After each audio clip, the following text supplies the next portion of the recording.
to the Saturday Night Live AP Studio stream. I promise not to go on any real bad tangents and rants tonight. I'm going to save that for impromptu videos or streams, as I said yesterday. But really looking forward to this discussion about firmware 3.0. I have not uploaded or updated my firmware in my Z9 yet. So I'm completely in the dark and reliant on you guys that have done that already to teach me a few things, maybe. And well, not maybe, you will teach me a few things since I know nothing about it. I haven't even looked over the list real closely. So it's up to you guys to help me out here and figure out how to do this. All right, Martin Hill, Sleepless and Wiesbaden. All right, man. Cool. All right. Mozman, how you doing, brother? Pedro Tavares, ahoy. Gustavo, good to see you. And we've got who else we have over here? David Stewart. I'm looking at the pre-show screen. I can see everybody that was in here before we went live. David Stewart, Charles Davis, Mike Farwell, Nican. Good to see you, buddy. Mark Weston's here with us tonight too. And I don't know who else. It's up off the top of my screen here. Selective imagery. I know that guy. I don't know that idiot. I don't know who that is. And of course, Roy Bigsby, the man that owns every camera that's been produced since about 1911. Only the ones I like. Ray Powell, how you doing? Andy, I see you're in here. I thought you had to do something else tonight, but glad to see you in here, even if it's just for a short time. Terry, how you doing in Melbourne? Uh-oh. Down under. Yeah. Luke, how you doing? And Charles, I already mentioned you, but good to see you, brother. Good to see you in here.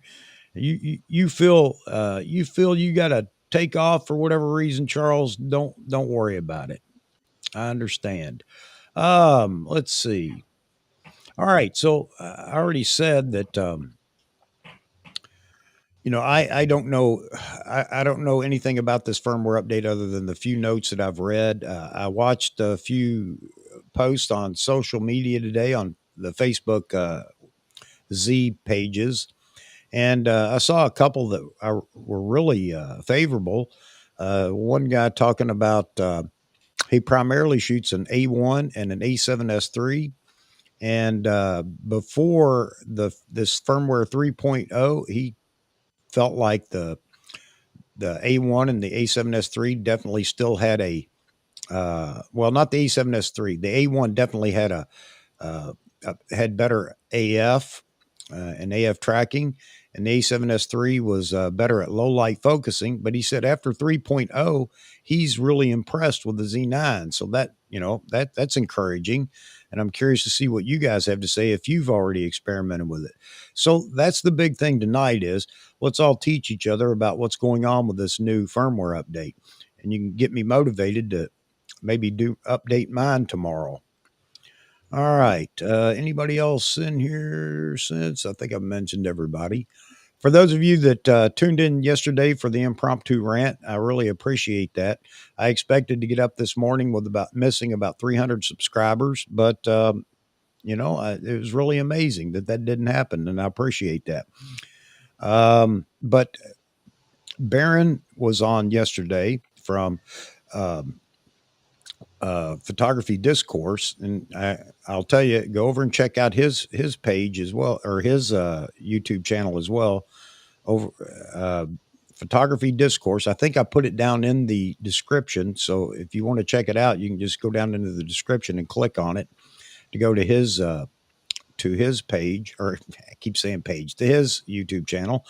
And with him and Amar in here yesterday, I got to say, I just sat back and listened to the conversation that was going on, and I got to tell you, I learned some things, especially about the mounts and everything else. They really provided a lot of information, and I appreciate that. And told Barron he's welcome back anytime, and actually sent him an invite tonight. I had several comments about him and some emails about him talking about how much they enjoyed him being in here in the panel. So, all right. All right, Charles, thank you. And that's been my thing lately, and I'm going to continue to harp on that about small channels on YouTube, and not just the ones I mentioned, which I'm one of them, but small YouTube channel. But any you come across, I just, I'd ask that you would consider subscribing if you even remotely enjoyed the content, because it's so encouraging to the small channels to get those subscriptions. And that's why I'm always saying just drop a like, keep me motivated to keep doing this. So with that said, let's kick it off. Let's get into this discussion about 3.0. James, oh, I didn't send you. James, are you available? Would you like to join? Just let me know and I'll fire a link off. Let's see. Daryl, updated 3.0, but haven't used it yet. Yeah, I know it's a little early. Some people haven't had a chance to really get out and exercise it. But I know that there's going to be some that have. And that's what I'm looking for, to help the rest of us out with your experience with it so far. I'm sorry, I started reading your comment, didn't I? Updated 3.0, but haven't used it yet. Why did I do this? And I can put it over here so everybody can read it with me. Everybody read along. Let's see. We'll be photographing son's soccer game tomorrow with it. Great, man. That'll be a good test for some of the features, and looking forward to hearing what you have to say about it. All right. And Charles, yep. Baron, he seems like a real down to earth guy. I like that. Yeah, I do too, Charles. Nice guy. Yeah, and it was really interesting discussion yesterday. I really enjoyed it, and like I said, I've invited him back. I sent him a link again tonight.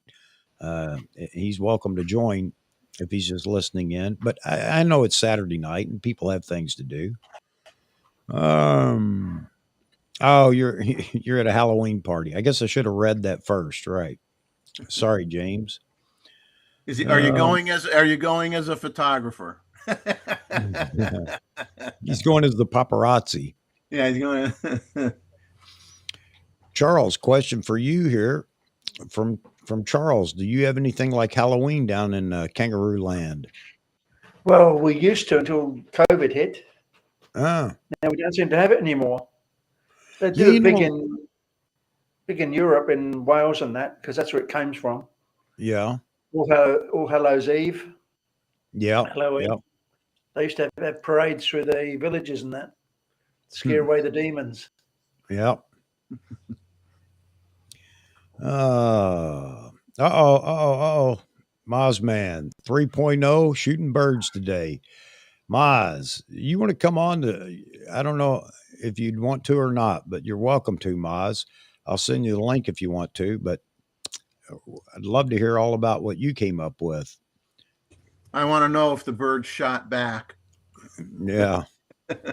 Gustavo's asking which AF mode. All right. All right. Let's see. We have 33 people in here. I really appreciate everybody dropping by, checking it out. Yeah, I wish I had the list in front of me. At least I could go down the list and bring up what was updated or what features were added. I've got it all written down in front of me, but I mean, some of it's not overly interesting. But whatever. Well, I don't mean an explanation of each one, but just what are the new features that that were added. I can get it. I can go hunt it down on the internet, the interwebs. Should have done that before we started. Mike Farwell. What's interesting is Nikon's own website. If you watch a video that they have, you get a certain piece of information, and then that information hasn't been flowed down to the Nikon Z9 spec sheet yet. Like the spec sheet doesn't say that it will shoot 60 frames per second JPEG, which is one of the new features. Right. So the spec sheet hasn't been updated. And then nowhere in writing does Nikon say what the file size is going to be when you're shooting at 60 frames per second. They said it in the video, but they don't They don't say it anywhere in writing, Well, and that's and frustrating. They don't dot the I's and cross the T's anymore, man. You know, you got to yeah, go look at 3 or 4 different places to get all the information. That's very frustrating. It shouldn't be that way. yeah. Hey, anybody looking for a Z62? You can see the comment on the screen right now. Mike Farwell's, he's been trying to sell his Z62, and you know eBay's been a problem, and I understand that. But anybody looking at it, he's got the price up there with the FTZ. Just sidebar with him over here in the chat, and you all link up if you're interested in it. And you know, somebody could take away a Z62 with the FTZ for a real good price. Gustavo, I'll probably update tomorrow morning. But use a Shutter AF that is likely to give me trouble with this update. I'm sorry, I'm use a Shutter AF. He's probably not using back button autofocus. He's just using the shutter. Oh, okay, half press. You're not going to have a problem. You're not going to have a problem.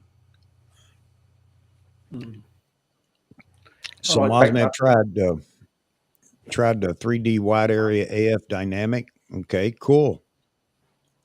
How'd it work out? Yeah, and the results were drum roll. Yeah.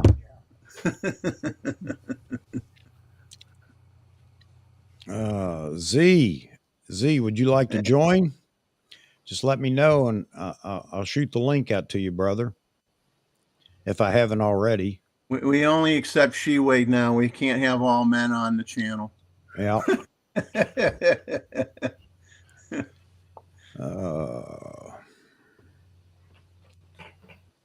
And Mozman confirmed too. He said, "No, you won't have a problem shooting like that. I guess half press of the shutter button. That's yeah. Okay. All right.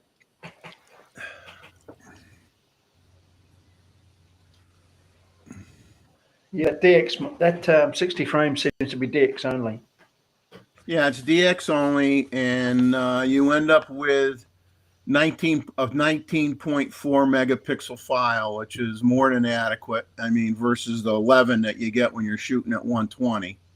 Yes, you know, good compromise. So 60 is a good compromise. Well, like you said, it's DX mode, JPEG normal, large image size, large. RAW would have been better. Now, Mr. Joe Stroud joins us in the chat here. Evening, gents, bouncing back and forth between you all and the Vols game. Hey, man, you got to set your priorities. You know, I used to be a big UK football or basketball fan, not so much anymore, but so yeah, that was the priority for a long time in my life. Whenever a game was on. All right. Yeah. So I for me the big things were the things worth mentioning to me were the 60 frames per second JPEG option, 19.4 megapixel file. You finally got the high-speed flicker reduction on video, which is important for people shooting concerts and sporting events with wacky lights. So that takes care of that. Oh man, thanks for rubbing it in, Joe. All right, I didn't even know that UK was playing tonight. All right. The new high res zoom for video recording, I did try that today. That's cool. It'll give you a 2x zoom on any lens that you put on there. That's Nikon, of course. They don't comment on whether a third-party lens will work or not. But it is limited to 4K 30, 4K 24, and the two 1080p modes. Yeah. But it's really cool. And then you can program either your control ring, your focus ring, your arrow button on your back of your camera, or your function 1 and function 2 buttons, which is what I did. I programmed those so I could toggle back and forth between the two to zoom. And that's a neat feature because it's nice and smooth, and you can set it for 3 different zoom speeds. So that works really good. Hey, Long Rider, how you doing, buddy? Good to see you tonight. Hello, sir. So that's what John Ishey's talking about, the Halloween stampede that was on the news. Yeah, it is sad, John. It is. Uh, I missed that. Where was that at? Was that in the U.S.? I don't know exactly. I saw the headline is all I saw. Um, Ronald Pollard, the link is you have the link. So if you want to join, by all means do, sir. Korea. Kevin saying I don't own a Z9, but I saw Fro led his video with the world failure. Yeah, with the word failure. Amazing amazing it put it through its paces that quickly. You sure he Yeah, wasn't that while he was looking at himself in a mirror? That would be yeah, fitting. yeah. He's just I don't know. He's not someone that's worthy of discussing anymore. To me, Yeah. Yeah, the incident, the stampede happened in Korea, everybody's saying. I'm surprised my wife didn't tell me about that. She follows the Korean news closely. Uh, all right. let's see what else I got here. Um, it's finally you can change your color of your focus point when you're doing 3D tracking to red, so it's not Yeah. just white. So that's custom setting A11 for those who might want to know.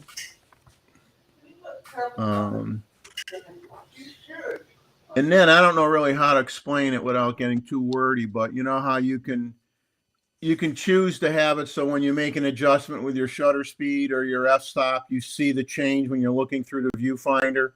So you can say, oh, okay, the image is getting darker, the image is getting lighter, or you can turn it off and not have it do that at all. Well, now they have it where if you have a flash on your camera, you can set it up where the subject will remain dark, but you can adjust the background to Okay. get the exposure right before So you use the I want flash. that's why I'm hoping somebody's going to drop in and they're going to start talking about what, that they've tried some of these things. So ambient, looking at the ambient light, Right. instead of it uh, changing to it's not starlight or whatever, but a bright screen so that you can see everything. It just overrides the ambient light. Yeah, I want that capability to be able to attach a flash controller or a speed light and then be able to see ambient light and then adjust the speed light to it or Right. the strobes to it. So Here's a now question, they have that. So that's setting on but that's on setting D9. but Custom I setting D9. but Jeffrey, I want somebody that's that's what I'm looking for is somebody to come in here. I'm sure most people, unlike me, have already read through the list of what's supposed to be in this firmware update. But I'm hoping again that we're going to get some some folks in there that have tried some of these things. That's the big deal is listen to what a real review is on how it works and how it works for them and what update they see from what we had before. Um, so yeah, anybody that's in here that's already updated and actually experimented with some of these new features, I'm curious to hear what you have to say. I know it's a little bit early because a lot of people haven't even probably done the update yet. Here's a question: why does Poland every time Nikon comes out with some great news, he has to take a dump on it? I John, that's $1 million question. I don't know if Nikon's hurt him in some way, but the bigger question is not, why does he have to dump on it? Why does Nikon, even send him equipment anymore? Stop sending him gear, man. Yeah. That's just like sleeping with the enemy, that kind of a thing. Yeah. Oh, here we go. This is something. Yeah. I was shooting all week in the swamp and kept wondering why my aperture kept changing. And it was a little ring on my 1-400. Been there, done that. Yep. A lot of people disable it just from Jump Street because it is real easy to bump that. No doubt about it. Another thing that I tried, which was some people might say it's gimmicky, but I thought it was cool, is in the playback menu. You can have it so that if you did say you did 20 frames in a second, you can have it so it identifies the first shot as a group of photos, groups them all together, and then you can program a function button so when you're looking at that first shot, you can hit a function button and it'll ripple through the other 19 shots, one right Okay. after another, fairly quickly. Okay. And that's neat. Like if you were shooting something moving and you got 20 or 40 shots in a row and you want to see, how it looks at a reasonably fast speed, you just program you set up a setting and you program a button and you could just go through everything in a burst, and you can have multiple groups in Yep. your files, and that's kind of a handy little thing. I mean, anything that speeds up your time is a benefit. Lets you go Yep. through stuff quicker is a benefit. So that Yep. was kind of neat. So Jeffrey, look at the screen. Well, I may not use it a lot. I'll use it sometimes, but most of the time I'm shooting 4K 120, and then because I'll use my software to put it in slow motion. So, but if I'm not shooting slow mo, yeah, I'll use it. It's pretty neat, and the quality is you don't see any difference in quality.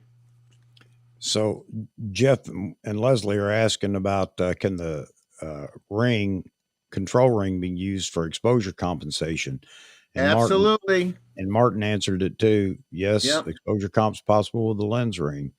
That's what I have mine set up for on all my control rings is exposure compensation. It's really good for that. Yeah, Nikon has been very good with the updates all of a sudden, Terry. So all this idea that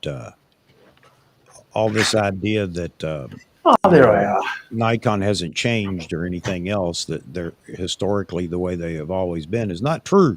They are changing. They are trying to fix some things. I'll give them credit there, but may not be at the speed that I would like, or well, anyway. Well, I think they're hoping that putting this nugget out there for everybody is going to calm things down a little bit, but it's really not, because a lot of this stuff is a little bit of it's fluff. I mean, some of it is really good stuff. Some of it's fluff, but people want the bodies, man, that you were talking about yesterday. And fortunately, just doing this is not going to calm the water completely by any means. No. And yes, the math photographer did a real good review. I watched part of that, as a matter of fact. And he's very good at his reviews and talking through things. So you may want to go over there and check that out. There may be other videos out already on all these functions. But again, hoping that we could find some folks in here in the community that had already updated and played with some of them and give us their real world experience. Let's see. And Gustavo just echoes something from earlier. The zoom can be assigned to that high resolution zoom, or whatever it's called. It can be used with the control ring as well on the lens. Yeah. All right. And Greg, you have not missed Chuck ranting yet. He's warming up. No, Chuck's not ranting. Not there yet, man. Everything's calm. Everything's calm. Not ranting. I'm gonna do that on impromptus. No one say Z8. Gonna do it on impromptus. You missed a lot already, Greg. You missed the introduction. Yeah. Now you don't know who anybody is other than Chuck. So I haven't checked Nikon rumors recently, but Daryl has, and he says Nikon rumors believes only one lens will be announced, released by the end of the year. Sounds like they think it will be the 600. Sounds like 2 to 600 is still making its way. And that's I'm not going to rant, man. I hope that happens, because I'm looking forward to having more impromptu streams. You throw the 600 out there, that's going to be another $14,000 or probably higher than $14,000 lens, and okay, keep putting out lenses that 90% of the population can't afford to buy. That makes a lot of sense.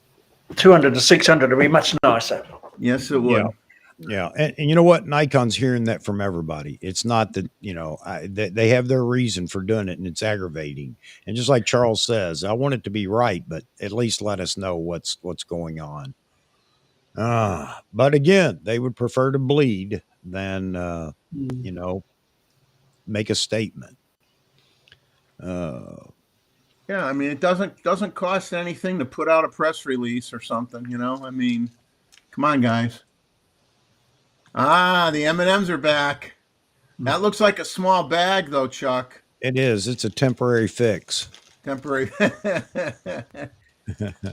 Hey, I'll show you I have a bag as well, but it's not M&Ms. Huh.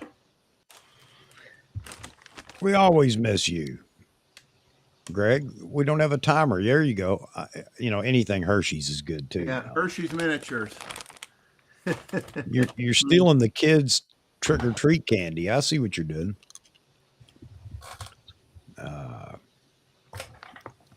Vaughan working on the Helios. All right, cool, man. I'm sure it'll be a rock and roll review. I want to know, Vahagan, I want to know if you actually get any sleep anymore, because you're cranking out videos like your life depends on it.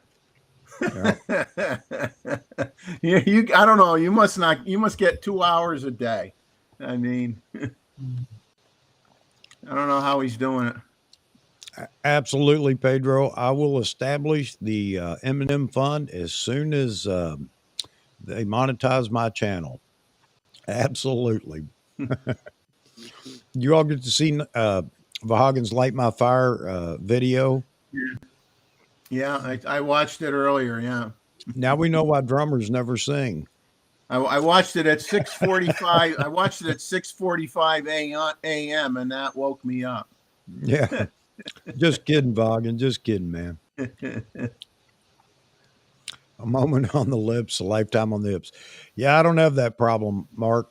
I do not have that problem. I think the more sugar I eat, the skinnier I get. It's crazy. Oh man. Now, let's see. Nikon won't be making any lenses for years. Jeff needs the sand to rebuild the dunes. Exactly. I had a big lump of that glass they used for the lenses on greys a while ago. I wanted it just to see what it was like. John. She wants to get the wife back on. She's welcome anytime, John. She's welcome anytime. Absolutely. You tell her she's welcome. Come on. All right. Don't sing. No, you did a pretty good job of that, though, brother. I'll give you that. Don't do it again. Well, yeah, you should redo it and have a couple of people on the channel here that play guitar and other things join you and really kick it up a notch, as they say. And some go-go dancers. Yeah.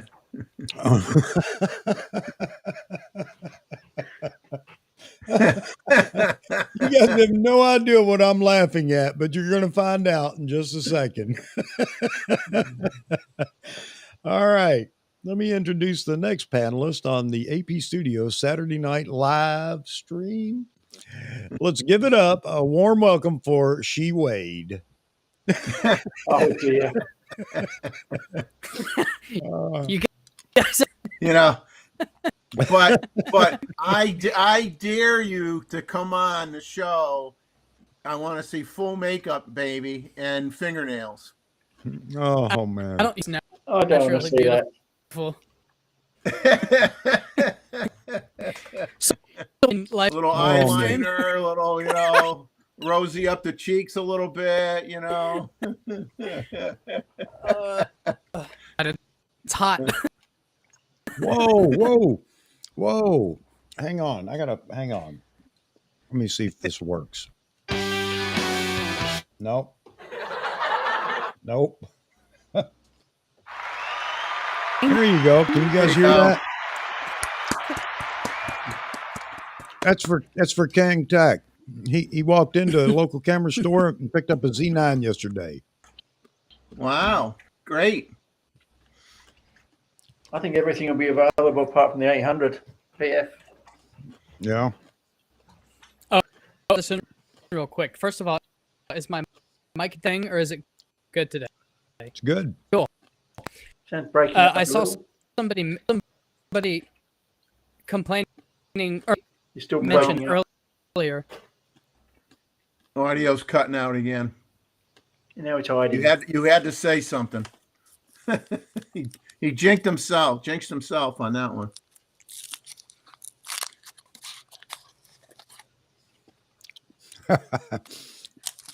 After watching the video, I guess. John Ishii, I was playing Light My Fire last night. Oh. Nikon's new anthem is what Biography says. All right.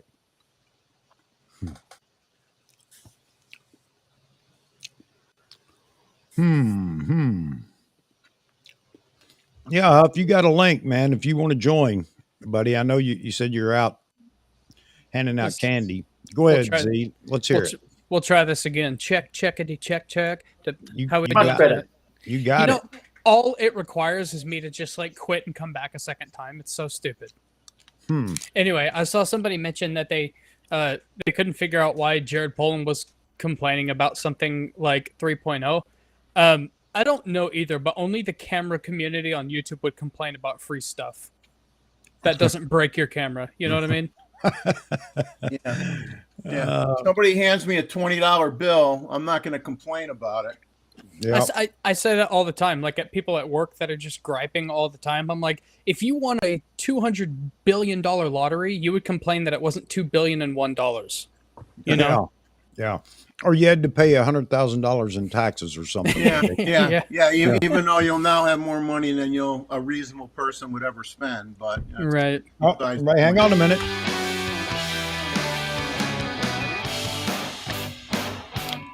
Get ready. It's Mozman live. Oh, Chuck, you just wasted that awesome beat on Moz. Hey. What's up, buddy? I've never been on stream with you before. Yeah, we have. No, we have not. I thought we were. on you stream got once all when the I was. dirt off you and the grass clippings or whatever. Yeah, I cleaned up a little bit. I think we were on the stream together when I was in North Carolina, Z-Wade, and I had my Z9 with a 1-4 on it, and I was hitting somebody else in one of the other frames. Remember that? I know we were on a stream together. Yeah. Let's hear about the firmware. One of us is totally forgettable, so I'm sorry. I'm That's just all right. kidding. Maybe it was She-Wade. Maybe I'm confused. No, you'd remember that. You wouldn't be able to help stop yourself from flirting. Okay, so the burning question is now, since you went out and used the new 3.0 with birding, is it different? Is it better? It's better. I mean, TLDR, it's better. It's better. Good. Unfortunately, I went out and, there were a lot of birds out today. There were none flying. They were all just sort of like hanging out. Vahagan knows where I went. I went to this bird sanctuary that's, about 15 minutes from my house in Irvine, California. And they have about 8 different ponds and they have islands in there. And there's egrets and there's a lot of different birds. Mostly pelicans today, but they weren't real active. I went about I think I was there from about 2 to 4 or so. So there wasn't a lot of activity. Usually they get active, towards sundown. But the few birds that I did catch that were flying, it locked on right away. It locked on much quicker than in the past. And it was definitely stickier. It was definitely stickier. I wish I had more opportunity to use it, and I wish I had more to, come in here and talk about. But first impression from the little activity that I got today was it's an upgrade. It's definitely an upgrade. Cool. Good. Well, I don't guess that you had any.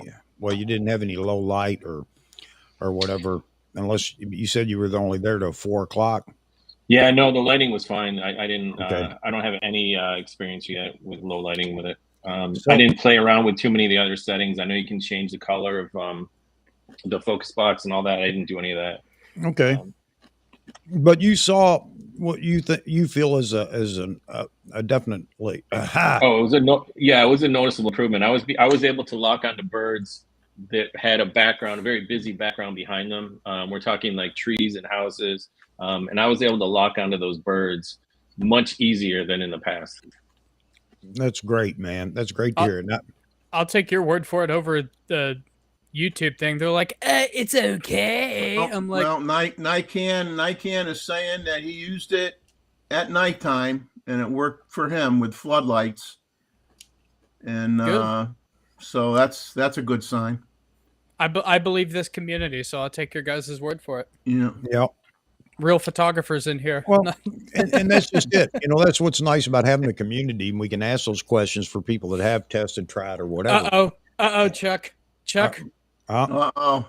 Get That's him out of because you here. put the hairpiece on, man. You got it. Everything. You got everything in an uproar now.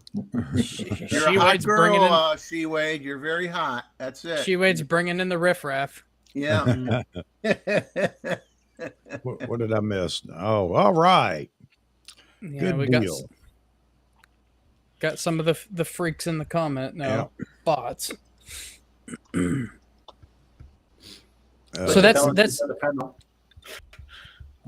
that's good that we got some. I haven't even had a some chance to look firmware. at my images yet. Good. Yeah, I wonder if because it seems the firmware has been really rapid, and I know there's been a lot of Chuck just added it to the. No, I know there's been a lot of firmware lately, and so it makes me wonder. You know, there's also a lot of talk about the Z8. I wonder if they're maybe getting this firmware out to kind of elevate the cameras a little bit. Maybe whatever they're going to drop is super good, and they gotta, raise the stakes a little bit on their older stuff before they drop it. Maybe. No, they might I had a thought. Wishful thinking. Yeah, that's a possibility. Tweak it one more time before you kick out something new. Yeah. I had a thought on that. I had a thought that maybe 3.0 was timed to sort of coincide with the fact that, they pretty much filled all back orders, the cameras on the shelves in some stores. Why not pump out 3.0 and just create more hype? Yeah, well, and not to mention the fact that it may have been ready to go a week and a half ago, but they timed it to coincide with the weekend that Sony's going to, have their announcement. Just a little, hey, let's steal a little thunder here. Right.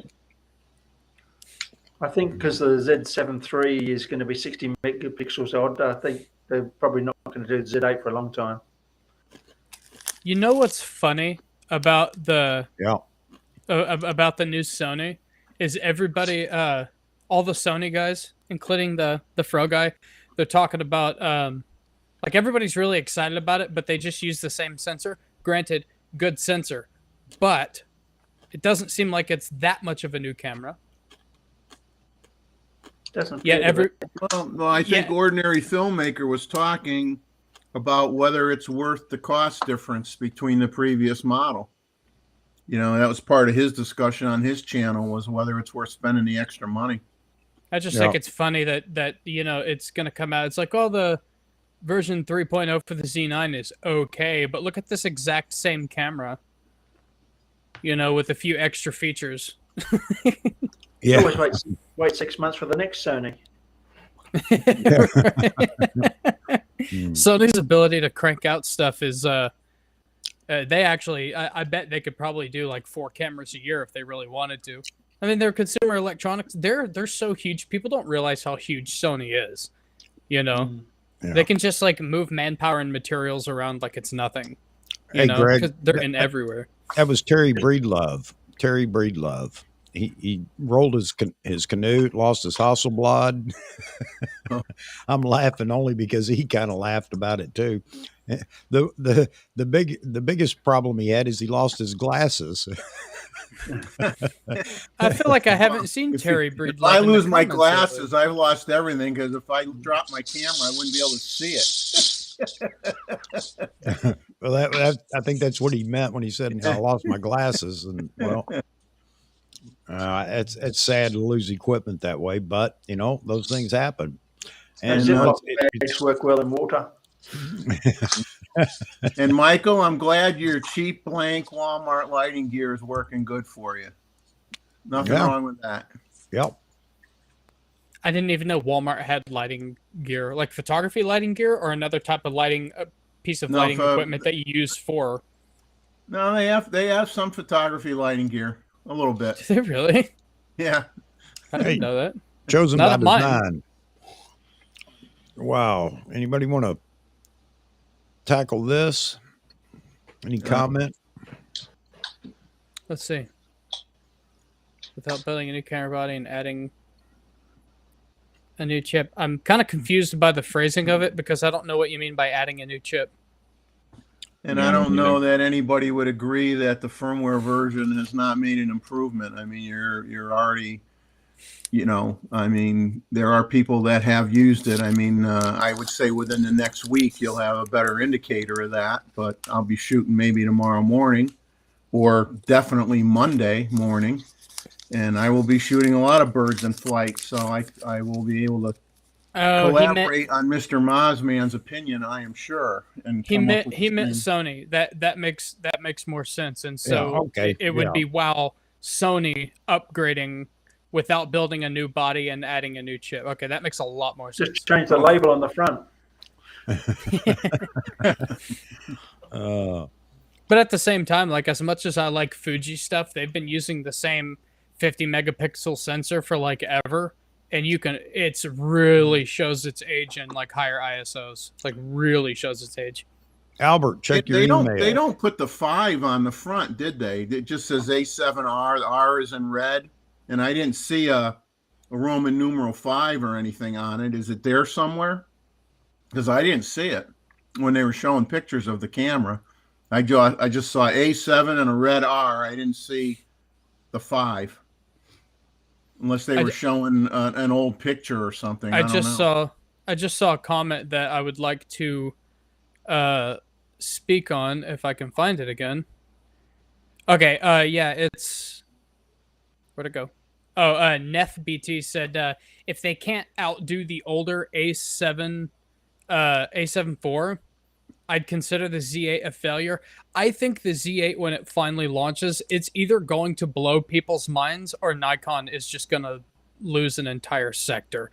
I don't think Nikon is foolish enough for that camera not to be awesome. So I don't think they'll have a problem beating out even actually if I rub my crystal ball, I feel like they're going to hurt the Z9 with the Z8. People that have been saving up for the Z9, I think they're just going to be like that's fast enough for me. I don't think it matters where you make your money. If the Z9 sales go down and you're selling gobs of Z8s, man, I had a long conversation with Ted, ATR Bear. I had a long conversation with him this evening about that. I don't understand the whole philosophy. Everybody keeps trying to tell me that there's more profit margin in a higher price camera like a Z9 than there is like let's say a Z6 II. Even though that may be so, if it earns $2 more than a Z6 II, the Z6 II will outsell the Z9 by 1 million units. 10 to 1. It'll be 10 to 1 at least. So I mean, who makes more money, McDonald's or Red Robin? But who has a better burger? Yeah. I haven't gone to a McDonald's in over a year, so I've been doing good on that front.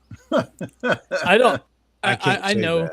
I know camera companies have got to, they don't want to ruin a particular product line, but that's kind of, you don't actually see that in a lot of industries. Like a lot of consumer products, like it's either the cheaper brand, it's a medium brand, or it's a really nice brand, and they make the nicer brand nicer whenever they come out with a new one. Cameras, it's like they never do that. Like if I was a camera company, I would just like make everything better than the last one and just different enough to have variety, but we don't have any control over that. Nikon used to be like that back in the 70s. They used to make the camera to have, and and they made a few cheaper Nicker mats and et cetera, and it sort of all slid down from there. Maybe the shirt's just stuck to the premium stuff. I mean, I think it's safe to say that the Z8 or Z7 III, whatever comes out first, is going to be in some ways as important, if not more important, to Nikon than even the Z9. I mean, the Z9 was an important step in terms of showing what you could do. Now you've done that and you've tweaked it. Now you flow it down, you get the price point down, you get it in those mid-range price points, $3,500 or less, and you're going to kick some serious butt. So, and those sales are going to be the most critical, because you need to be able to steal some sales away from Sony and Canon. So Yeah, they can't. I mean, they can't wait forever here. I mean, define forever. 6 months, 3 months. I mean, I wish they had a couple of them out, as Chuck does right now, but it didn't happen. Another big moment. Big moment. This. Big moment. Everybody get ready to welcome in Mr. Albert Jimenez. what's up, Albert? Hey, Hey, Hey. Huffado, I see you, and Hi, thank you guys. for your comment hey, or your nice to compliment. see rather. you. Doing well. Albert, I'm happy to see you now live, buddy. Finally. We All right. thought you were just some made-up person. It's nice to see you. No. I thought you were a YouTube comment bot. Yeah. The You guys are bad. King. Absolutely. The Adapter King. The Albert. Adapter King. Yeah. All right. Hey, You should have. I'm Albert, ready. you should have showed up. You should have What do you showed get? up with just a black screen saying you were dressed in I'm banter. ready. Yeah. Hossman, I got the black for you too, baby. Nice. Oh, Excellent. That's right. I got them both. Congratulations. All right, I man. got the Musso black and the 3.0 black. So how did you find it? Well, first of all, if he tells you, he's going to have to kill you. first of all, a real quick explanation of what that is, so everybody in the chat understands. I'm hearing two streams. Hold on. I'm in competition with somebody. Okay. I'm running behind. Yeah, turn off your YouTube stream if you have that on too. Turn that off. Just use the restream. Okay, all right. Yep. Okay. Where am I? Oh, there you go. Okay. Now I only hear one. I can hear you perfectly. All right. Great. Great. I have a question to ask. Yes, sir. How's my audio? It's good. Good. It's good? Good. Yep. Sounds good. Beginner's luck. There you go. You know what? I can get hateful emails and comments, but right here, it doesn't matter when my baby shows up and says, "You're always a winner in my book, Dad." My family members say that I'm the loser in the family. You got a real sweet. I'm just kidding. I'll be right back. Hang on. IV. All right, What's up, man? So just jump in here with us, Albert, and where you can inject adapters, do so, man. Or Okay. explain the differences in the paint and what you're going to use them for. Yeah. Okay. Here's the deal. It's a long story, actually, but I don't want to bore you with it. Okay. Part of the reason why companies like Leica and Carl Zeiss dominated photography long ago was because the inner coatings were superior to everyone else by far. Yes. It's not even close. You look at an old Zeiss lens or an old Leica lens, especially a projection lens, and you look at the inner coatings of that particular lens, and you can see there is zero reflections. I'm talking about you have about 3 to 4 coats of paint, okay, with multi-layers, okay? Some kind of crystal like powder, kind of like substance. If you take some sandpaper and you remove it, you will notice it. Okay, I'm a lens nerd. I do crazy, bizarre things like this. I'm insane. I'm an idiot. Okay, don't do what I do. Yeah, remember No, that no. black You're not an carbon? idiot, but we'll hold off on the insane part. We'll figure. Let's I am insane. let's go with if you're gonna call yourself Jeffrey, you have no idea. if you're gonna call yourself an idiit, let's go idiot savant because you know your stuff when it comes to these There you adapters go. and lenses. There you go. There you go. We're going to allow you to say you're an idiot, but you're a savant. Okay. Okay. Yeah. I have an excuse. During the 90s, I partied a lot in New York City with nightclubs, and I had a lot of funny things slipped in my drink. So you've been warned. I have seen some bizarre things. Yeah. Well, you All know jokes what? aside, We and you know what? Tonight, obviously, there aren't that many people, at least being vocal in the chat or wanting to talk about their experience with the upgrade so far.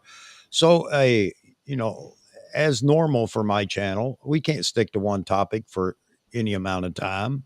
So, anybody have any questions? I'm going to start it off this way. Anybody have any questions about adapting lenses to cameras? I guess if you ask Albert, he'll tell you that he can adapt almost every lens, any lens to any camera. Almost. I actually have one question that just may have a funny answer. Since you're like the king of adapters, what is your basic thought of the FTZ? it's pretty good.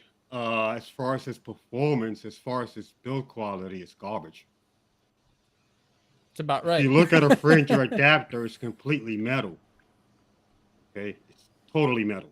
Everything is metal in a Fringer And if adapter. you cut the There's foot off that hardly any plastic. FTZ1, it's got a chip inside. Okay. All right. Nikon failed miserably with the adapters. The adapter works exceptionally well, and I also noticed that some of the older f-mount lenses work better with the adapter. So my guess is they did it to make it lighter for people. Okay, because some of these lenses are much bigger on the Z mount. Okay, that's the only educated guess I can take on that. My only thought on the FTZ, like I think it's perfectly fine. I just find I was kind of offended that they're expecting people to they want us to go mirrorless. They should have just given the thing away. I know it didn't cost that much to make, and to put $249 on it seemed kind of outrageous to me. It was outrageous. They should have said if you buy the camera, either it's free or no more than $50. Yeah. You know, $50. As someone who understands adapters, you can ask anyone, not me. That is a $50 adapter. If that. Yeah. I'm sorry to say it, but it's true. I bought my Photesi for adapter. I bought my Photesi for like $14. Yeah. Yeah, my all metal Photesi. Now, granted, it doesn't have a chip in it. If you just do manual focus stuff, it's $14. It's solid metal. I've already dropped it and accidentally kicked it. It's fine. It's $14. Okay. Albert, question for you there. All right, best Canon lens to Canon F, both in Z. We'll take care of that right now. Okay, I'll show you in a second. Let's get right to it, fellas. All right. I happen to have that right here. He's gonna wheel up a toolbox with like 20 drawers and it's all filled with adapters. Yeah. So like it'll be like the camera mechanic. The camera mechanic. I just wait until I need one, then I just 3D print it. I am insane. Between Albert and Bixby, the angry photographer, sweating in his boots right now. Yeah, He's nervous. Here's the box. Here's box 1 of 20. I bet. Look, I got plenty for you guys tonight. Okay. All right. So this plenty hey, to go around. I'm hiding these. How many different camera brands do you have, or do you have? Do you have a lot of mounts for one brand, or do you have tons of mounts for more than one brand? I have a ton of mounts for more than one brand. I have about maybe 16 to 18 mounts that I mount to, which is pretty insane. That's very insane. And more. And I also can, I made up a lot of adapters for people also over the years. So, but I did this prior. I did it prior to mirrorless. Okay, so I'm a nerd. I like to play with things. Where I'm do Fred you make the Sanford. adapters? Do you have like a mill? Well, that's the best part about it, and that's the best part of the story, Mr. C. Wade. And I'd love to share it with you if you guys have the time. He tells you he's gonna have to kill you. Okay. He tells you. No, I'm not. I like them. He performed a heist on an aircraft manufacturing facility and stole their Cincinnati. Okay, fellas, that is quite simple. These guys that claim to be adapter kings, a lot of them are frauds because you get no credit for adapting to a mirrorless camera. I'm sorry. Anybody can adapt the lens to a mirrorless camera. Okay. Yeah. If you want to impress people, start adapting medium format, start adapting DSLRs, start adapting projection X-ray machines. For example, like the one I have over here, you can see it. This is an X-ray machine right here. It's for macro photography. It's a huge beast. Is that a Zeiss? I know Zeiss does a lot of stuff in the medical. No, field this like is that. a rocking stock. Okay, it's a 1.6. Okay, I use it for macro, bugs, rings. You can see the M42 mount. I got bad aim. I'm sorry, fellas. It's okay. Now, here's the beauty of it. I can take this M42 mount, okay, and I can adapt the plate for Canon FD. I can also adapt the plate for 65 medium format. Okay, right here. It's a step-up ring. Okay, it's a bigger ring. Okay, and I could just go on and on and on. I mean, I can show you some really bizarre things. Okay, but you guys wanted to find out what the Canon is, so we'll get to this later. Okay. All right. So first off, we have here the grapefruit. Okay, the Nikon 85 1.2 legendary. Okay, I adapt this to both my Fujifilm cameras, and I also adapt it to my Nikon Z camera. Okay, works fantastic with both. Okay, it's a bit slow. However, this lens is slow on most cameras. It's a huge piece of glass. Okay, all right. So I kind of got a preview of what the Nikon Z 85.2 is going to look like from having this. Okay, so it's going to look pretty good. Okay, so here we go. Let's get the foods right here. Okay, where's it at? What did I put my camera? All right, here we go. First things first, I had the Nikon ready for you guys. I have the Fringer on the Nikon with the Fuji right here. Okay, so I have the Fringer for both. You can see. Okay, watch. I'll show you.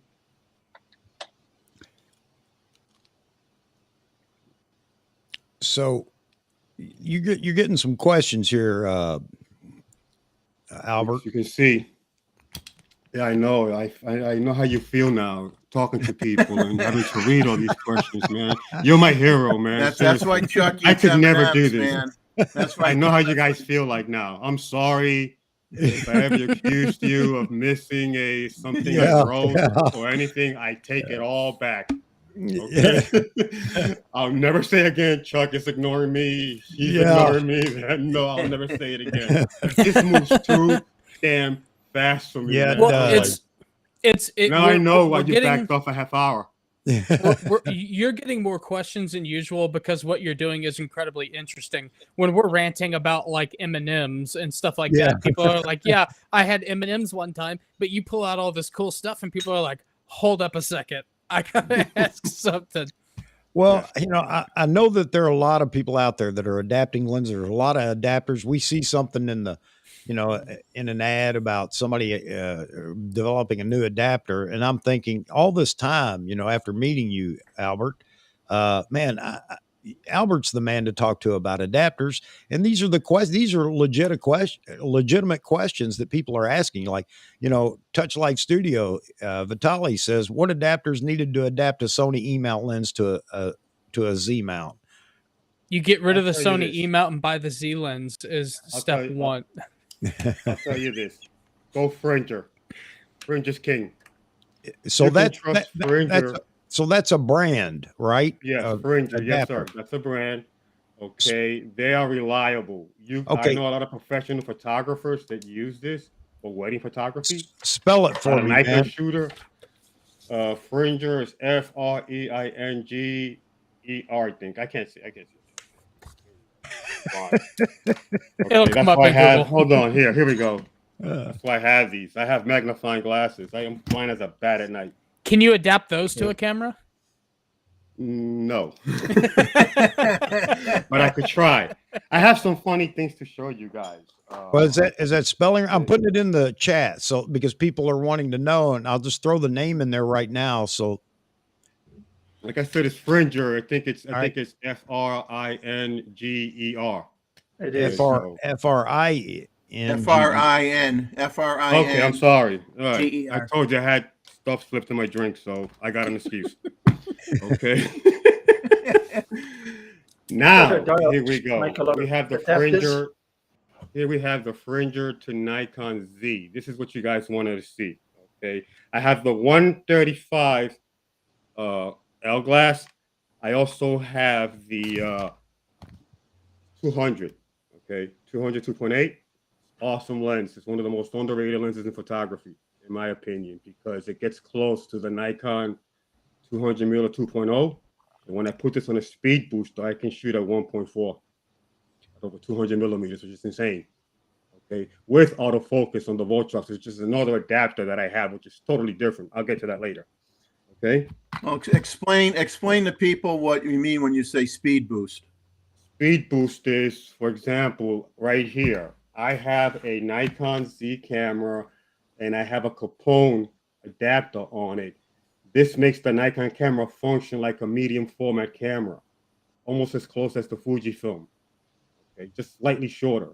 It is amazing. I want to show it to you guys. I have the Mamiya lens collection. I have the 85 1.9 on right now, which is called the Dark Knight Legendary. I also have the 110. I have the 150. I got the 200, and I have the 55. All of them are in mint condition. Okay, so I want to share it with you guys. Okay, that's why I felt bad that I have all this stuff and I never shared it with you guys. Sometimes I just felt like an a-hole. Okay, I'm not showing off. I'm coming clean. Okay, you have to be real in life. There was a lot of times I could have helped people, and I kept my mouth shut out of fear of being perceived as a pompous ass know-it-all. No, Okay, we'll sorry, just guys. stick with the insane part. That's okay. Okay, I'll take that when I'm used to it. Yeah. Okay, so which one you want to see for? This is the speed booster version of it. Okay, God, I have so many Okay, adapters. okay, so okay, hang on for us idiots, and we're not savants, and I'm not including anybody but myself. Speed booster. What are we talking about? Speed booster, normally you get an extra stop of light. Let's say, for example, if you have a 2.8 lens, it becomes a 1.8. Okay. So can I do a Nikon Z mount 2.8 lens to a Z mount, to a Z camera body? No. Well, you need a crop sensor camera first of all. Okay, if you want to do that. Okay, because there's no speed. The only thing you could speed boost on Nikon full frame camera is a medium format. You have to go to the next sensor size. Okay. In other words, okay, you can only speed boost. You cannot speed boost a crop sensor lens on a crop sensor camera. Okay, You could speed boost a full frame lens on a DX camera, or a medium format lens on a full frame camera. You have to shift the mount. Yeah. Okay. And you could also do it in reverse. For example, you can a 6.6 or 6.7 can speed boost a 645 mount in medium format as well. So it goes all around the board. It goes full circle. Okay.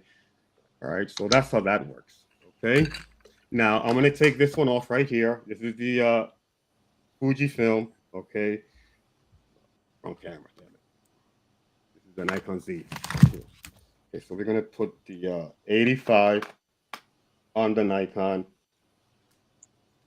And as you can see, we have autofocus.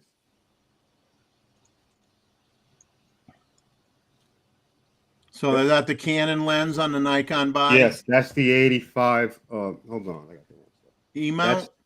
Yes. Yeah. This is the Canon 85 1.2. Okay. That's what we're looking at. I'm not familiar with Canon's mounts. Is that the DSLR mount or the mirrorless This mount? is the EF mount. Okay. All right. You have the FD mount. First one you had was the LTM mount, the 39, the Leica mount. Okay. Mm-hmm. Then you went to the FD FL mount.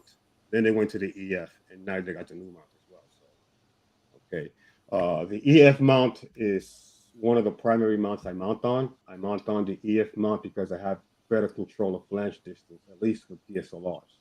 Mm-hmm. It's the reason why so many people chose Canon to adapt over Nikon. Okay. The only thing you could adapt to Nikon DSLRs for is medium format cameras. Okay. You can adapt almost any medium format camera to a Nikon F mount camera, and it works exceptionally well. And the flange distance, it feels native because the adapters are all very thin. Mm-hmm. Okay, as opposed to the Z mount where the adapters are all very long. So a medium format lens will feel more native on the F mount than what it does on the Z mount. Okay, I can show you some examples of adapters. But it'll still work. It'll still work It'll on still the Z work. mount? Yes, it'll still work. It's just going to But stick out farther. Exactly. It's a much further focal. It's not even close. Yeah. I want to give you an example of it. Hold on. Okay. Man, just think if you and Roy put lenses and cameras together, you'd rival grades of Westminster. Here's the example of what I'm talking about right here. Okay. This is the you can see, look at this. It's not even close. It's huge. Yeah. Okay, it's not even close. And I have the lens cap on this, which makes it look even bigger. It's actually a lot worse. Look at that. Okay. Big Yeah, it's over twice the size. All right. So the perfect camera, if you want it to ergonomically feel at home, would be the Nikon Z50 because it has the focus peaking capability. Mm-hmm. Okay. Another great camera for medium format lenses is the Nikon 800E because it has no filter. You're going to get supreme sharpness. However, the overall best camera, in my opinion, for medium format lenses is the Nikon D700 because the micro contrast, for some apparent reason, pops. And that is the reason why. Which Nikon? The Nikon D700, sir. Okay. Okay. Also, the Canon D5 Classic. Okay. The micro contrast on those lenses pops. The reason why it pops is because in medium format, you're only getting the center cut of the lens. Okay? You're getting the best part of the lens. Okay? You're getting edge to edge sharpness on a 35 millimeter. With no lateral chromatic aberration, which is the worst chromatic aberration there is because it's at the edges. You can't fix that. Okay, you can fix the one that's in the middle.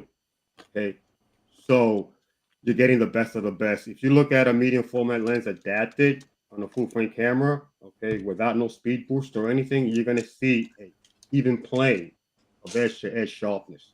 Okay, because you're not reaching the end. You're nowhere near the end of the lens. You're using half of it.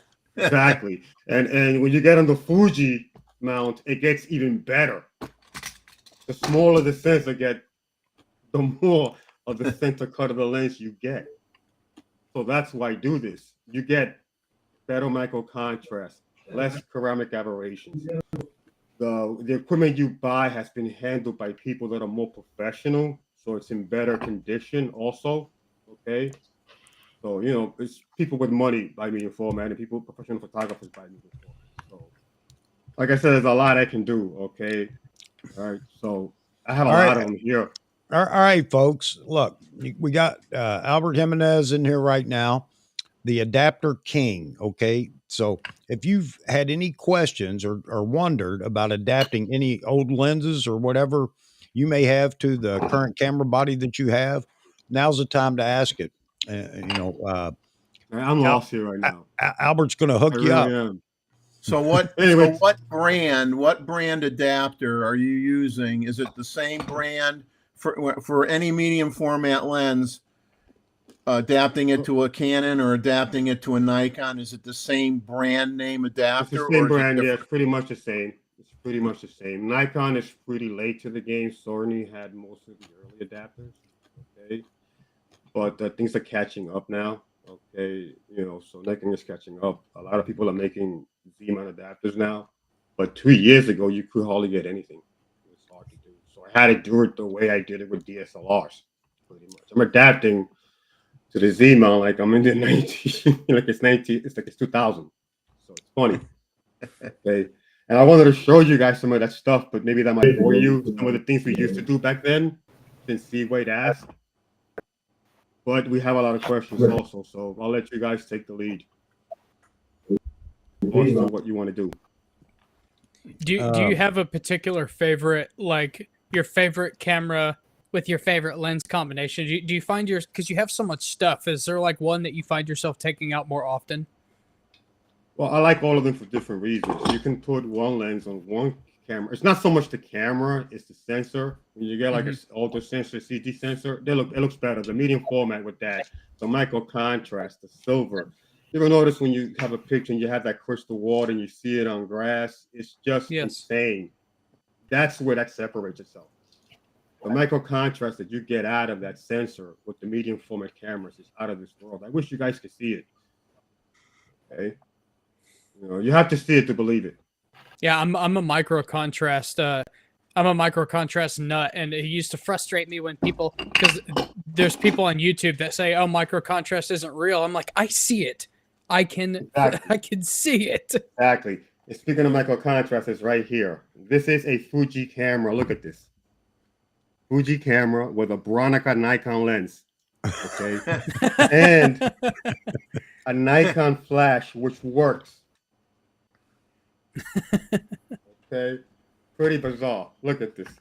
So what do you call it? A Fuji Bronc or what? I don't know. What do you call Yes, it? sir. This camera is legendary. It's one of the best cameras ever made for portrait photography. Okay. No camera, according to many people, this is subjective, of course, renders skin better than this camera. Which Fuji is that? The S5 Pro. Okay. S5 This is Pro. the reason why so many Nikon shooters love Fuji. This is the reason why I shoot Fuji, because of this camera. Okay. I didn't fall in love with Fuji because of mirrorless. Okay.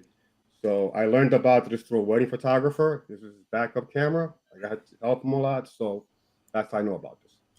Okay. Hey, and there's a question was asked a minute ago, Albert, and I thought he caught the answer because you said that you have built some adapters. He's asking, do you build adapters? Yes, I do. Custom made adapter. I made adapters right live on a photo shoot, just like out of luck, to be honest with you. Yeah. Okay, and I can show you guys how it's done. It's really simple. You could be amazed how we did things before the internet. You just didn't see it. I can show you. It'll be the internet. It'll be very quick. Trust me. It'll be very quick. Okay. I'll show you. Watch this. You're gonna be shocked. Okay. I learned this from Russian photographers.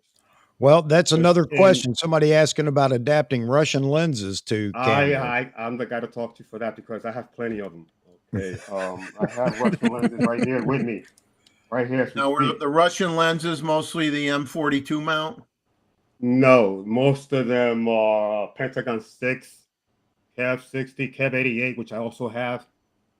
Okay. All right. So I have plenty of Russian lenses. I even have a fisheye Russian lens, the Aerostat 30, which is legendary. I have it right here in pristine condition. They adapted to the Nikon Z, and it's fantastic. You guys can look at it if you want. If you have, listen, I could be here till 3 a.m. show you lenses. Well, we could break a new record. Chuck's okay with that, right? We can break a new record. Oh yeah. Well, you're keeping track at a time, right, Mozman? I will now. 67. This is the Pentax 67 75 millimeter. Okay. This is the Pentax. I believe this one is the 200 or 300. Okay. That is awesome. Chunky. Yeah. Yes, it is. But it's very light. Look. That's like a very light.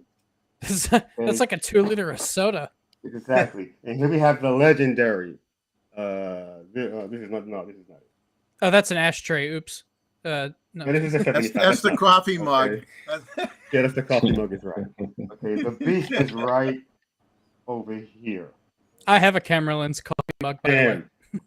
Okay. I do too. Yeah. So this is the 167 1.2 medium format, King of Bokeh, one of the Bokeh kings. Okay, awesome lens. Okay, and I have some bizarre lenses. If you guys want to see, I can show you the biggest adaptation I've done, and I can show you the smallest. I want to see how you used to adapt before Hey, adapters. Okay, all right, let's go. I have attention deficit disorder, Mossman. I'm sorry. Here we go. while you're doing that, Mike Norton asks, have you adapted many old barrel lenses? He said, Absolutely. I'm doing the large format and rear camera Absolutely. adapted plateway. Absolutely. And I'm going to show him how it's done right now. Just let me come right here. I think you're going to And need get a to bigger work. table. I Here think we you're gonna go. need a bigger house. I told you I was ready for your barrel lens. Look at that. Yep. I got a barrel lens adapter right here. Okay. All right. And I also have a projector lens adapter. I made them both female so you guys can see them. You see the receptor here? You have the Yep. knots here to lock it in. Okay. Yep. And over here, you have two mounts. You have a big mount for the barrel lens right here. Okay. And then you have a smaller one over here for standard medium format lens. Okay. Now, you know how I did this? You're not going to believe it. This is a lens hood. I was just going to say that's a lens hood. Yeah. Yes, sir. Yeah. That is a lens hood. You guessed Very correctly. sneaky. Very sneaky. Okay. That's how we did it. And what we would do is we would go to the locksmith and he would make the 4 holes, okay, and we will put the screws right there. Okay, the threaded screws. He would bore the threaded screw holes for us, and he would go and we would put the screws there, and that's how we would hold onto the lens. Okay. We also added black Teflon tape inside to weather seal it. Okay, so that's how that was done.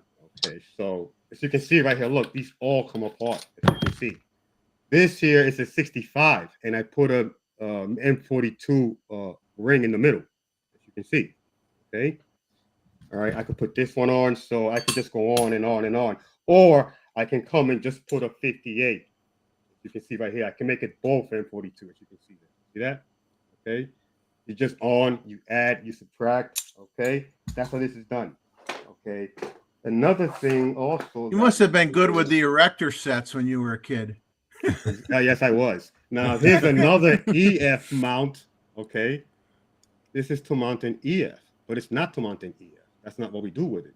And in the back here, another lens hood, sir, as you can see. And it's in there. See that? I told you I was nuts. Well, Okay. All right. So we have a lens hood here. Okay. Now, also, another thing we could do is we can take apart an M42 adapter and use it as a mount. Okay, which sounds crazy, but it can be done. Okay, I'm just looking for one right now. Okay, what the hell did I put? If you don't have a YouTube channel either, right? No, I do not, sir. Okay. That Also, You very must important. get one. Very important. In the old days, we had no internet and we had no adapters. We had no connections to China. So the step-up rings were filters. Okay. We used to go to the camera stores and buy all of the scratch filters, okay, to use them as step-up rings. We used to go to all the junkyards, okay, take step-up rings from watches, clocks, everything, okay. You had to live the life of Fred Sanford to be an adapter back then, okay. It's just the way it is, okay. You had to go to plumbing supplies. You had to go everywhere to get rings. Rings was the hardest things to get, actually, okay. All right. Okay, because the ring allows you to fit things. Okay, you worked off the ring that you had, basically. Okay, that's what you did. Also, another thing that we did, which was genius, was whenever we needed adapters and we had nothing, we had no camera or anything at all, what we would do is we would take the lens cap right here, okay, and we would just take a drill and you take those the locksmith like that. We make an M42 hole there, and you could put the lens in there, and then we would put this into the camera. It already works. Okay, you could do it with anything. So that's how I practice. I would use the lens caps as a mount. Okay, because back then things were limited, and you were not going to buy something expensive and screw it up.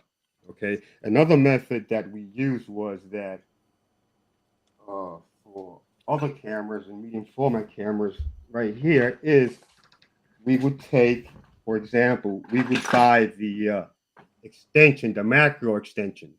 As you can see, this is a Bronica macro extension. Okay. And we would take the macro extension apart and take the plate and use it to adapt. We would take this completely apart, take the back end and the front end. Okay.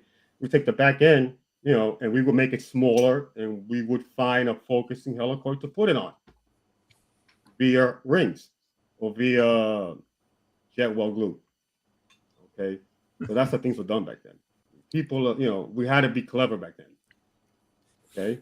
So that's how we did it. So hey, Albert.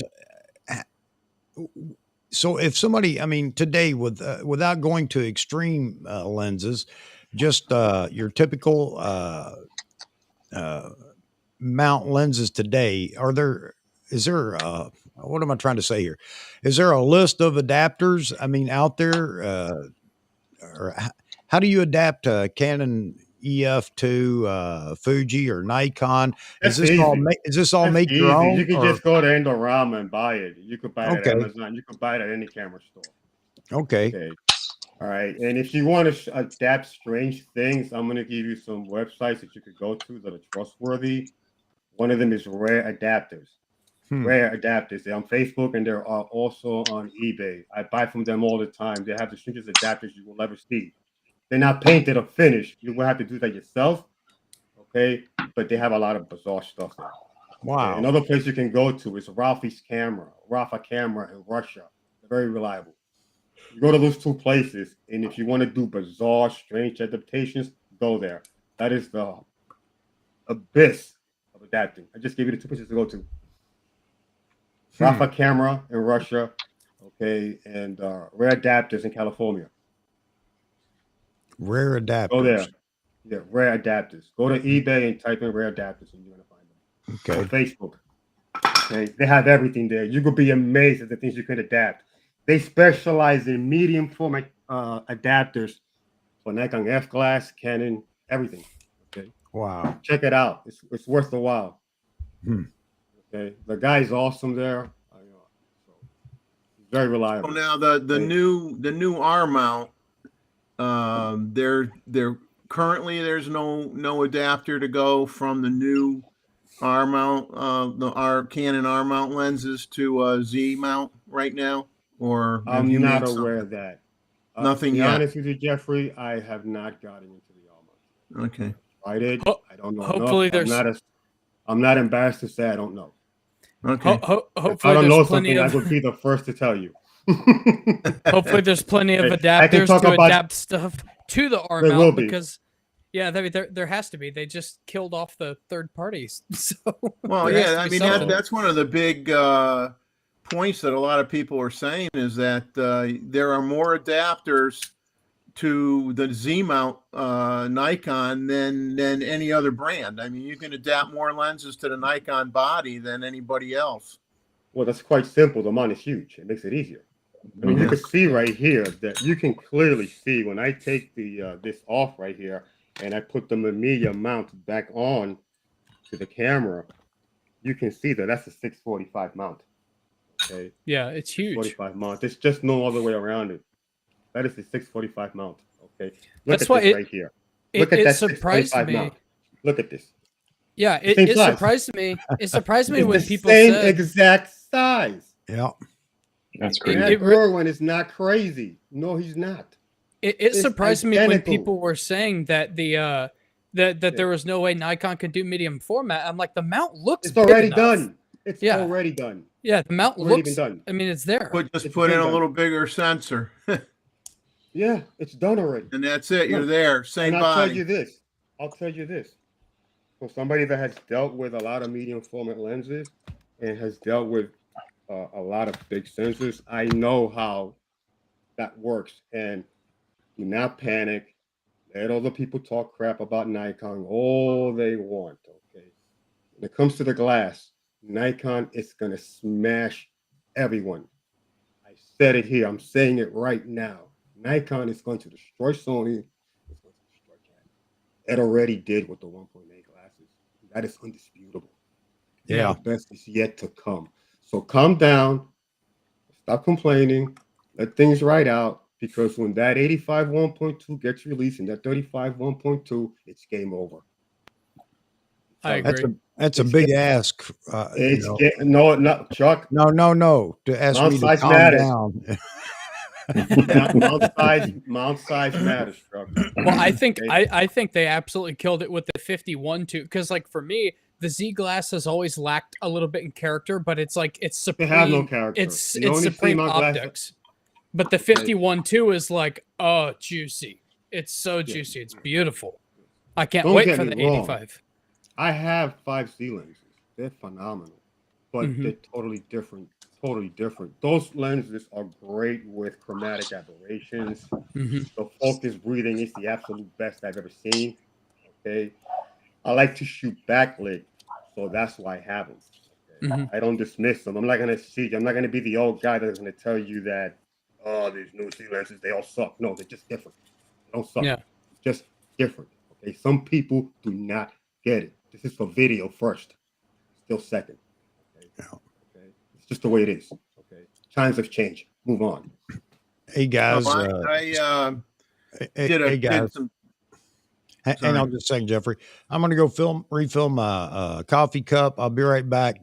Keep an Don't eye. leave me, Chuck. Yeah, keep an eye I want to on hide under the trees. keep an eye on the chat, guys, and because I know a lot of people may have questions as well, and Albert's overwhelmed up here trying to keep up with I am. explaining all these I don't know things. how you do this, Chuck. I don't I'll- either. I'll try to I keep Drinks it a lot of focused while you're coffee gone, and eats Chuck. a lot of M&Ms. I Hey, have Chuck. Good to see you. Not everybody that sits here in this group on the stream, I have Yep. a new respect for all of you guys. My head is spinning right now. Normally I'm sitting back eating bonbon, I'm eating ice cream, Yeah. scratching myself. I'm like, what the hell is this? Well, when we Okay. turn off our video like this, it means Yeah. we're gonna have a shot, and then we come back.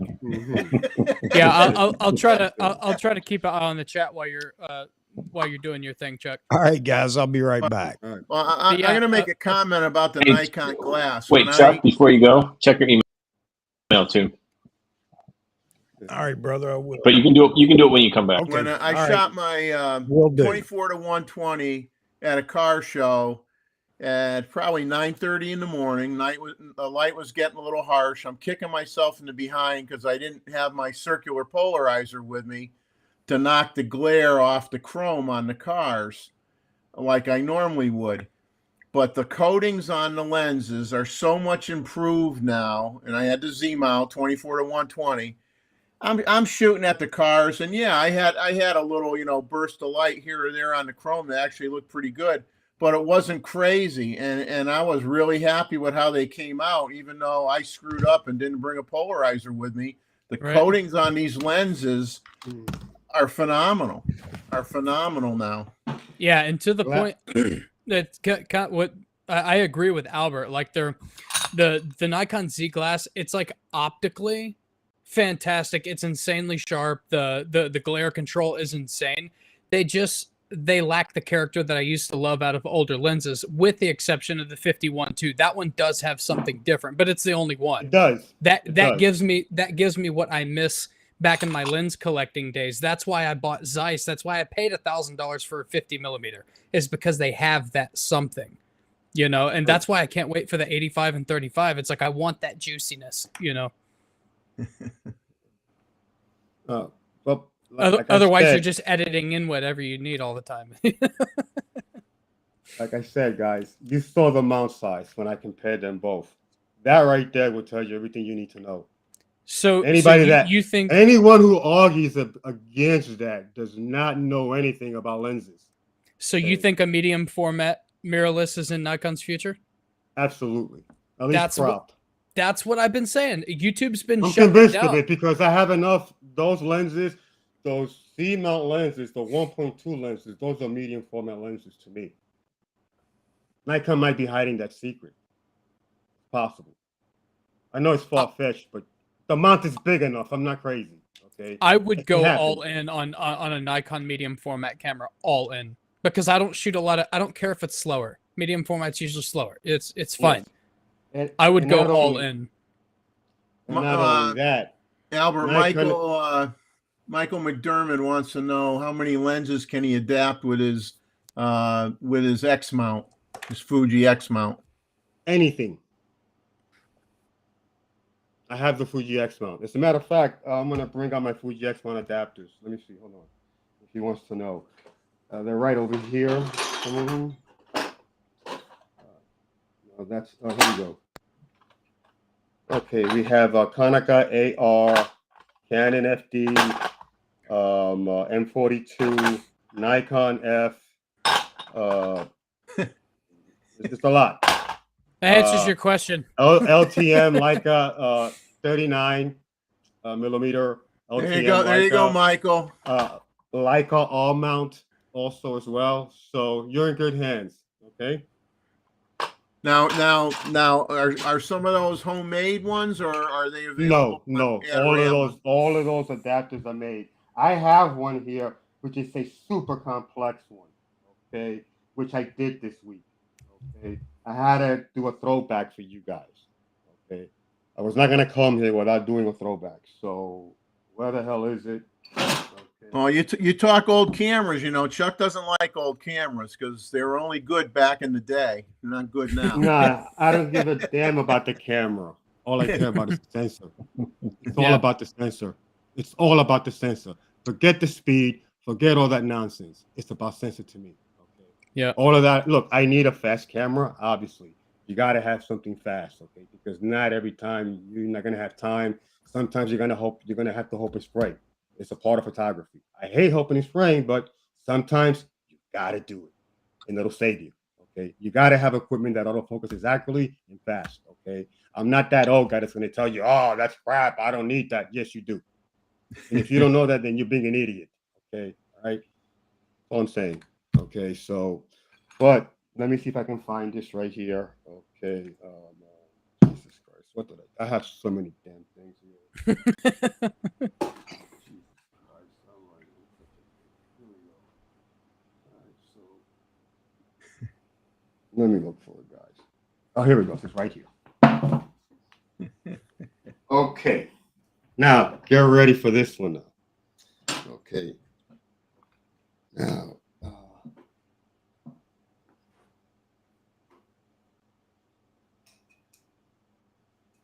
okay, here we go. I'm going to deconstruct this for you guys right here. Okay. This is a Bronica 135 millimeter 1.3 for the Bronica S2 mount. Okay. All right. It's medium format is 666. Okay. You can see it right here. Okay. So we have this adapter here. We have a focusing helicoid. Okay. This is the wrong focusing helicoid, by the way. It has to be a little bit shorter. Okay. All right. A little bit less. But I had to do it this way because there's something that sticks out that can hit the sensor, and I'll show you in a minute. Okay. First thing we do is we go from the helicoid to the Mamiya 645 mount. Okay. We have a plate right here. Okay. M42 to 645. Okay. You can see it right here. Okay. All right. Then we have the focusing helicoid. Okay. I put this here. I could have put a 58. I could have put a 52. Okay. So I have options here. Okay. So we'll take this off here. There we go. It's off. Okay. Now, as you can see over here, we have 3 rings. There.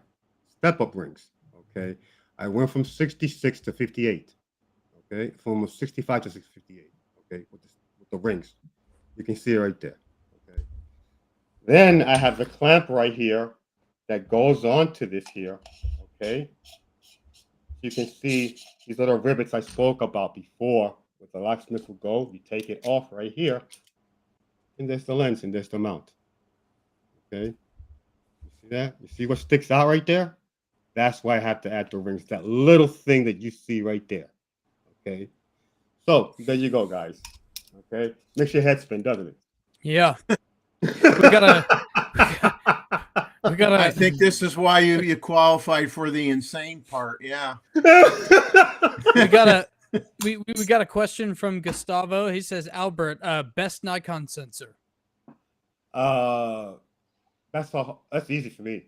Okay, but I'm biased on this one, and I'm not gonna lie. Nikon D700. Second best Nikon sensor is the Nikon Z6.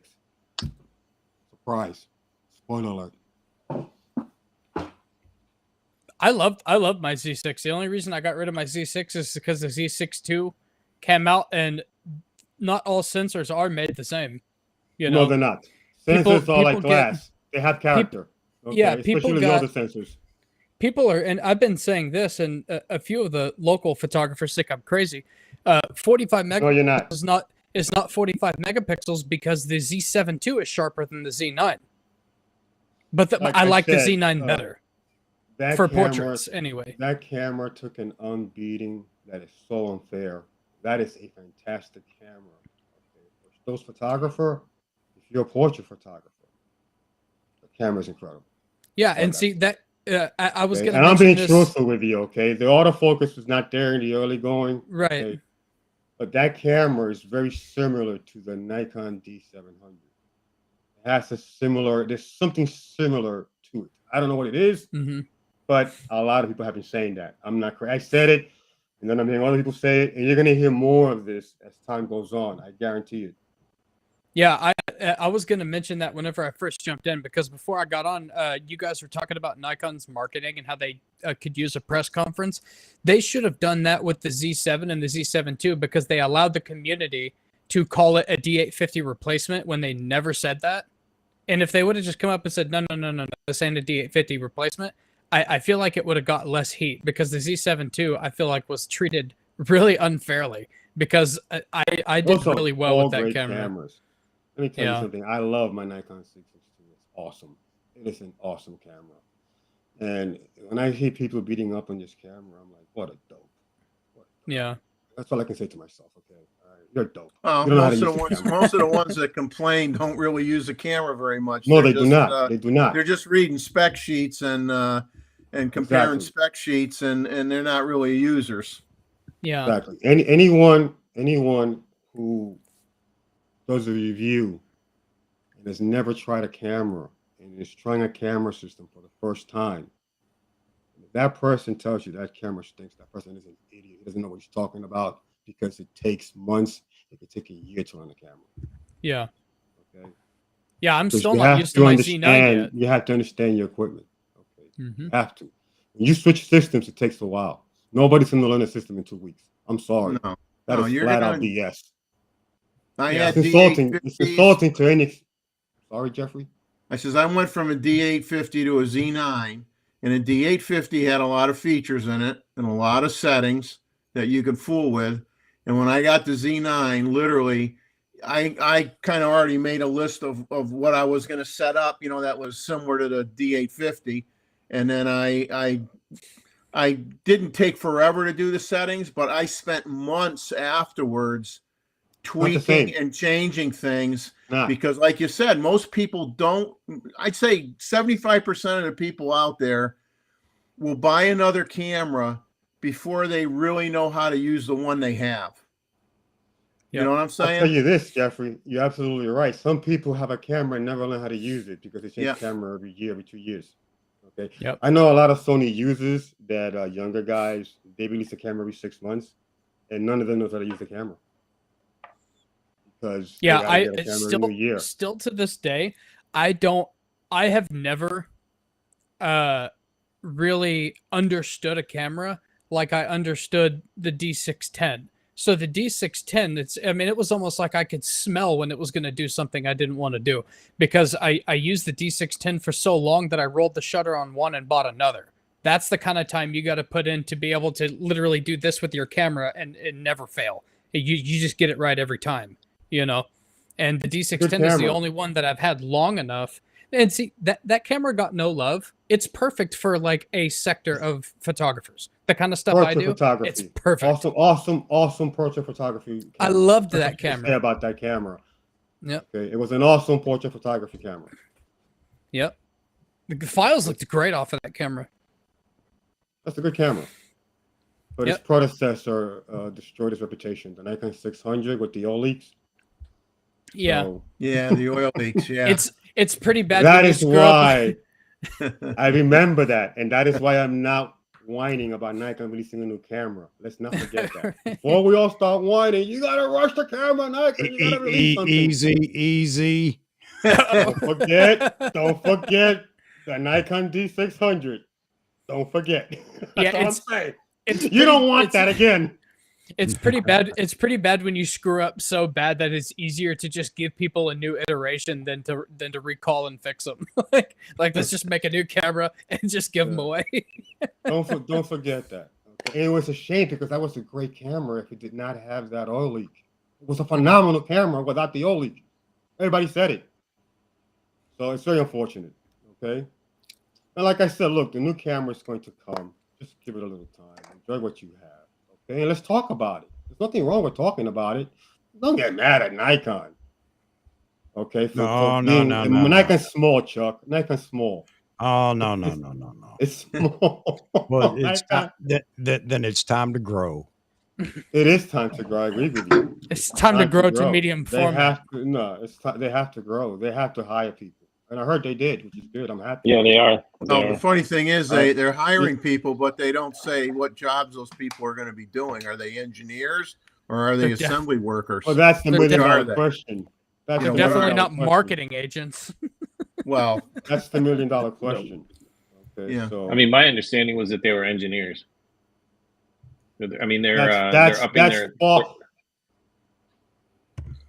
upping their pay. They're trying to recruit. They're trying to recruit talent from the local universities. So yeah, I think that's really where their focus is, engineers, and that's what they need. Yes, absolutely. People don't understand that these camera companies, they operate like college coaches. They go around all the universities recruiting students. I'm glad you brought that up, Mouse, man. They're looking at kids from Harvard, Columbia. They're looking at kids in India. They're looking at kids everywhere. Okay. Optical students are very hard to find. And when you do have them, because I've spoken to them, because Columbia University has a big-time optics program. And sometimes you run into them. If you're hanging out by the campus over there, you could run into one of the optical students, and big time. That's where you get some special parts, right? You wink at them and say, "Hey, let's have a chat." Oh no, I buy them pizza, I buy them ice cream, I keep them around. Yeah, you keep them around. Okay. Yeah, the girls stay away from me, but the guys come to me. I show up with weird cameras, so they'll look at me. Hey, listen, I picked their brains. Okay, what do you think of this? What do you think of that? Okay, they tell me no, that's no good. It's no good. So, but the guys that used to talk to graduated, so I don't see them anymore. Okay. Now Nikon just needs to start recruiting college-aged ambassadors. Absolutely. Yeah. They're a little bit long in the tooth, man. Yeah. I'm sorry to say. I'm not saying they have to get rid of the older ambassadors. No, just add some young exactly. creatives. I'm not saying to fire Joe. Joe is the salt of the earth. Okay. But you got to bring in younger people. Yeah. You have to attract a younger audience. Otherwise, the ambassador page is just going to be like tombstones. Because they never added anyone. They added Smith from Sony. What's the guy's name? Smith, the photographer. He's a celebrity photographer. I don't know. Well, I don't follow the Sony world. Look at the age group of the people even here on the chat, right? Oh, we're long on the tooth here, baby. We do not average 20. We do not average 30 years of age. Let's put it that way. No. Welcome to the Knights of Columbus podcast. Yes. Hey. And we put up something for the hearing impaired, and that's us.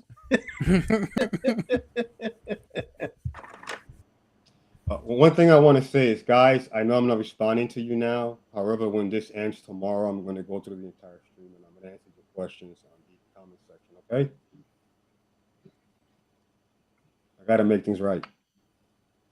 I think we've gotten the cameras across. I just don't know if anybody is actually people are kind of they get distracted in the comments, and so they may ask a question and then get into a conversation. So that would be very, very helpful. Well, All right. with the exception of the arm mount, it's safe to say that you could pretty much adapt. You can adapt anything. You can adapt any brand lens pretty much to a Z mount. Jeffrey, go Definitely to an Red F Adapters right. mount. Go to Red Adapters right now. You Yeah. will be shocked at what you can do. Okay. You Hey, will be guys. shocked. Just look at all the just type in Nikon, go to the store and type in Nikon and you will see. Okay. Hey guys, Amazing. hang on just a second. Hey Maz, I got your photos. I guess you could see them popping up on the, well, I don't know, with the small screen. I wasn't even right looking. now. Oh yeah, I see him now. Yeah. All right. So what I want to do is I'm going to jump over to Mozman for a minute. Let Go Mozman ahead. talk through the photos that he took today, and you can tell us what with and everything else. Moz, hang on a second. All right, sure. I think. Let me. All right, I'll wait till they're up on the screen. Yeah.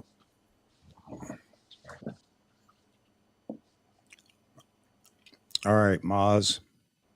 All right, so everything I sent you was shot with a Z9 with the 400 f4, the Z 1.4 TC, and in DX mode because I really wanted to test DX mode just to look at the quality and also to check out the the new firmware 3.0, the focus modes and the 3D tracking. So I shot a lot in DX today just to do it to see how it looked. So Okay. everything that you have here is in DX mode. What size are the files? You know what? I sent you the JPEGs. Yeah. I think they're about what 8 to 10 megs each. Okay. I haven't even looked at the RAWs yet. I just I looked at these photos when I got on the stream, so I haven't looked at Okay. all of them. I just marked a few and I sent them over to you because I don't know, they look pretty good for DX mode and just straight out of camera JPEGs. I tried to put them into ACR or bridge, but it's going to take me a few minutes to after I downloaded them and move everything. So I just popped them up in preview mode right now. I wish I could take the time to put them into bridge so we could at least maybe zoom in a bit and look at them. So Well, that's nice and sharp, and that's with the 1.4 telly on it too. it's beautiful, man. All right, let's move to the next one. Nice. Those are some nice pigeons. That's a nice one, man. I like Yeah, it. those are the big pigeons, and when they go on your car, boy, you better go get a car wash real fast. And these You know what I like Those are about this? California pigeons. You know what I like about this? It's right in the center on the even plane. Mm-hmm. Makes it look cool. Yeah, I'm actually pretty anxious to tweak some of these photos. Yeah, we But don't again, get these the are white straight out of camera, pelicans. just the JPEGs. We don't get the white pelicans down here until November, December, when it gets colder. and that is, look at the detail, man. What The lens is detail is this? incredible. Is this And that's with the. This is the This is this. This is 400 the 4.5? yeah, the 400 4.5 with the 1.4 TC. Nice. Wow, that's a monster, man. Look at the Yeah. detail on it. Now, Albert, Yeah, how do I detail's adapt incredible. the 400 4.5 to an iPhone? I'm just kidding. Play that. Let Mouse can do his thing. Let me get a glass of water. Man. Pretty incredible, man. I love that lens. Why'd you do this, Moz, man? I don't know. I'm figured you gonna needed new lens. get that lens at some point. I know, and he's making it hard to deny I want it. Man.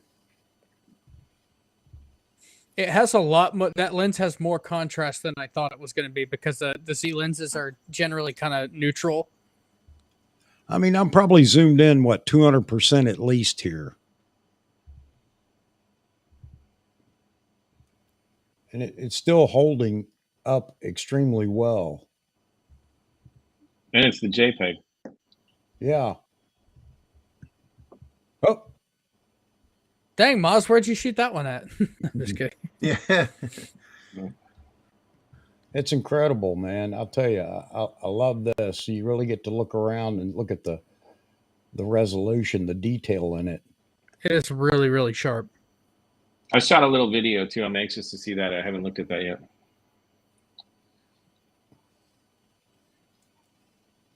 So what about with the AF? What did it find when you were shooting this? You shooting?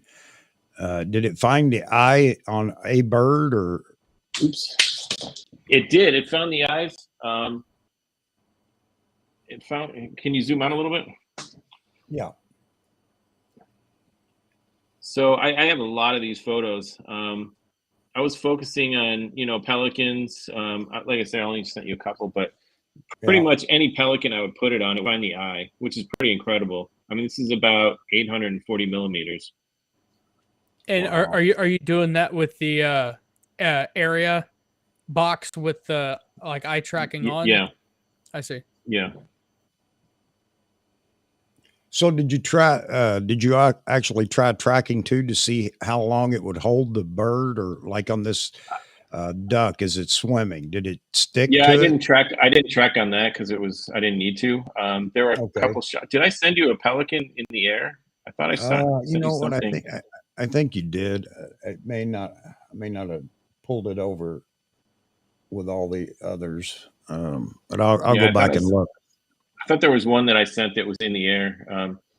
Just to give an example of a busy background. I think it was busy background, but I was definitely impressed. Let's just say that, because that's an area where I've shot before with Vahagan. We shot our Z9s there with a 600 f4. We shot an A1 there with a 600 millimeter f4. And sometimes the backgrounds there would pull the focus away from the bird. So Okay. it was definitely improved. Definitely improved. Yeah, and sometimes, surprisingly, the background doesn't always have to be extremely close either. It just has to be busy. Right. You could have a background that's, I don't know, 50 feet away. If it's busy, that's enough to confuse it sometimes. Yeah, this isn't the right one. I meant to send another one. The other thing I noticed too is when I was shooting through, there's a lot of reeds there. So when I was shooting through the reeds, I was actually able to focus through them a lot quicker and a lot easier than in the Okay. past. A So lot it of times, wasn't. anything in front of the camera, anything in front would just grab that focus. And I was able to actually go right through that.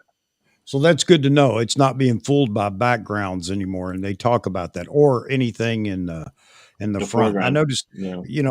when I first got the Z9, I took it out in the backyard. Again, I was looking for miracles. I'd just pan across all the brush or the trees, and it would find a bird. Well, okay, that was a ridiculous, assumption that would happen.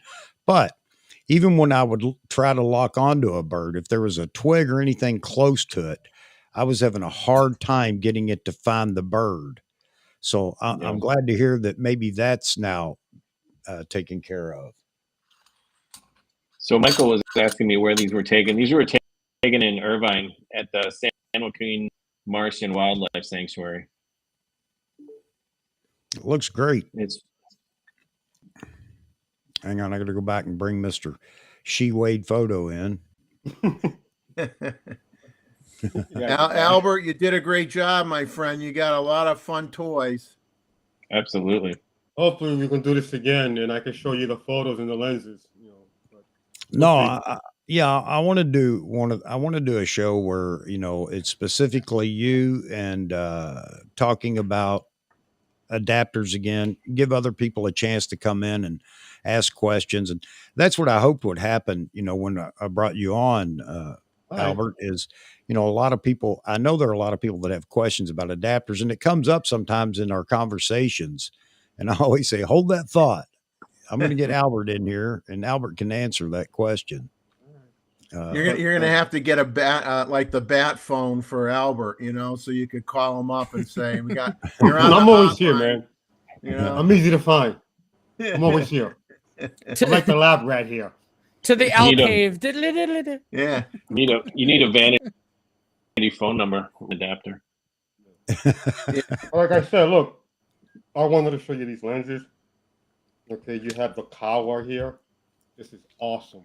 This is like when you put it on a 35 millimeter camera. Okay, I don't know how it performs on a full frame camera on a real medium format camera. You put this on a DSLR camera, and the micro contrast is insane on all the lenses, especially the 55. It's incredible. You have to see this. That's all I got to say. Okay, so we have a lot of great lenses here, man. Okay, that's why I adapt. I don't care about the adapters. I adapt. Adapting is annoying. I adapt to enjoy the lenses. That's what it's about. So, you talked about you're gonna, and you could answer any questions or whatever people get a hold of you, folks. Again, I go back to if you I don't know how many people are going to sit through 3 hours or whatever and look at all the chat. I think it's fantastic, but if you want to help Albert out, um, drop a comment with your question, and Albert can come in and look at those comments on this live stream after it rolls over into video. And, you guys can discuss it, set up how you want to get together and talk about it via, I don't know, text, email, or phone. But anyway, drop a comment on this video once it becomes a video if you have questions for Albert. And I know, Albert, I'm committing you to this, but I know you want to do it too. And More with shit, Chuck. so, yeah, man.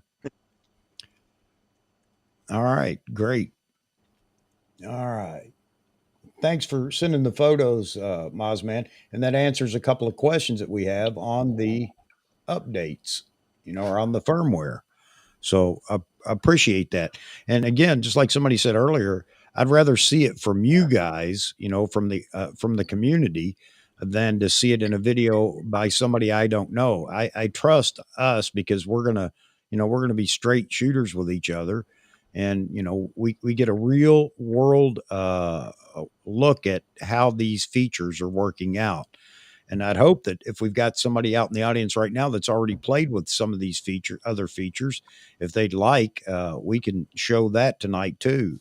All you have to do is email me, and let me throw the email up there for just a minute, just so everybody doesn't have to go looking for it. If there is somebody that would like to do that, email me here at chuckomail@yahoo.com, and I'll make sure that I'll pull it up and we can look at it.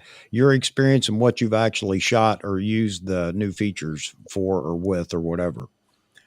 And so, yeah. All right. Anything else you want to talk about, Maz, with your experience today with whatever other features or anything? Mike Norton was asking me some questions here. Okay.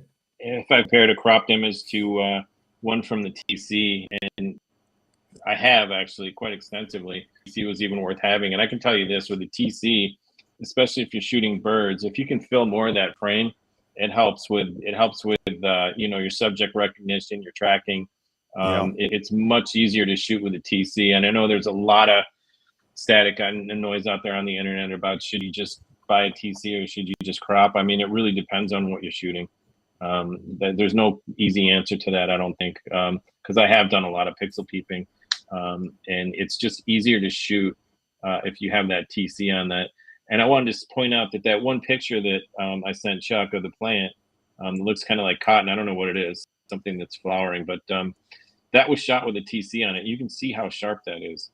So all the noise that you hear about like TCs, yeah, well, I think if you put a 1.4x on any S series lens Z mount, you're not going to have any negative effect at all. I mean, occasionally you put a 2x on, you could say, yeah, it softened up a little bit, but you put a 1.4 on any of the new Nikon glass, it doesn't affect it at all. It's like perfect.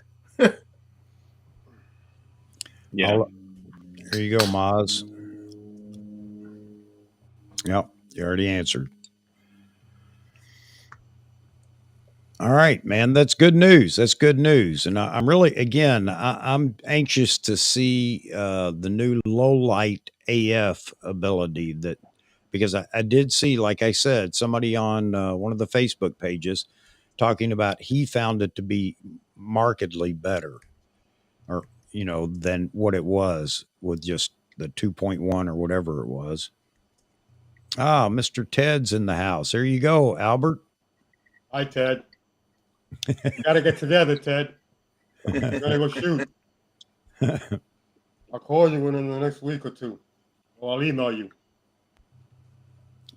All right. Albert's going to take about an hour to put all his stuff away after the show here. I'll tell you, he gave us the crash course right there on the in the parking lot down there by B&H. And I felt bad because we were just running out of time, or I was running out of time having to meet Mama to go back up to Connecticut.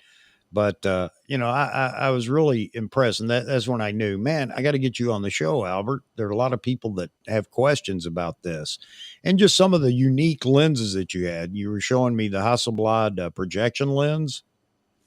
Mhm. You had that. Hasselblad. What did you? I What did have you have? one That right here. This is a Hasselblad right here on is the Nikon D700. That's the 150 Hasselblad. The yeah. 500. You can Well, see it. It's a yeah. Well, beauty. maybe it wasn't Hasselblad. I don't know. But it was a I'll get projection that lens. one. That was a Yeah, size. I'll get it for you right now. yeah. That was interesting. I mean, again, there's just so many things that are fun to talk about. I know people have questions about and everything else. So this is another feather in the cap of our community. With everybody that we have so much knowledge out here in the community, and I want to start bringing that to the front. And I know a lot of people may not want to come on, but I would hope that they would at least give it a shot and share what they do and what they're doing out there in the photography world. Okay. So here we Guys, go. Roy, I gotta hop. Albert's giving you a run for your money in terms of equipment here. This is a Leica 200 f4. Okay. Wow. I take this baby here. It's got a focusing helicoid. I adapted the back, as you can see, M42 mount, solid as a rock. Okay. I take this here. We take off the Biotal 58, the legendary lens. We take it off this year, and we are going to speed boost the Leica 200 on the Capone M42 mount. This is insane. You got to see the bulk on this. Okay, so here we go. Hey guys, stealing from Mozman in his comment over in the private chat, She Wade has a hot date and has to Can I go. focus this? Yeah, no, Hey, I do Zach. gotta hop off here, guys. Thanks for having me. I'm gonna be listening. I just gotta get some YouTube stuff done, but thanks for having me in, and everybody in the chat. It's good seeing y'all, and everybody in the panel. Later, fam. Thanks a lot, Zach. Thanks for being here, man. Yeah, Always enjoy you being around. I'll be listening. All Later, right, guys. brother. Okay, wait. All right. Okay, Have a G. good night, buddy. He's listening, so we can't talk bad about him now, guys. We got to be good. Oh no, please do. Please do. All right. All right, Al. Back to you, buddy. Okay, so that was the Leica, which I speed boosted on the M42 Capone mount right here. Okay, so what this does is it gets me down to about 230 millimeters at 2.0. Wow. Okay. All right, so around 2.0 at 1.8, which is phenomenal. Okay. And over here, this is one of the best lenses I own. I will never sell this to you. I don't care what you give me. This is the 120 1.9 call size Kropner. Okay. The bokeh on this will beat any lens because it has no aperture blade. So all of the bokeh balls are perfectly circled. There is no cat's eye shaped bokeh. There is no football shaped bokeh here, brother. And I'm gonna show it to you guys one day if I get the chance. Wow. Chuck got a preview of it. Okay. Yeah, I He was was pretty amazed. impressed. He was pretty impressed. Chuck Yeah, was impressed. was. Yeah, I was. So- Absolutely. So we're standing Exactly. around shooting pictures of side view mirrors on the cars that were parked next to us, and a guy walks up and looks at us like we're crazy. Oh, that happens all the time. I'm used to that. So, but like I said, this is by waist medium format. It's 6x6. Okay.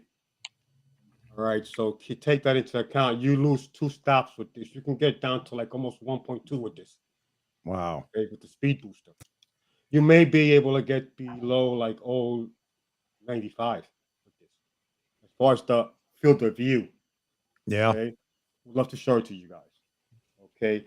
Now here, this is the Hector 120, Leica Hector 120.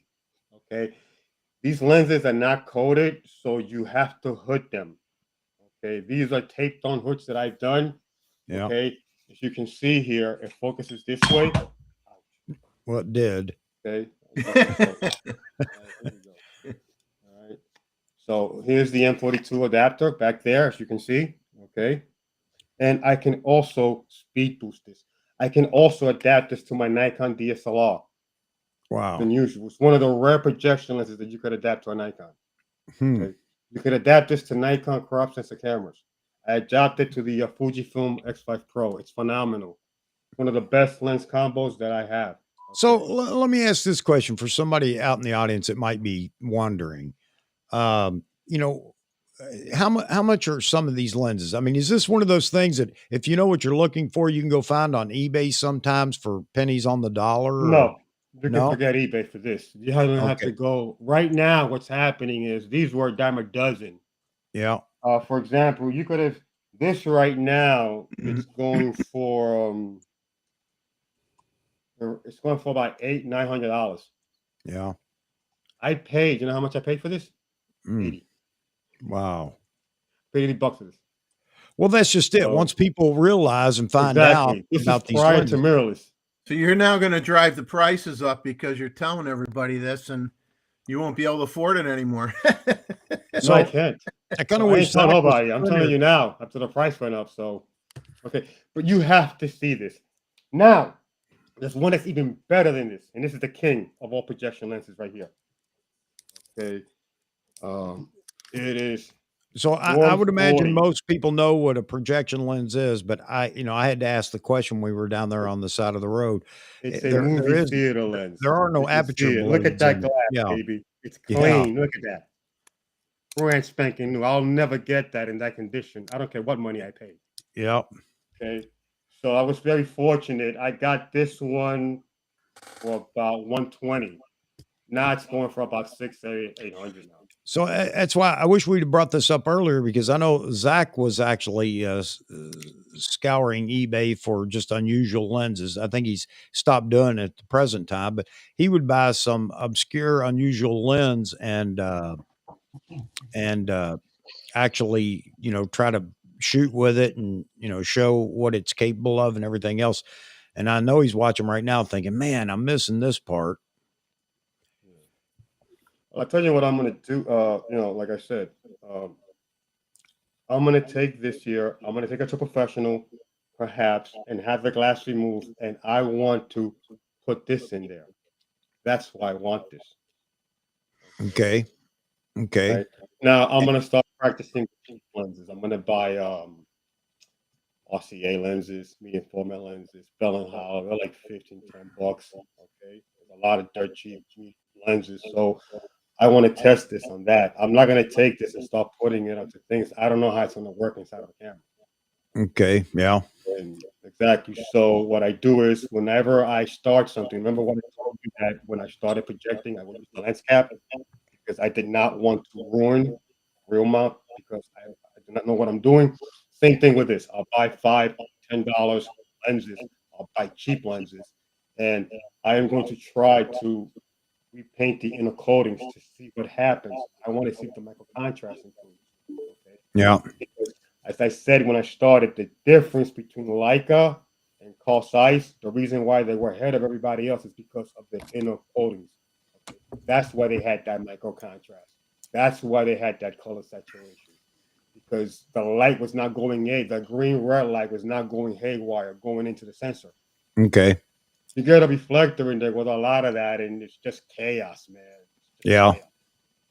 Hey, Gustavo's asking, what's your favorite genre of photography? Okay, as far as photography goes, street and portrait. Okay. So Street I and portraits. I started with landscape. That's what got me into photography. Mm-hmm. And I came to the realization that if you want to be a landscape photographer, you're going to have to travel a lot. And that was the end of that.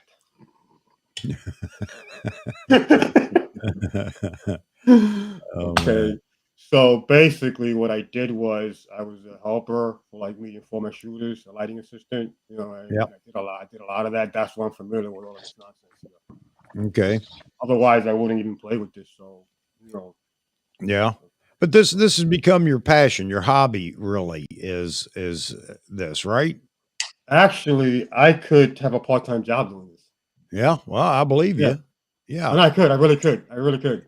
Yeah. The people of this community, I will help everyone. But there's people that tell them I got no time for this, man. Everyone here, I'll help. I'll promise Yeah. you that. I'll Yeah. help every single person here that comes to this channel. Yeah. I get people calling me, "Oh, give me this, give me that." I'm like, "No, I got no time." No, I understand that too because it takes a lot of time to answer things like that and help and whatever. I understand. It's just like being a YouTube creator. I mean, it takes up so much of your time, your personal time, your life, It does. uh, It really and does. and you just can't help everybody. So I understand that. No, I have a job. I have a real job that I got to go to. Okay, I got to get up and go to work every day. Well, not every Exactly. day. I work at home from Monday through Wednesday, but I got to head off from Thursday to Sunday, pretty much hit the street. So Do any of the adapters short out the contact pins in the camera? This is all new to me, is what Greg's asking. I have never experienced such a thing. Okay, because I don't Okay. buy cheap adapters. Okay. I buy Fringer, so I don't know about that. Okay. Okay, like I said, one thing about me is if I don't know, I will tell you immediately. I'm not gonna go here blabbing on talking about things I do not know. I wish I had that ability. But Chuck, you know everything, so you've never had that problem. I'd stay out of trouble more. If, Oh, yeah. Chuck's head's getting a little bigger right now. No, You gotta have a little drama sometimes. no, Not too much. Yeah. Oh, oh man. Man, I'm so glad to get you in there, Albert. I've been waiting and waiting and Thank you for waiting. having me. You've been dragging your feet, putting me off, not caring. No. You were busy traveling, like I said. So, I'm but just- before I leave, what the hell was I doing? where are you going? No, I'm not going anywhere. All right. Take the house and put everything away. I leave to get something here. That's what I'm talking about. That was it. That's I felt bad about that down there at B&H is we all had to get ready to go and Albert had everything out already and we're like, man, I want to help Okay. you. Let me help you get it put back together here. And we just had to run and leave him, abandon him. Well, I did, and then turned around and came back, and I realized how far it was to where I had to go, and then I bummed a ride from him. Hey, Al, can you give me a ride to where I need to go? Which he was gracious enough to do. Look, Jeffrey's another lens hood. Look at that. Yeah. But the thing is, it fits. So crazy, man. Hey, But don't thank you for knock it having when me it here, works, man. right? I mean, heck, No, it nothing works. wrong with it. It works. Like I said, I cannot wait for you guys to see these lenses. There you go. Look at the comments, Albert. Thank you, Nick. Yeah. No one on the Glad chat. I'm glad I No one was has called nervous. you insane yet, other than me. So you're doing good. Hey, no need to be nervous here. If anybody's going to make a fool of themselves, then I take all credit for that. That's me. All right. So, but yeah, this is what the community's about, man. Just having a good time, sharing information, and every now and then me doing an impromptu rant video now. But you have to do it, man, Chuck. Otherwise, it wouldn't be fun. I gotta unload, man. Sometimes You have to get snippy, Chuck. Otherwise, you get boring. Yep. You gotta liven things up sometimes. Okay, we're old. We have to liven things up. Okay, sometimes we have to make up things just to create excitement. Well, here's the other thing, and I do receive, I receive some emails from people that have some, very pointed observations or, recommendations, and that's fine because everybody needs to be able to, share their opinion. But I also get a lot of comments and emails from people that enjoy the community. They really enjoy, and a lot of people tell me too. I say a lot. I don't know how many, but I'll get 2 or 3 emails a month about people that talk about. Well, I don't join the chat. But I enjoy the show. I turn it on while I'm working, doing this or that or whatever, and I think it's great. And they listen to the chat and everything going on. And some will say, "Well, one of these days I'll join the chat," but right now I just enjoy, listening to the varied topics and everything else. And there's always, I say always, every now and then there's a few that enjoy the rants. I enjoy the So, rants. I love them. I love it when you get mad. I'm a fan. so You can get mad at me too. So yeah, yeah. But again, that's the whole thing about doing this is everybody can come in here and have fun. And everybody's invited to, obviously jump in the chat, ask your questions, share your opinions. And even if it's debate, a hot topic, we'll debate it or whatever. And I learned yesterday, talking to Baron. And I know I got a lot of feedback about Baron in here yesterday. Everybody loved him being on the show, and it was a great chat. And again, I learned something. So I think it's a lot of fun, and I encourage anybody that comes to the show. If you'd like to be on to share your opinions in the panel, I don't know what else to call it, but the panel. But everybody's welcome to be on the panel. Well, not at one time, but but you're welcome to jump in here if you have the ability to stream. And I must stress now, good audio, because I get that's the beat up. test. Yeah, I get beat up from time to time with people saying it was so annoying with so and so's audio not working, and I understand that. But yeah, if you have the ability to stream, and it's really easy. All I have to do is send you a link. If you have a setup for streaming already, is click the link and that's it. That's pretty much it. Have your streaming setup going, and it runs through your browser. No need to download anything. But yeah, I'd love to have you on too. Whoever's out there that thinks, well, I'd like to get in here and do this. And with that, let me do my little announcement because I'm just she going to hadn't say said good anything. night to Jeff and Leslie's taking off. So have a good Oh, night, guys. Thanks for visiting.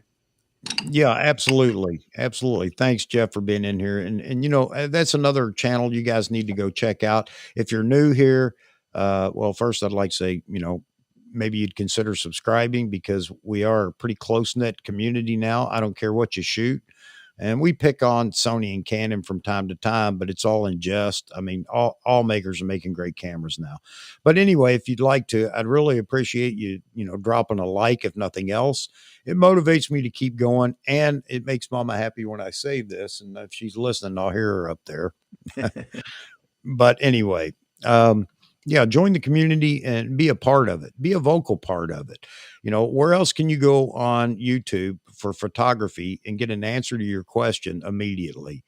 Well, even get an answer to your question on so many channels that do videos and things like that. As informative as they are, you may have a question.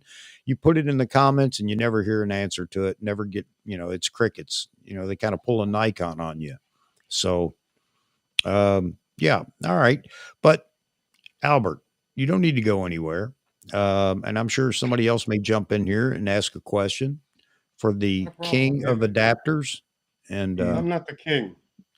well, There are people that are you, better than me, actually. you are now. Hey, here And you're in the our king. group, you All right. are. In our group, Hey, you are. I invite anybody that's better at adapters than Albert to come in here and challenge him. Then You get no credit for mirrorless.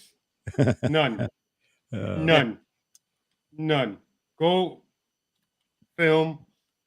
Go DSLR. Go medium Yep. format. I can adapt large format also. I do it right here. As a matter of fact, I showed Paul a large format lens that I adapted to a regular 35 millimeter camera. I did like Yep. Voltron and I joined him. There you go, man. Yeah. Oh, Okay. all right. So let's open it up now. I guess we've talked about as much as we can. I want to thank Mozman for sending the photos. That was great to see at least one of the features. how it may have improved, and that's great. But let's open it up, and you guys, what do you want to talk about? You know what? I got a question. Yes, sir. Before I joined, you guys were talking about YouTubers, and did somebody put out a video today about firmware 3.0 that I haven't seen yet?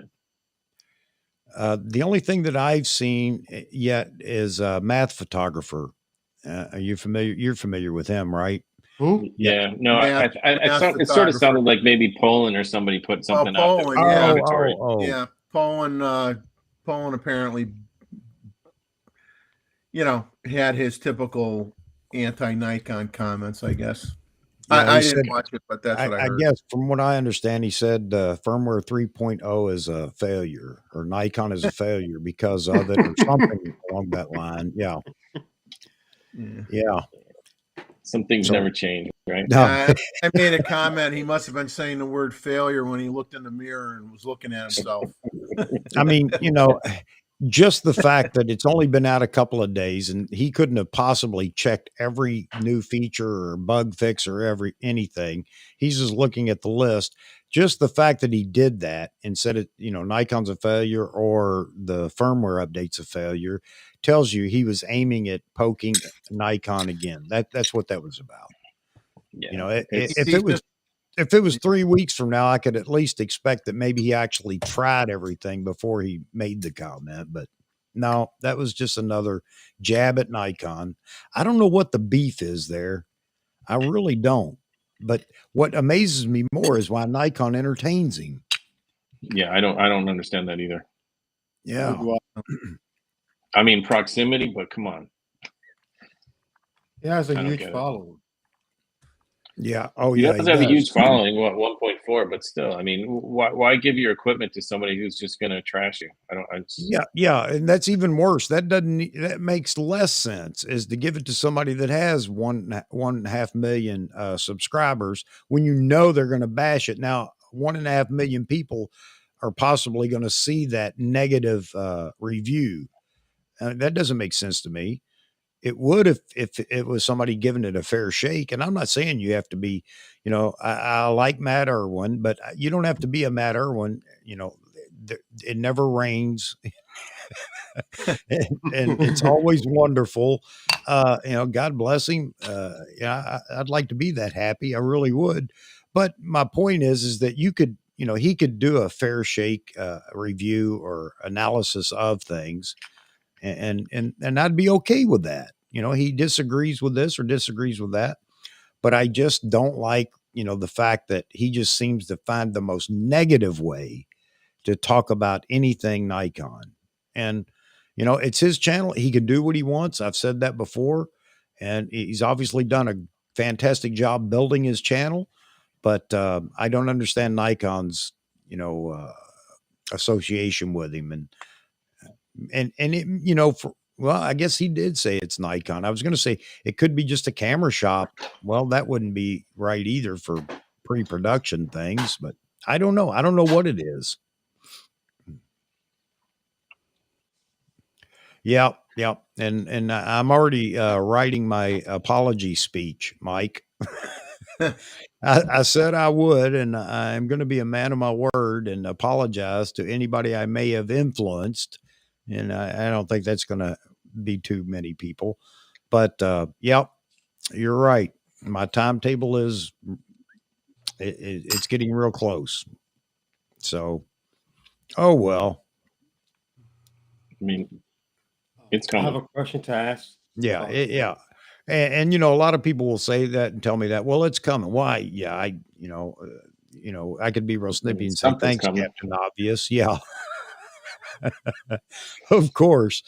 But I think the thing that aggravates me most in all that is the fact that 200 to 600, again, a lens that I am not going to buy. I don't want it. Obviously, I don't need it. But I just don't understand the logic behind that. That is a lens that is going to sell extremely well because so many people are waiting for it. Roy wants it right there. Roy wants it. Yeah. And I want it for Roy and everybody else that wants it. I want to see that lens come out because so many people are waiting for it. So, And I've heard some different logic behind why it hasn't come out and when it might come out, talking about, well, it's going to come out, or it'll probably come out with the Z90, the D500 equivalent, the Pro DX body.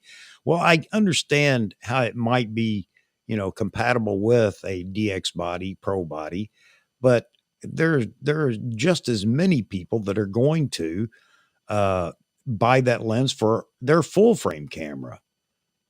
So, or they're more, I would say.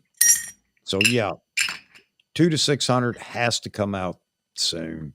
I keep saying that, but it doesn't mean they're going to do it. So hey, Photo Ike, how you doing, buddy? How's it going, Ike? Did they toy with the idea of going medium format, or was that just a lot of us talking about, medium format? Even Matt Irwin backed off that whole idea, made a video here recently talking about he doesn't think they'll do it. And I don't want them to do it. Not right now, anyway. I definitely don't want them to do it because we're having a tough time getting the lenses we're getting. Can you imagine having to wait for medium format glass from Nikon? I mean, wow. Shoo-wee. It's not going to So, take long, Chuck. yeah. I can have experience in medium format already. Yeah. Well, and My medium format lenses. My fear now is that we're everything's backing up in the Nikon train, and my fear is that it's just going to slow the whole process down. I don't think that they can. If they had put out a camera this month, if they'd announced it or whatever, even with a later delivery, I think that put us in better position. But now next year, and if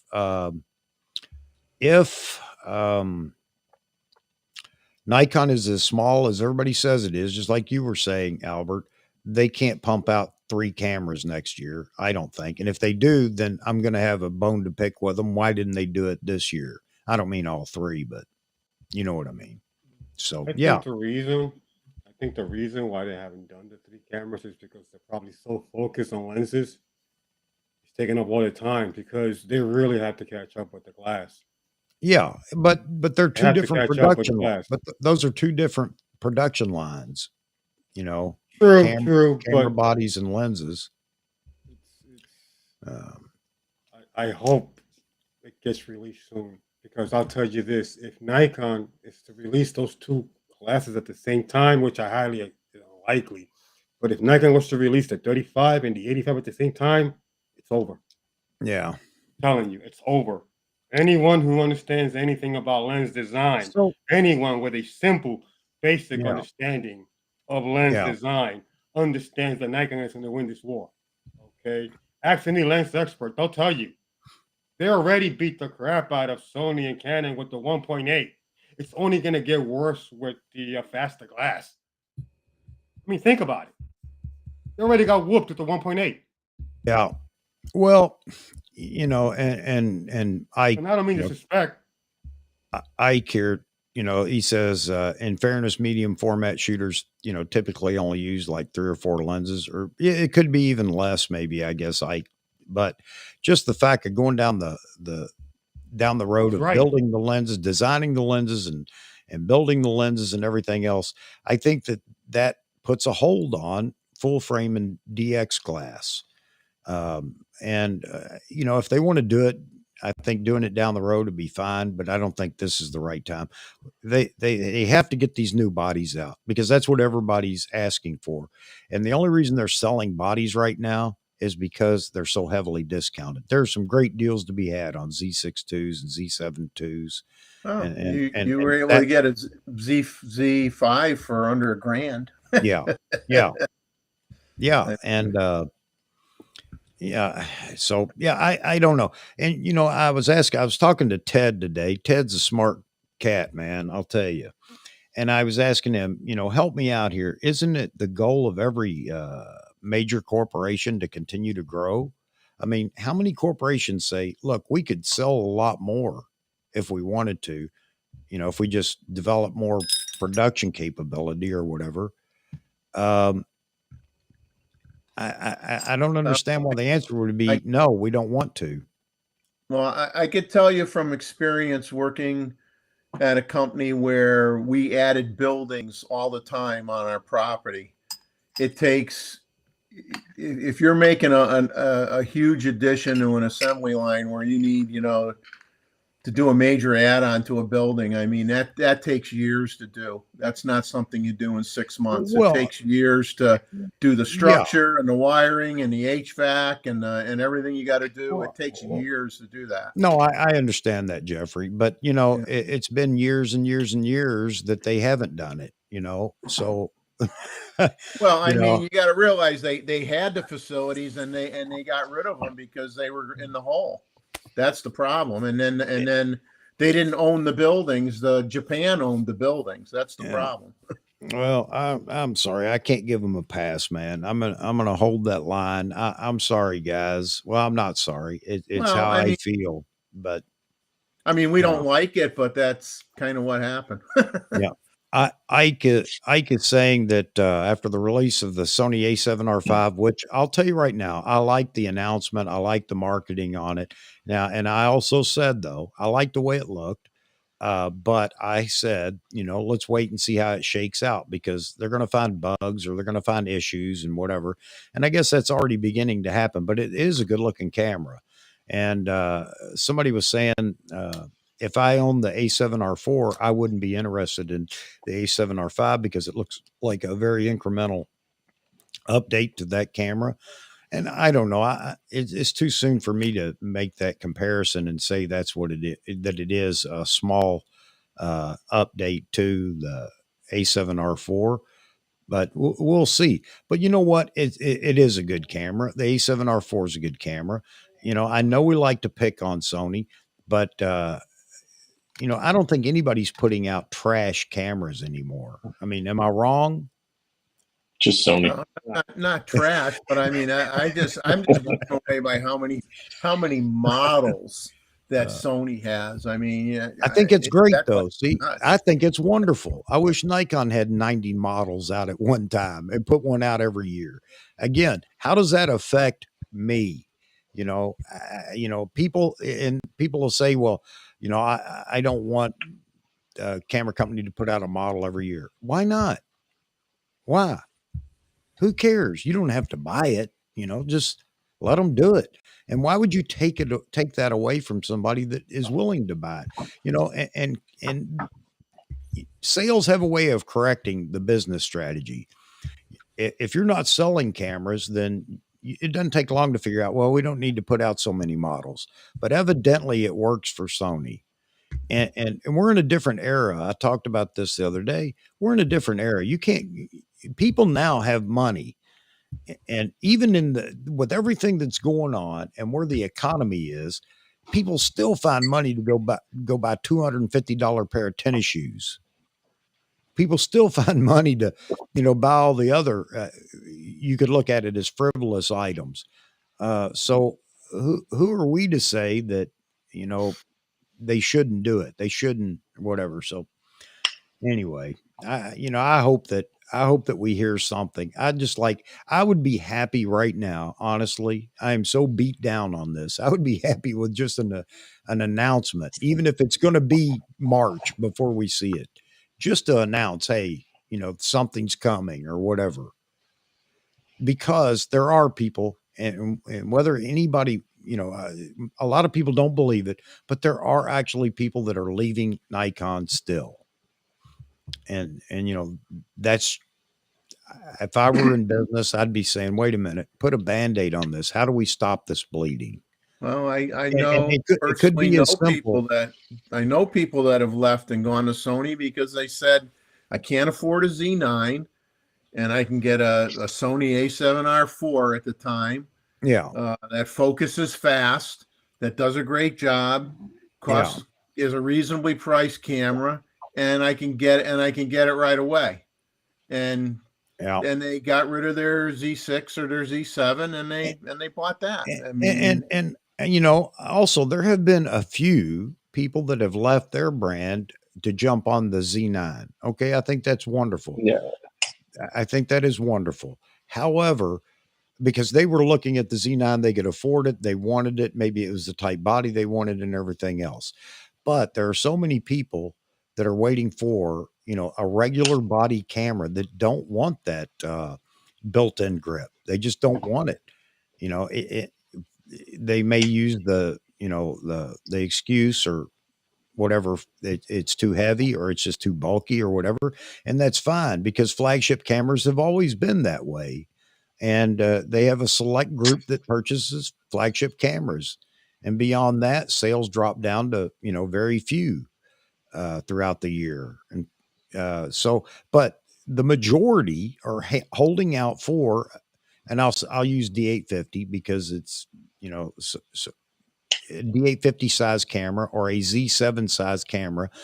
The only thing they're asking for is give me the new tech that's out there.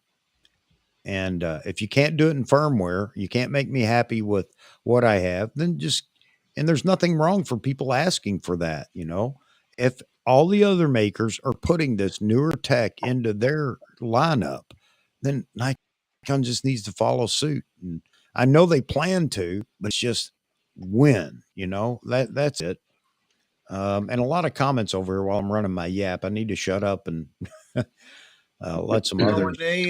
Whenever Nikon's come out with a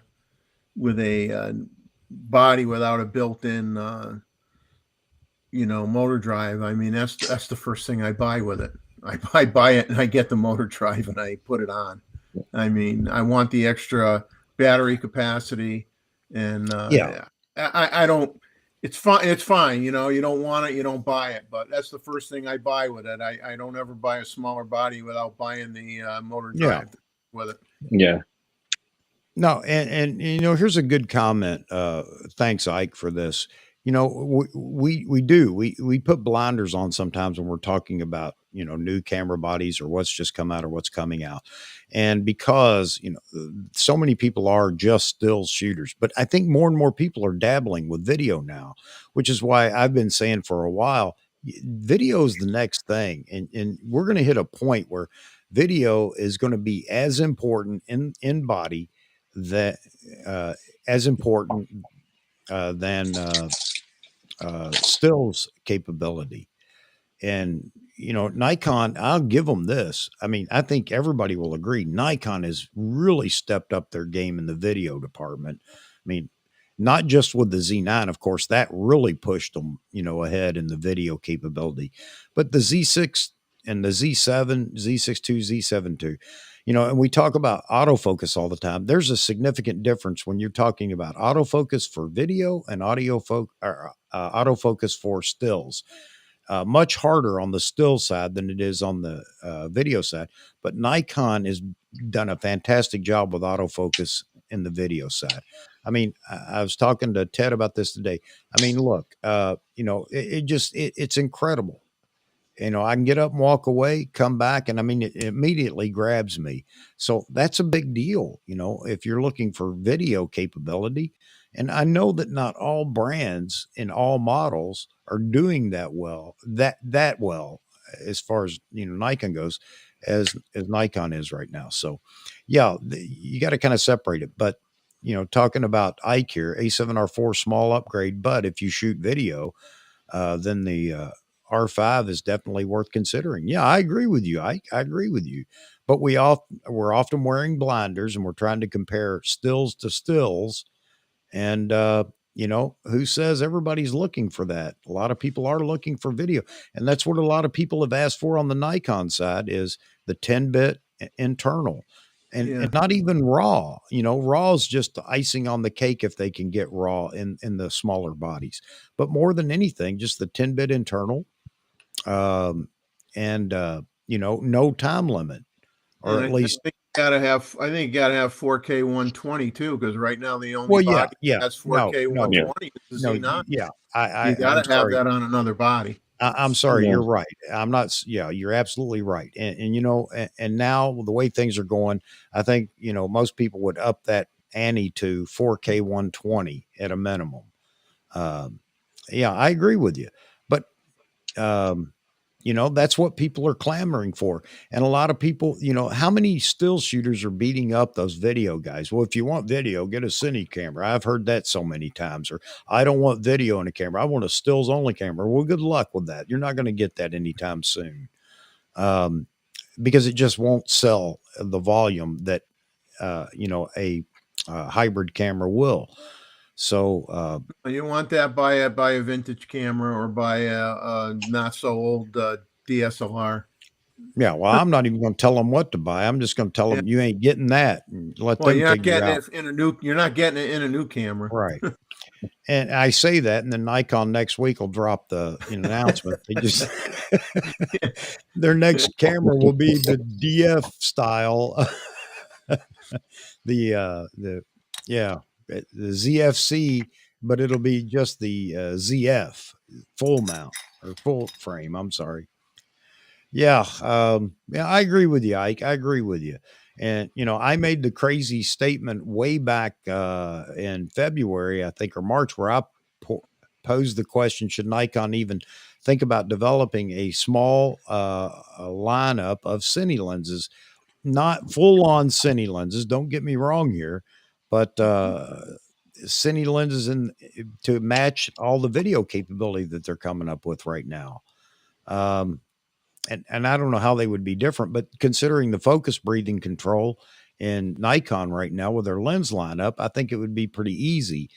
But anyway, because I do believe that video is continuing to grow. And I did a video way back 3 years ago making fun of all those that couldn't see it, and they're watching YouTube. I mean, come on. It doesn't take a genius to figure out all the videos you're watching on YouTube that you enjoy. They're coming from a lot of hybrid cameras, and Sony cornered that market, back when they began. And I think that's what helped them grow so much. So anyway, it's my 10 cents worth. And again, I need to shut up and let you guys chime in. That was a lot more than 10 cents. It's about 15 at least 15, 20 cents. All right. Point Greg makes a good point that everybody brings up is what good's an announcement if they can't produce the product, and then looking at the 400 and the 800, and the 400 and the 800 is definitely a marketing major screw up. I mean, that's despicable, and that just sends the wrong signal, because people see that and then they sit back and say, well, what do I care what they announce, because I'm not going to get it for 2 years anyway. So who gives a blankety blank? Yeah, that's always a joke when it comes to. Yeah, I know. Yeah, and again, the only solution I see for Nikon is if they want to be the big player that they feel they've always been, then they're going to have to increase production capability, and that's it. They have a choice. Listen to us scream because you announce it and then tell us you didn't recognize the the whatever the unanticipated demand. Yeah. I mean, come on. It's tough to do that, though. I mean, the market itself is shrinking. We all see the charts. We all see Zippo charts every quarter, and it would be really tough to put that money up to increase production capacity just for a market that's constantly shrinking. I just don't see it. I just think it's the way of the future. We're just going to have to, if you want something new, you're going to have to get your order in on day one. Yeah. Oh yeah. No doubt about that. Yeah. I don't know. I mean, obviously you got bean counters at $1 billion corporations that can better judge where they'll be in looking at,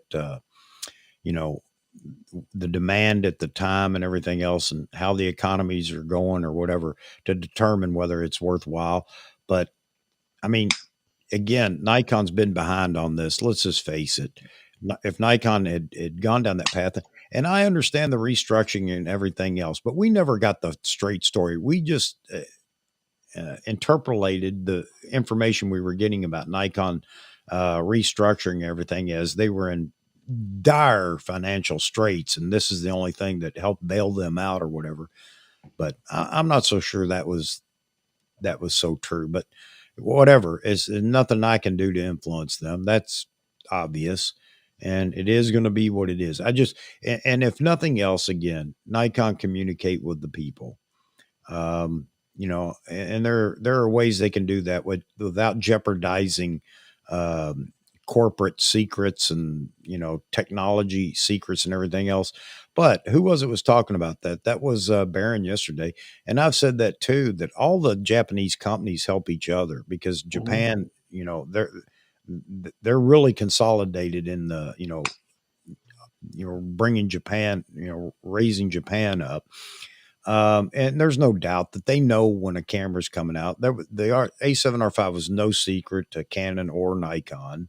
Nikon Z9 was no secret to Sony or Canon, and So I think that they could do a better job of communicating. I understand that it may be a cultural thing that Nikon specifically has, clung to.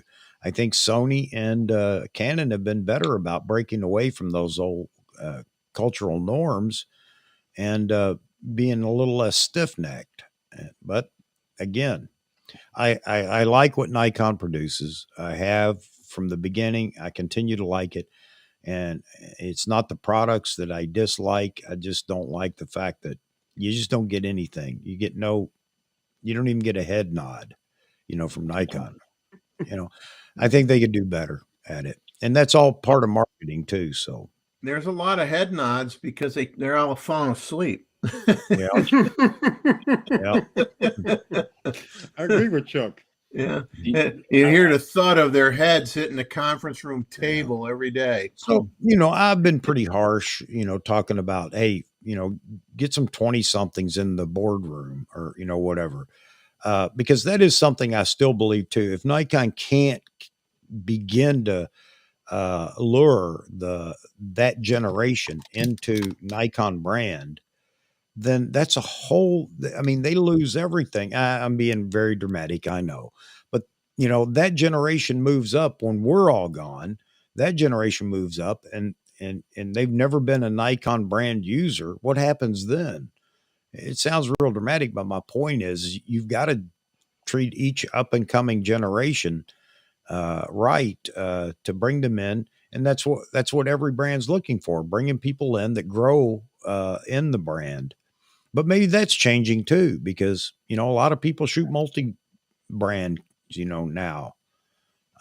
I don't know. Wonder how What do you many guys think? 20 somethings are more than happy with just like the Z30, and they're just not going to move at that higher price point camera. They're just doing TikTok videos and this, that, and the other, and they don't need a Z9 to do TikTok videos. But if you see, that's just it. We're so narrow focused. We don't get out with the 20 somethings and whatever and see what's going on. And I would encourage everybody, go check out indie filmmakers. Right, but how many people are we talking? We talking 1,000? We talking 100? We talking? That's what I'm saying. What are the percentages of people between the ages of 18 and 20 and 25 that are using higher level camera gear? Period. I think you would be surprised, and I don't know about 18, but 20 somethings. Yeah, I think you'd be surprised how many. And when I say indie filmmakers, they're the kind of the pinnacle of the amateur side of filmmaking and everything else. But they're doing all this stuff with hybrid cameras, and hybrid meaning like Z6s and R5s, things like that. And I mean, but if you look at the numbers, the numbers of cameras sold, I mean, it doesn't. It just keeps going down. Yeah, it keeps going down. I mean, I think the majority of people in that age range that are filming, they're doing stuff with their phones. They're using selfie sticks, and they're being extremely with what they're getting out of those cell phones. And I don't think I don't think that they're spending that kind of money that we might think they are on these cameras and these lenses. They just but those I know they have disposable income like we didn't have at that age, but not to that extent. It's a lot of money. Well, no, you're right, but how much do they influence others by just using the cameras?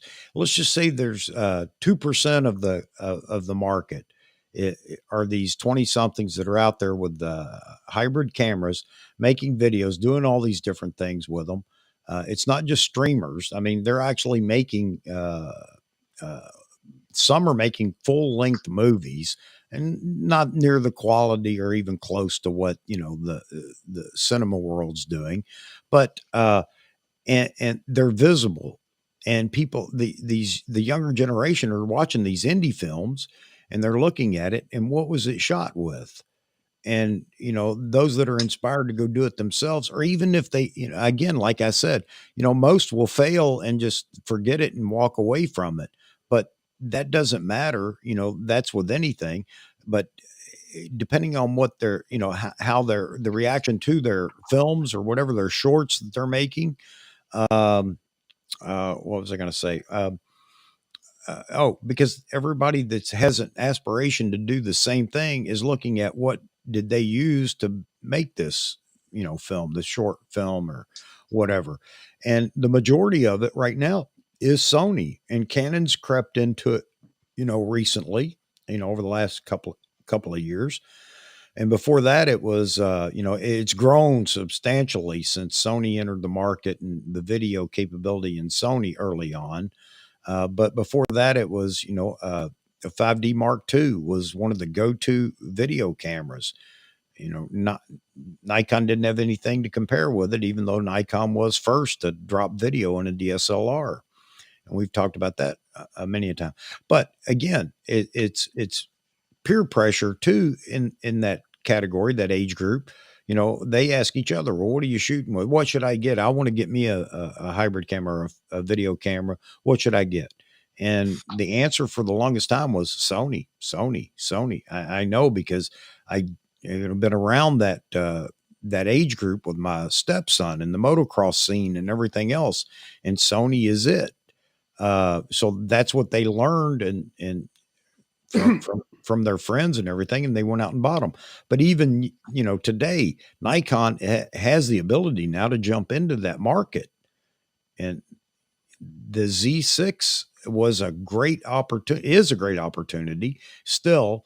But a new hybrid camera, the Z6 III, would be that great opportunity because the quality is there. Nikon's got it. And, just tweaking a couple of things. Like I said, a lot of people are waiting for 10-bit in camera, in body.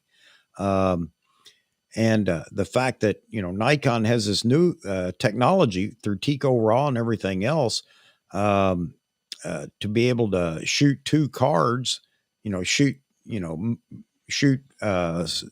to two cards, and they're, what was I going to say? Rather than having external, and that's the other thing. That's what brings them into the whole setup is, you can shoot with the camera without any external recorders. You can shoot with the camera without any external monitors. Of course, they all aspire to go, to that length as well. But a small body, run and gun for what they're doing right now is what they want. And I'm not saying Nikon's missing the opportunity. I think they finally picked up on that. And if you remember the corporate newsletter or talk back 6 months ago, where Nikon talked about we're out of the 24 megapixel sensor business. We're only going to produce prosumer bodies, higher end bodies. Well, then we got a Z30, so I'm not sure how that worked out. But and I'm not saying it's bad. I'm just saying, I wouldn't have expected that based on what they said. And they made they definitely made sure they announced that they are definitely in the video game, because that's where everybody's headed, so that generation's coming up. And even here in the community, Mike Farwell was talking about it. He didn't, he didn't care anything about video, but then he got a little interested when he had the Z6 II. And there have been others that have mentioned that I would never have, cared about video. But now I'm dabbling with it or playing with it. So, and all the YouTubers, even if you're a strictly stills guy, no, they're still using video to, for their channel, for their content and everything else. So, I don't know, but right now, all that said, right now, Nikon, I think the best camera for them to come out with, and I'll just say, I think the Z6 III is the camera to come out with next. Get on the lower end, as you were talking about there a few minutes ago, Maz. Get on the lower end to let more people in. but it still has the technology of the, the Z9. Not everything, but just the AF, some of the video specs and things like that. I think it's, what they need to do, and they need to do it soon because there are so many people that are waiting. And Gustavo, let's see. Here you go. Gustavo's comment. If I don't get any announcement about November 16th, I suspect we will not see any announcement until January, February. And that is not good, guys. And I agree with you.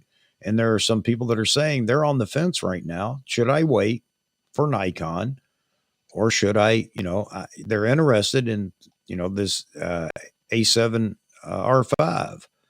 And, should we tell them don't be interested in it? Hey, Nikon's going to have a better camera here. Just wait 6 more months or 6 days or whatever. I mean, there's nothing definitive, and Nikon could put a Band-Aid on that cut just by saying, doing a development announcement or something. That's what I'm really getting at. And, we'll see what happens. Whether you switch right now is a personal decision, but they sure make people sit and think if they came out with we're gonna have this in March, or we're gonna have this out in February or something, would definitely and it then would definitely help. It would definitely help, except that some people will say, okay, you're going to have it in March, but I won't get it for a year, and I'm not going to wait a year to get it. No, you're right. And we're going to complain because it's not tomorrow. Of course we are. And you guys know me. Of course I am. But the bottom line is it's something coming from the corporation, and it makes us all stop. Okay, something is coming. And I was asking Vahagan this the other day. Do you have people that ask you, what should I buy? I'm looking at Sony or whatever, or Canon, that R7 looks good, to them or whatever. How do I tell them don't do that? I wouldn't try to tell them. I'd say you got to go with your gut. Yeah, I mean, it's just hard because I love Nikon, the products. I love, the cameras and whatever. But I can't tell people just, hang on, hang on, hang on. How long do you tell people to hang on, hang on? But, you got to go do what you want to do. That's all I can say now is I can't give you advice on that. If you really want something now and you like what you see in another brand, well, you just got to do that. I don't want to be the one that tells you to wait, and then, it winds up being March, the announcement for the next camera, which means, April at the earliest for delivery of the camera. And then with the, the volume of sales, you may not see that camera until June, July, or August. And it's a lot easier if you're not, it's easier for someone to go to some different brand if they're not already invested in the brand. Yeah. If you don't have a bunch of lenses already that make you hold yourself back and hang on longer, then if you're somebody new to the game, then you don't have anything tying you down. I mean, you could just go with anybody at that point, and and most are not going to want to wait for Nikon. I mean, they're just gonna go with Sony or Canon. Although I think Canon's decision no third-party lenses is a bad move personally, but the R7 seems to be a very good camera for the money too. So yeah, and the what was it today? Simon talking about the cost of the R6 II is going to be identical to what the R6 was. I don't know how they did that, but that's amazing. And they're getting more tech in the R6 too, obviously. Yeah, but I think it's still going to be it's going to be maybe a 24 megapixel sensor versus a 20, which is not a really big jump. That helps keep the price down too. Yeah. Well, no, I understand all that, but you can overlook. This is where having certain features allows you to overlook other features or other specs, but upping the frame rate and things like that, better video, specs and things like that. So I mean, Yeah. they're saving money elsewhere too. Like if it's the same Oh, body, yeah. they're saving money on that. I Yeah. mean, they can easily come out at the same price. Yeah. But you know what? I think that the market is forcing a lot of the makers to look at their pricing again. Um, Nikon. No, we never expected the Z9 to come out at $54.99 or $5,500. Well, I shouldn't say we didn't expect it. I don't know. There was just a gut feeling at the time, and we had a lot of conversations. If you guys remember talking about, if you get rid of the mirror box, you get rid of the the OVF, which is ground glass quality and yada yada yada, production time versus just putting in a little TV screen for the EVF. I mean, it looked like there were ways to cut cost by doing that. So it was great new tech plus cheaper production, possibly. And if they use a lot of the same components in other body sizes, then they're gonna reap the benefits of Yeah. buying more quantity of the same part, and that'll save them Yeah. some money on all the camera models. So Yeah. that's something that Yeah. they got to do. Yeah. So, and again, is Nikon going to die over this? No. But again, it's just, man, there's just missed opportunity after opportunity as I see it. The Z9 fever is gone. And that's understandable too. I mean, we in the Nikon camp still want to promote it and everything else, but I mean, the buzz it's settled down considerably. And Nikon should have, in my opinion, should have been ready to ramp it right back up with the next body. But so many people were saying they're not going to take away sales of the Z9 by now. Well, I think you're wrong. A sale's I a don't believe sale. that either. And I No. believe that as well. and That's if when nonsense. it's hard to get the momentum back, but Yeah. like Mike just said a minute ago, you're right. All will be forgiven if Nikon drops a Z8 in 3 months. All of a sudden it's like Nikon can do no wrong until we can't get it in our hands, and then we go right back down this trail again. It's I mean, amazing. going back to what you're saying, like I personally don't care if somebody were asking me for my opinion on what brand they should buy. At this point I just tell them to buy Sony. I don't care. I don't care if somebody buys Nikon or Canon or Sony. I really Yeah. don't. I agree. Yep. I mean, Nikon's not going anywhere. I can get my Yeah. gear quicker if they go to another brand. I don't care. I mean, I'm comfortable in the fact that I know Nikon isn't going anywhere. I know the Yeah. product they deliver is top notch. Yeah. Why do I care? I honestly, I don't. No, that's a great approach too. And you know what? I'm going to work on feeling that way too. You're absolutely right. Because it's so much easier. Why defend it? I mean, defend it when I say defend it, why defend Nikon trying to sell Nikon to somebody else? Let them choose what they want.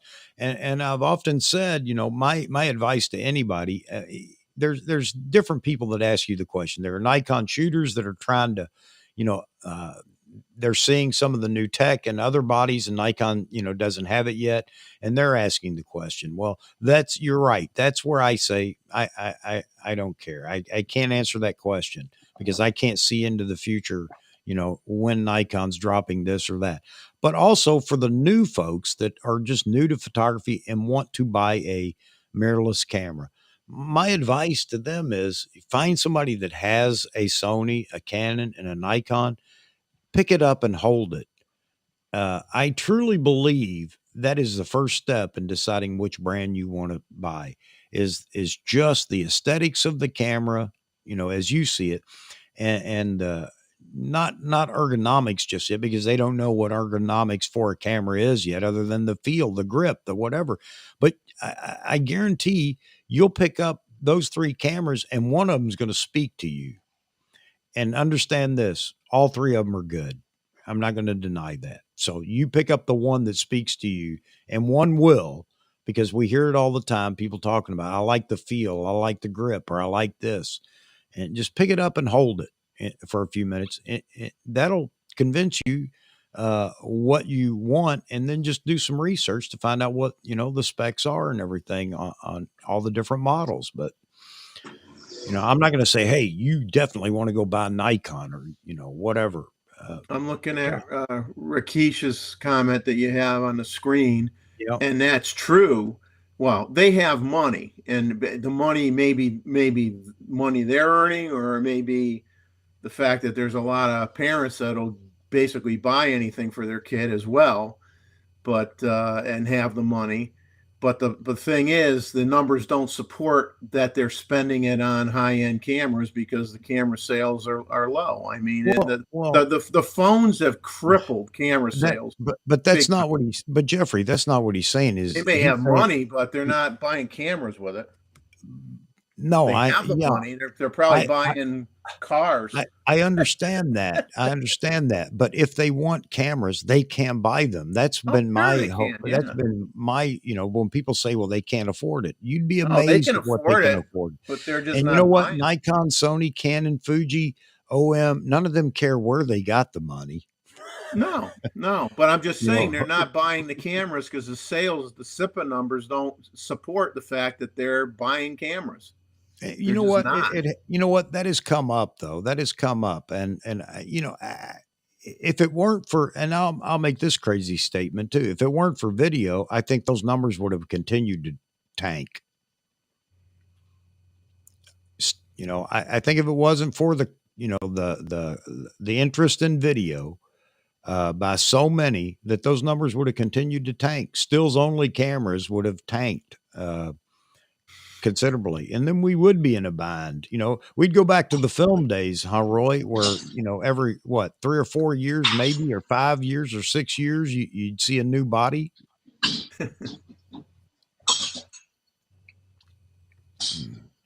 Roy, hey, your audio's not working for you, Roy. Your audio's dead.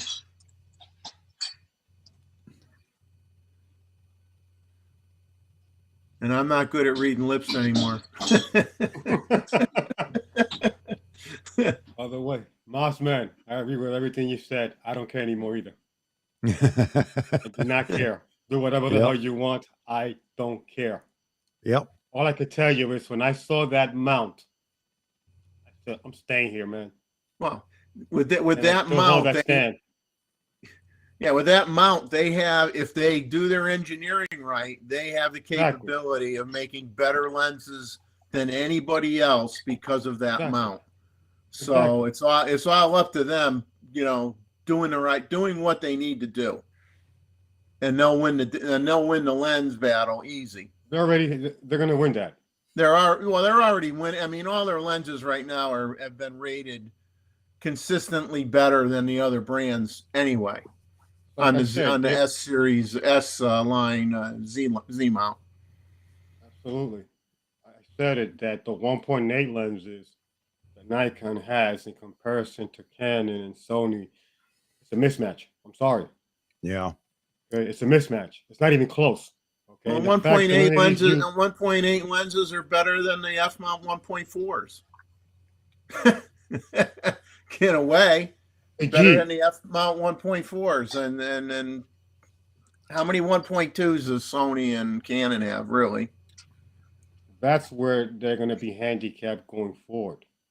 Okay, that was Nikon's problem. That's why so many people left Nikon, because they cannot come up with that 1.2 glass. Okay, Nikon may be able to come up with 0.995. Okay, with autofocuses, but that's a stretch. But you get what I mean. Yep. Yeah, and again, 6 months from now, all this will be behind us. Well, I hope. I hope there's well, then we're going to continue to talk about the fact that you can't get many flashes to work with the Nikon cameras. Yeah. Well, and that is a problem. That is a problem. You had to go there. Yeah, I know, but it's true. That's an Achilles heel right now. Well, I'm telling you. The only way Nikon can lose the glass battle is if it fumbles the ball at the 1 yard line. That's how far ahead they are with that mount size. Yeah. Okay. I have to do an earnest binder.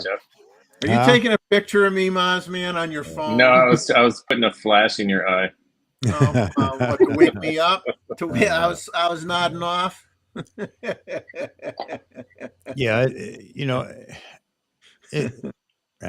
whatever. It's, Rakesh brought up a comment a minute ago, and I'm trying to remember what it was because I wanted to speak to that too. That Nikon rumors is speculated we will see a lens this year. Okay, you know, Is that news today? I haven't seen that. yeah, Rakesh just talked Hey. or made the comment earlier talking about Nikon rumors had made that Well, and speculation. they keep talking about leaning more like it's going to be the 35-1.2 when everybody's been screaming for the 85-1.2, and then they go, "Well, it looks like it's going to be the 35-1.2." It's like, well, where the hell did the 35-1.2 come from? Where did Everybody's been that come talking the from? 85. Yeah. They come out with that 35-1.2 before the 2-6 and the 85. That's like, Yeah, I'll just be scratching my head again, like, okay. Oh man.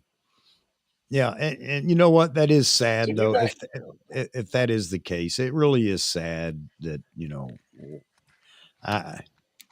All right, I'll shut up about did you that. guys see what I think it was Tom Hogan, what he was saying about the Nikon is going to release a Z9 II Yeah, he's in saying the near sooner. future? Yeah, Yeah. sooner rather than later. Yeah, So like maybe an S version, an X version. Pretty yeah, interesting. yeah. It is. It is. I mean, I kind of hope it's not true, but it's interesting. No, I gotta agree with Gustavo here a little bit. What's created all this tension, or well, it is what's created all this tension is the transition from mirrorless to a new mount. I was right. Yeah, yeah, and I agree with that. And a lot of people talking about switching brands and how nobody can afford to do that, and it's just so costly. Well, guess what we just did? We didn't switch brands, but it's like switching brands because we're all buying a whole new lens lineup now, all new bodies. It could have just as easily have been, well, we'll just go to Sony and do the same thing, or Canon and do the same thing. Because isn't that what we're doing? Buying new lenses and new cameras. for me, cameras, yes. Lenses, not so much. I'm still keeping some of my F-mount glass and adapting it. Yeah, and there's nothing wrong with that. A lot of people are doing that. And we still have a lot of the Nikon segment to transition to mirrorless. A lot of pros, especially sports pros and the like, haven't given up their D5 or D6 yet. I think the Z7, as good as it is, that's fine. That's great. That's something they look forward to. But right now, they got to beat their money's worth out of because they're professionals and they shoot for a living. They got to beat their money out of those, other, full frame or not full frame, but flagship bodies. So yeah. No problem, Maz. No problem. I went out and I shot some night photos earlier in the week, and I on my camera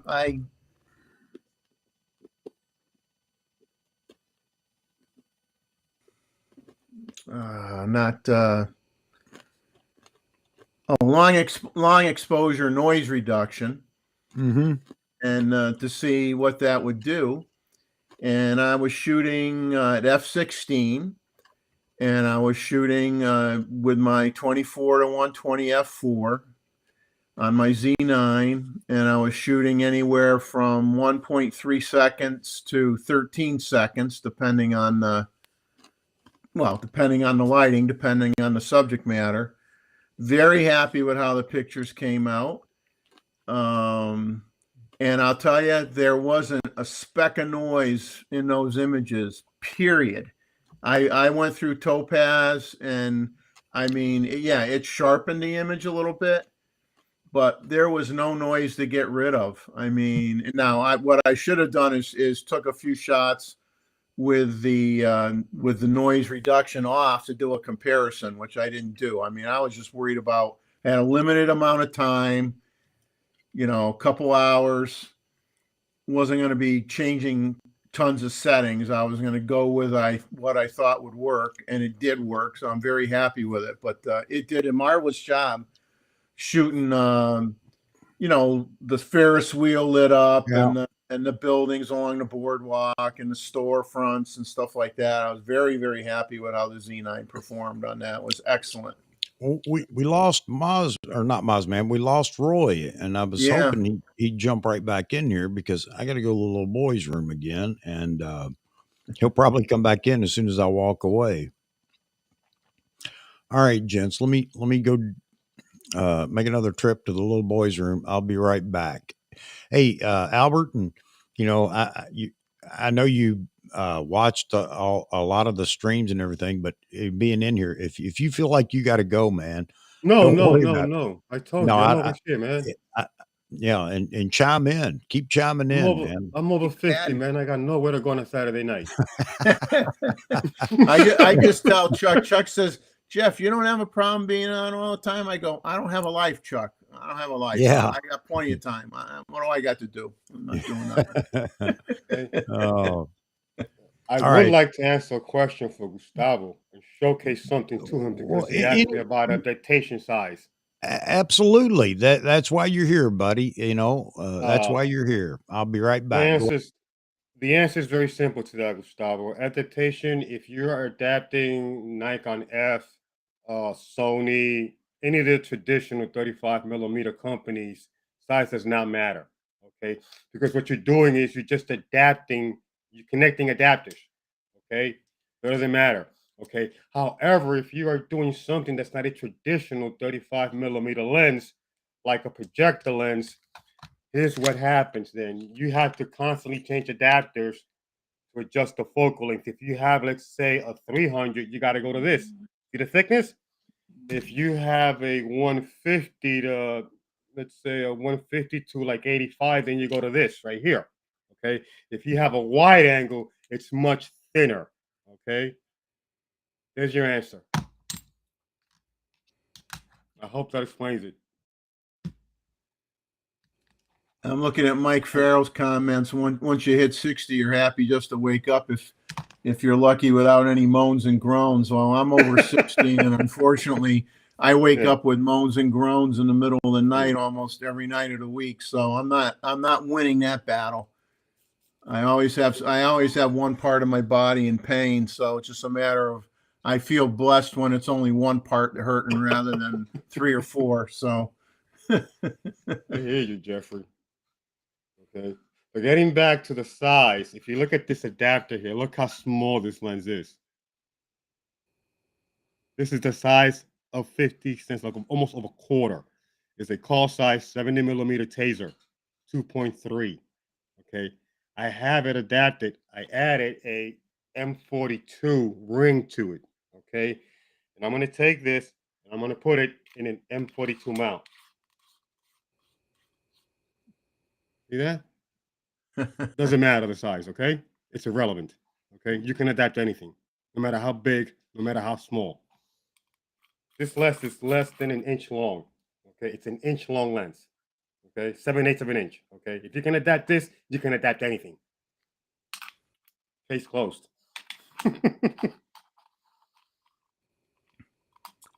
Greg, I have not stopped using the 500 PF, but when I do street photography, I do not use long lenses. I use either my 14 to 30 or my 24, usually my 24 to 120. And that's what I use for, street photography, car shows, stuff like that. But I've been using a 500. I've had some issues since I got it back from repair.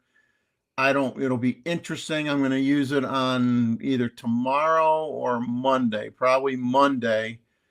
And hopefully, if the problem was somewhat camera related, maybe with the new firmware upgrade, some of these weird things that have been occurring go away. I don't know, but yeah, the 500 getting it back from repair. I mean, I've had some weird stuff where it's just, it thinks it's in manual focus mode when it's not. It's in AFC mode, and it comes up with the ring, and I'm getting I have it so my manual focus, it's the focus area is blue, so I get the ring, I get stuff in blue, and I'm like, why am I in manual focus? I don't have manual focus selected, and it's just doing some weird stuff. So I mean, it was doing that before when I sent it out for repair. So I don't know. I got to use it for like a week's worth of shooting, or 4 or 5 more times, and try to narrow it down to whether it's the lens or the camera, or I mean, it's frustrating. I don't have another mirrorless body where I can pop. If I put a Z mount lens on the Z9, I don't have any issues. That's all I know. So I mean, I just got to see if the 500 is my problem, but it's frustrating.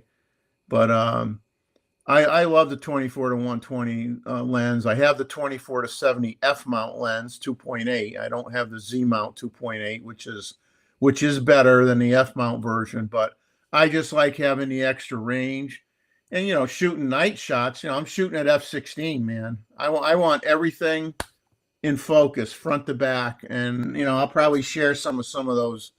I'll do a video maybe on some of the night photography shots I took, and you'll see. You zoom in on the image, everything front to back is tack sharp, absolutely tack sharp. Yeah, it's wonderful lens. Nikon, I don't know if you guys, addressed this Vahography talking about. Have you seen the Dan Watson Manny video with the Z9 and R3? And I'm ashamed to say, Vahagan, I haven't seen it yet, so I need to check it out. I saw some old videos. Huh? 6 months ago. Okay. Was it a new video? Oh, I don't know. I assume it was, but I don't know. Oh, I'm glad I saw this 500 PF question for Jeffrey, and he's going to go off to grab a drink real quick. Yeah, Vahagan says that video is a few weeks old. Okay, I got to check it out. What was I going to say? Yeah, somebody had asked me in a comment on one of the videos about whether Jeffrey had his 500 PF back yet, because I know he had some problems with it. And I think he was asking about it because maybe he's having a problem with his 500 PF. So got to remember to ask Jeffrey when he gets back in here. Interesting results is what Vahagan says, and he was telling me about it. And he said that the Dan Watson, they were shooting together, and he was raving about how much better the Z9 was than the R3. So I don't know in what categories, but yeah, I got to watch that video. It was 9 months ago. Oh, okay. Okay. I was right. It was Manny's wife. She's walking back and forth and they're testing all of the cameras. They found that the Nikon focus is further back. That's the video, right? Yeah, I remember that video. Dan Watson speaks very highly of Nikon, so yeah. See that's I love when people speak highly of Nikon, obviously, and comparisons and reviews, but that's why I trust our community. I really like the fact that we have a community, and because we can share our results, and we're going to be honest with each other. And I'm not saying that Dan wasn't, or Manny wasn't, or whatever, but I just trust us more now, because I was talking to Ted about that. These ambassadors and whatever they call them for each of the brands. I think people have lost faith in them, other than it's some kind of celeb following, because, I mean, how many ambassadors are going to step up to the plate and tell you, I really like this or that or whatever, but there are a few faults, and I think that Nikon needs to address. They're not going to do that. That's not what they're paid to do, and they're not going to jeopardize their relationship with a brand. So I take all their reviews and things like that with a grain of salt. And how many photos they never tell you. They've got two or three photos that are just spectacular, and people think that they just walk out in the woods and they only take three photos and they're just perfect. Everything. Well, wait a minute. That's the secret of photography right there. You only show the Yeah, good ones. yeah. Not Well, that easy. no, and I understand that, but it's nice when they will actually tell you that it took 259 photos to get this one capture. And I'm not talking about being in focus or anything else, but just all, the stars aligned, the animals stood up and smiled and waved to the camera, you know, or whatever. Well, you know I, who will I sometimes criticize Nikon a little bit is Richie. When he does a lens review or something, if he sees something he doesn't like with a, they got rid of a mode that was on the switch or something on a lens, or I mean, once in a while, I'll make a camera and to make a comment and say, I'm a little disappointed that they got rid of this, or I wish they had this on it. I And mean, he those doesn't are beat the crap out of it, but he does. right. He will bring up some stuff, and Ricky's pretty good about that. Those are reviews that I feel like I can trust. If they're Yeah, being honest and saying, it's great, but it's not perfect, and right. here are a few things that I think they could improve on or whatever. Yeah. Um, Frames is stepping up lately. He's making more content. And I'm glad to see that. Yeah, I saw his review, his discussion really about his experience with the Z9 and the R5, and I was happy to see that. Uh, and colors come up in his review of the two cameras. But I got to tell you, I'm moving away from colors. I like Nikon's colors, I always have. But you know what? I've always liked Fuji's colors too. I Yeah. mean, I always thought Fuji Lovely. did it. Yeah, I always thought Lovely their colors. color science was great too. Lovely Um, colors. but I think even and I was telling Vahagan this. I believe from what I've seen, Nikon, Sony stepped up a little bit too. I mean, we all talk about the green and the Sony color science with the sensors, and I remember that early on. But I think they're finally coming around to a better color palette within their cameras, and I got to give credit where credit's due. I still prefer Nikon over the others, but you know I don't think it's as horrendous as it once was, and the comparisons. So I think all the manufacturers are doing a good job now. I think the only comments I hear is everybody. Well, I don't want to say everybody. That's a bad thing to say. I don't know everybody. Number one, but a lot of people claim, true or not, that the Nikon RAW files are better because they are getting the data right off the chip. They're not doing any minutia to it, so they're Bingo. getting more. The RAW file is a better file. You could bring up the shadows better. You can knock the highlights down better. That's something that is a big thing with the RAW files with Nikon versus the other brands. And I believe that. I mean, I shoot a lot of pictures in varying light conditions because of what I shoot, and it's amazing sometimes a shot that basically I'll say it. I screwed up a shot, and Yeah. I'll get it in post, Yeah. and I could save it. I could get a printable, good, sellable photo with the RAW file. And I don't know that I could do that with some of the other ones because, from what I've read and what I've heard people say, Nikon RAW files are top notch. Yeah. John Ishii just mentioned Potato Jet, and if you haven't seen him, I'd suggest you go over and check his channel out. Potato Jet sounds crazy, but the guy is super entertaining, and that's that helps a lot because he's very entertaining in his reviews and things like that. But John's mentioning the fact that he's a Gen Z future filmmaker, or not. The Generation Z folks are watching him and they're influenced by him. And it has a lot to do with him being so entertaining. But, he doesn't do anything with Nikon. He doesn't bash Nikon. Don't get me wrong here. Not at all. But he talks up Sony and especially Canon. And that's an influencer out there that's influencing a whole generation of photographers and videographers.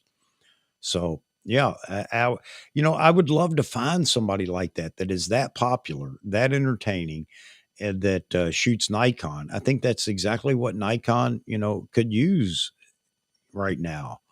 But I've said this for a long time. Nikon needs to find these up and comers. Now he's big now. Potato Jet. I don't know how many subscribers he's got, but it's huge.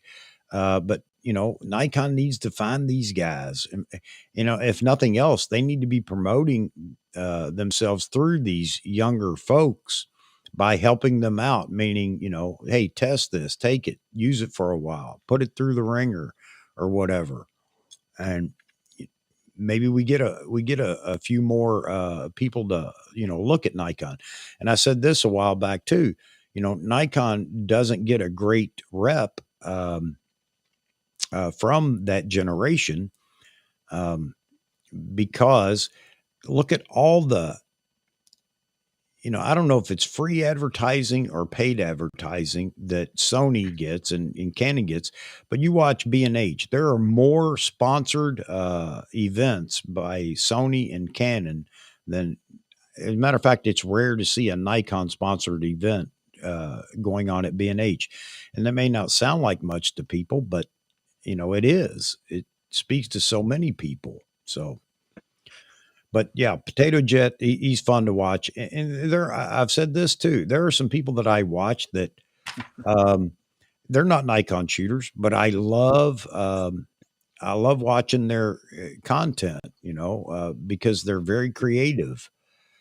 I just wish that, Nikon had the same, people out there in the field that provided that same amount of entertainment and promote the brand. Oh. I think No worries, Mike. I'm Gen O for old. Yeah.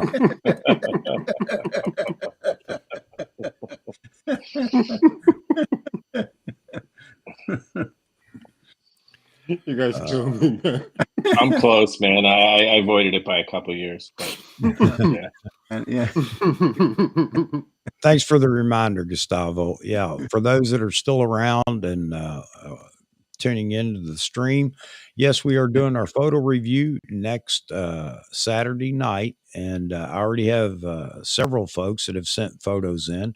If you would like to participate, the only thing that I require is that you get a photo to me. It's JPEG, and it's 2048 pics on the long side. That just gives us some room to get it up on the screen and maybe zoom in and look at it. And there's no requirement for it being a certain genre or anything else. It doesn't have to be a recent photo, although we love seeing recent photos with your gear. But whatever you want to showcase, send a photo, send it into me here at AP Studios at chuckomail@yahoo.com. And I'll make sure that I get it downloaded. I pull them all up in Bridge so that we can go photo by photo, zoom in, zoom out, and just talk about it. There's no critical critiques that go on. We just have a good time looking at what your work is, spend a few minutes talking about it, and it gives you a chance to show off what you're actually shooting and doing. So, I encourage you all to do it. Come join us, be in the chat when we're pulling the photo up. The phone line will be open. And if you want to call in and talk about it or just chat about it in the chat when we pull the photo up, that's great. You don't have to be in the chat. If you want to submit a photo, just let me know that you won't be around so that we're not doing the Bueller. And that might go past a lot of people. might not Just understand tell that. everybody that you want a release sign so that you can resell the photos afterwards. Yeah, I have the photos printed and take them to the next little event on the green up here and sell them. No, Just give me a cut. Give me a small cut from mine. no. All right, that's fair enough. But yeah, I need Hershey's miniatures fund. huh. All right. What's Vahagen saying? See the latest Nikon rumors post. I wonder if they're talking Must about be about the new lens, right? John Ishii talking about Malaysia. Nikon Malaysia ran out of dollars. Meanwhile, Sony Malaysia has one photo event after another. Yeah, John, yeah. it's up to you. Interesting. Yeah. Well, new lens before the end of the year. And who was telling me? The 600.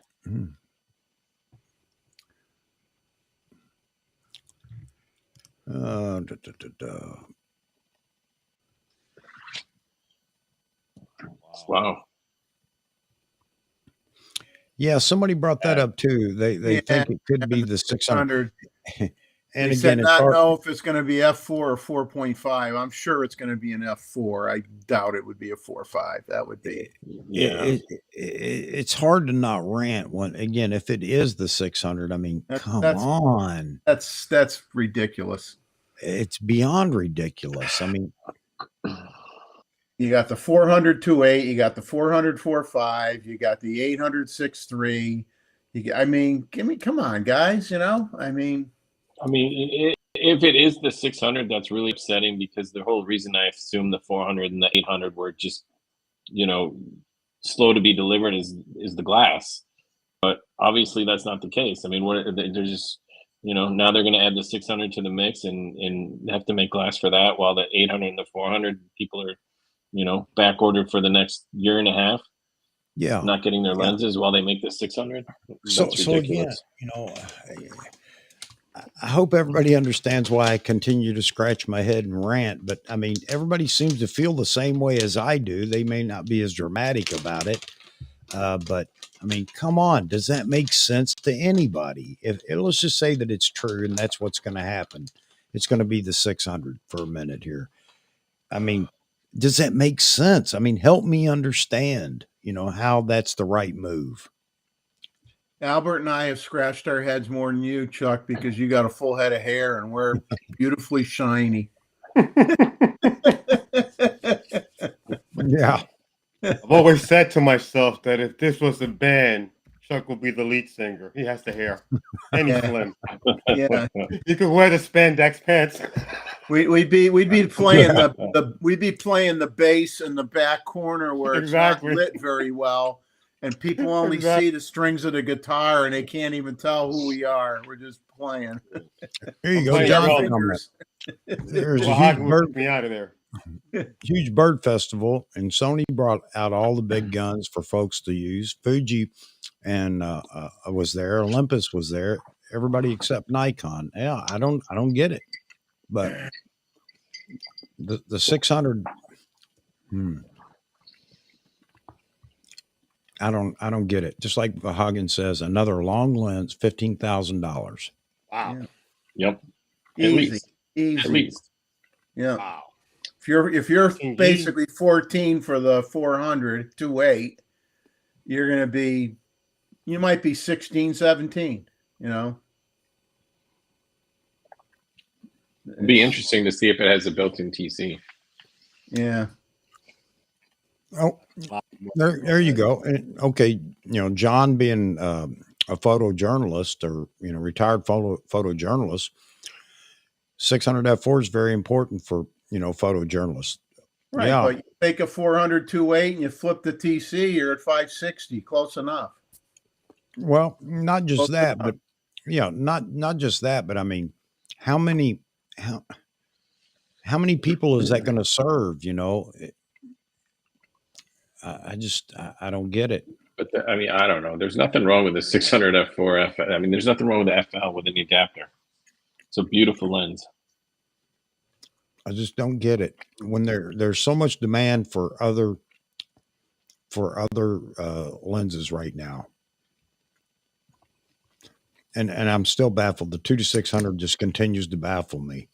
And somebody had mentioned maybe they just don't have it, correct yet or whatever. Well, it's been on the roadmap for what, 3 years? Well, if they go to Sony route and they make it a variable aperture lens, then that's going to turn some people off. It depends how what that range ends up being,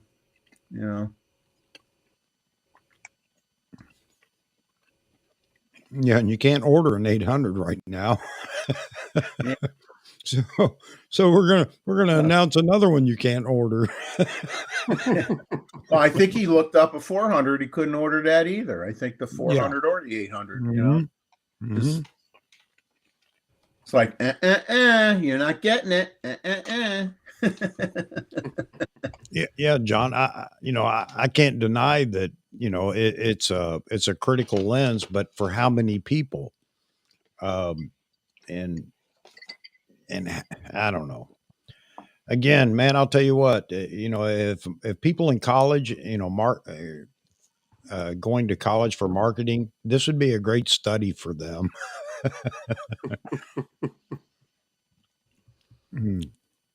I don't know. Call me crazy, but a 600 f4. I mean, what's wrong with adapting the old version? Yeah, at least right now, especially. Money's tight. It's crazy. Guys, I'm gonna take a 5-minute break to feed my cat. Okay, or a 3-minute break. Okay, I'll be right back. All right. All right. I gotta feed my baby. She's looking at me. Wait, bring the cat and the dog on the stream at the same time. I will. I'm not joking. Watch this. Chuck, where's your giant cat, by the way? I haven't seen your cat in a while. He's asleep right now. Usually he comes in here and aggravates me. My Hey, dog John. had paw and mouth disease. John, speed of what? the blowout. Speed of switching lenses or what? I mean, they're both going to be f4, right?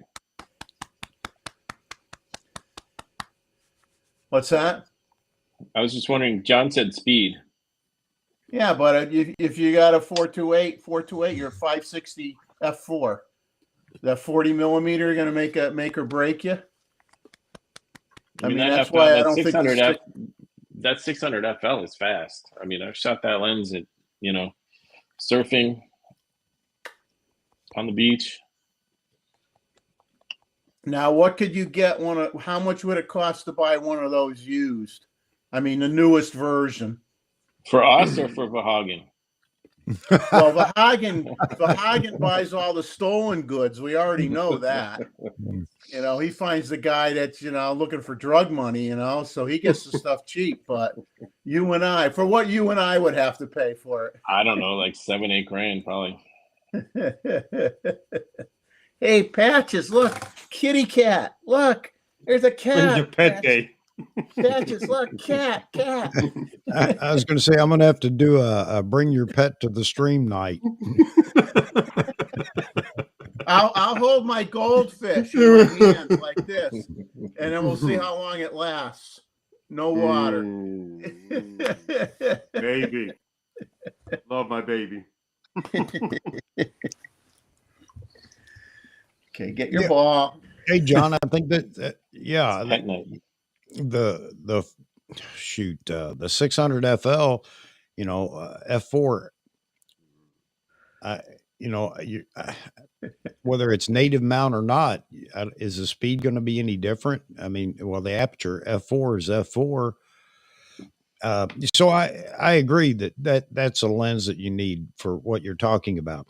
But my question is should Nikon, should that be the next lens that we get? Yeah. And especially this year. Well, I mean, the focus speed might be faster if they put better motors in it. That could be. Autofocus speed might be better, but in terms of, I mean, that, like you said, f4 is f4. It doesn't matter. Hello, Stuart. No hair rules. We are taking a list over. of names for the Hairless Club of America. All right. No, I really have to go feed him. All right, I'll be back. All right. Yeah, I just don't get it. I don't get it. Go, Patrick. Go. Go.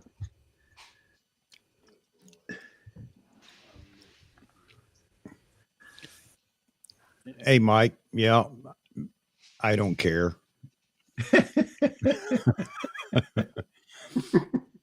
That's why your hair is so thick, probably. You know. I was just going to say that's why my hair is, so thick.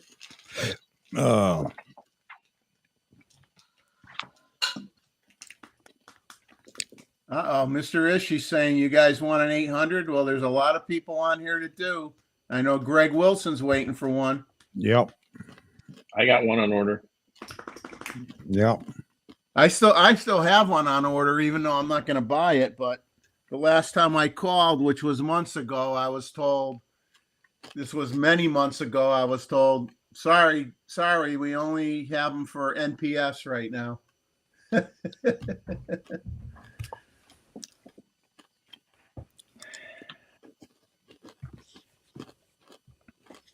I should have brought this and said, don't I look like an NPS guy?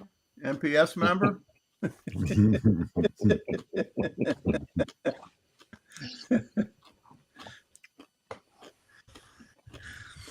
That means non-professional services. From my definition, non-professional. So Jeff, you got shot some Astro the other day? Not Astro, street photography of the large Ferris wheel in Myrtle Beach and the boardwalk area, storefronts, stuff like that. And I loved it. I loved how it worked out. I mean, really looking good. Looking forward to seeing that. You know, I mean, and I'm telling you, I use the long exposure noise reduction I turned on in the camera, and those images are as clean as can be. I did not need to do, I mean, I ran it through Topaz more for just to get a little bit sharper, but it did not need any noise reduction at all. It was perfectly clean. Yeah. What was your longest exposure? 13 seconds. Most of them are between 1.1 and like 1.3 to 4 seconds. And then I had a few where I was shooting part of the beach and a pier that was way out in the distance. And that did not have a lot of light. So that ended up being 13 seconds. Okay. And using that noise reduction, I'll tell you, if I pulled up a picture right now and zoomed in on it, and I always use f16 typically, between f11 and f16, but most of the time f16. I mean, sharp as a tack, one end to the other. I mean, you could look at a storefront in the foreground, look at a storefront as far as the eye can see, and you could read the letters on the signs, and everything is tack sharp. Absolutely perfect. Are you going to do a video on those? I might. I mean, I took a lot of pictures, but I didn't take a lot of different pictures. Like, I was taking a picture of a corner store, and it was where where you had a four-way intersection. Yeah. So what I was doing was I was trying to get different light streaks from the cars. So I was trying to get, the white light going one way and the brake light, the tail lights going the other way. So, I mean, I took a lot of shots to where I got the streaks the way I wanted them. So I spent a lot of time taking numerous shots of the same scene, but trying to get the effect that I wanted. So, I probably only took maybe we were only there a couple hours and did a lot of walking. We had people around, you know, we had to wait for people to get out, not walk at us and stuff. So I probably only have about 5 or 6 different shots, but I might do like a short, very short video on it. You should. There's not a lot out there on that. You know, I did my Matt Irwin impersonation. I'll just go on there and say, good day, how are you? Great day, glad to see you. Do you have your little You need a helmet scooter. on? Yeah, you need a helmet, a little Gotta get scooter, me a on little a scooter. Segway or Oh, something. Yeah. I already have a swollen foot. What do you think's going to happen if I go on a scooter? Oh my God! There goes Well, you won't have Jeff to off walk the on it. boardwalk, crash and burn. well, outtakes are a big hit on YouTube, buddy. I'm not dying. Hey, I'm literally not dying for subscribers.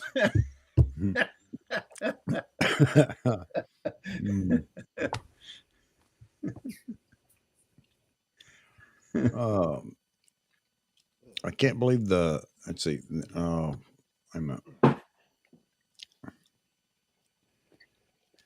I can't believe the comment he got on that video. Which one? Yeah, what comment? Vitali's video. Did you get a negative comment? Yeah. Well, sort of. You know, it's not cryptic. What am I trying to say?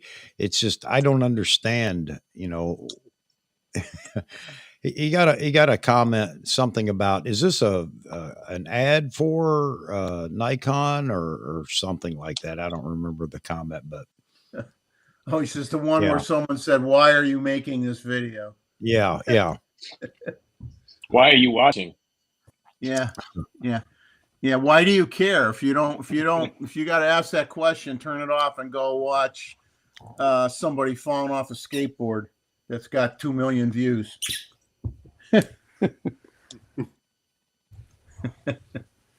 Yeah, the stupidest crap gets the most views. That's what I find. True. Yeah,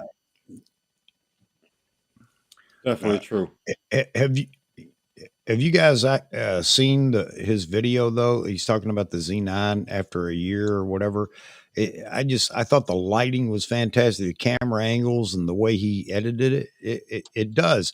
When you start watching, you're thinking, man, is this something from NPS? You know, NPS or Nikon USA or what? Because I don't know. It's a great video. He did a great job on it.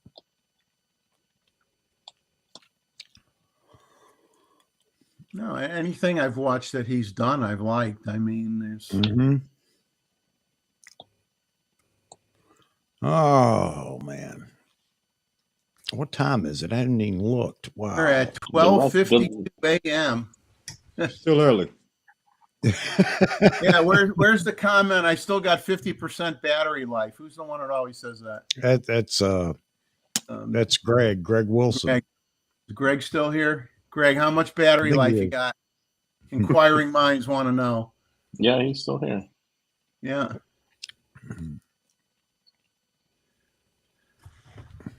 Let me see how much battery I have left in my AirPods. 30%. Wow, yours last a lot Speaking of longer that, than mine do. Oh, these are new ones. I just got them. Oh, okay. But I will say this: if anyone had the original AirPods and they're thinking about going to the Pros or the 2s, these new ones, just stick with the originals. These ones fall out of my ear all the time. Yeah. I wish I had gotten the original ones again. And these ones definitely have better sound, but they just don't stay in my ear. Well, Thanks you for know the the advice. fix for that's duct tape. Duct tape fixes everything. I'm little not duct going tape. there yet. No, you'll be all set. Or wait a minute, you're a camera guy, so we got to say what, gaffer tape, right? Gaffer tape. yes, gaffer tape. I got some of that. I'd use that before I use duct tape. Yeah. Duct tape's the worst thing you could put in a camera with all that glue. Yeah. Yeah, that residue never comes Never. off. When it does come off, you got to use acetone Yeah. to take it off. Toothpick, not a I, toothpick. I wonder what happened to Roy. A cleaning I don't swab. know. We're probably taking a nap. I don't know. It's It's unusual for him donut to leave time. that way. Man, that sounds good, but I don't have any donuts. I wish I had Mike Farwell, I've got 40%, but I'm old, 66. Can I just say something? It feels strange not viewing what's being written on the comment section because I'm looking at the stream screen. I'm not looking at the YouTube screen. So I'm like a fish out of water right now. Or This you is like should new still to me. It's boring. you should still have the comments up, even looking at the restream. No, I'm not looking at it because I have the full screen. I don't want to play with this because it's my first time. This is my first time doing this, so I'm leaving all the settings alone.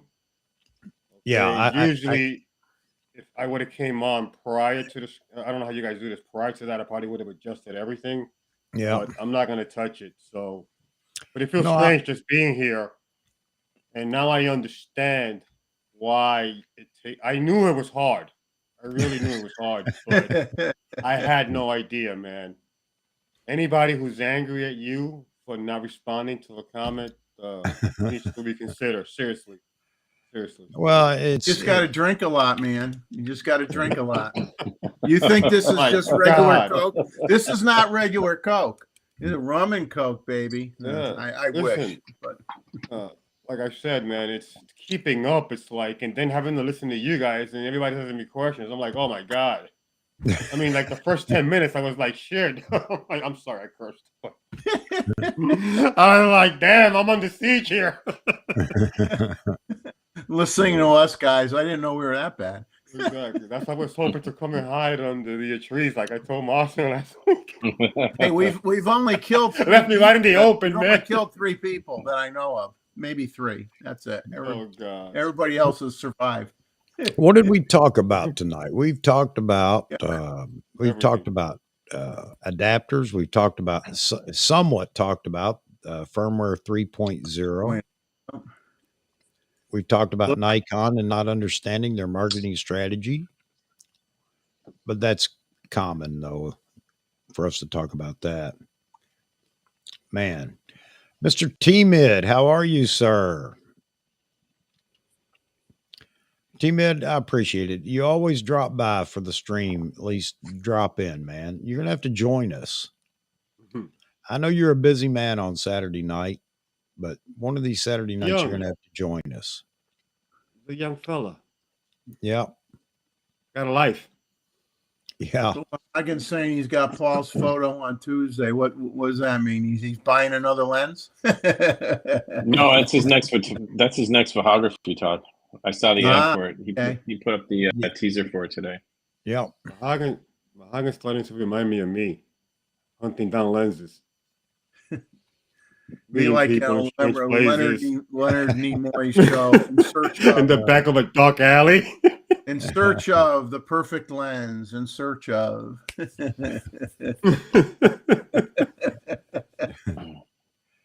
Oh, don't do that, T-Mid. Don't do that.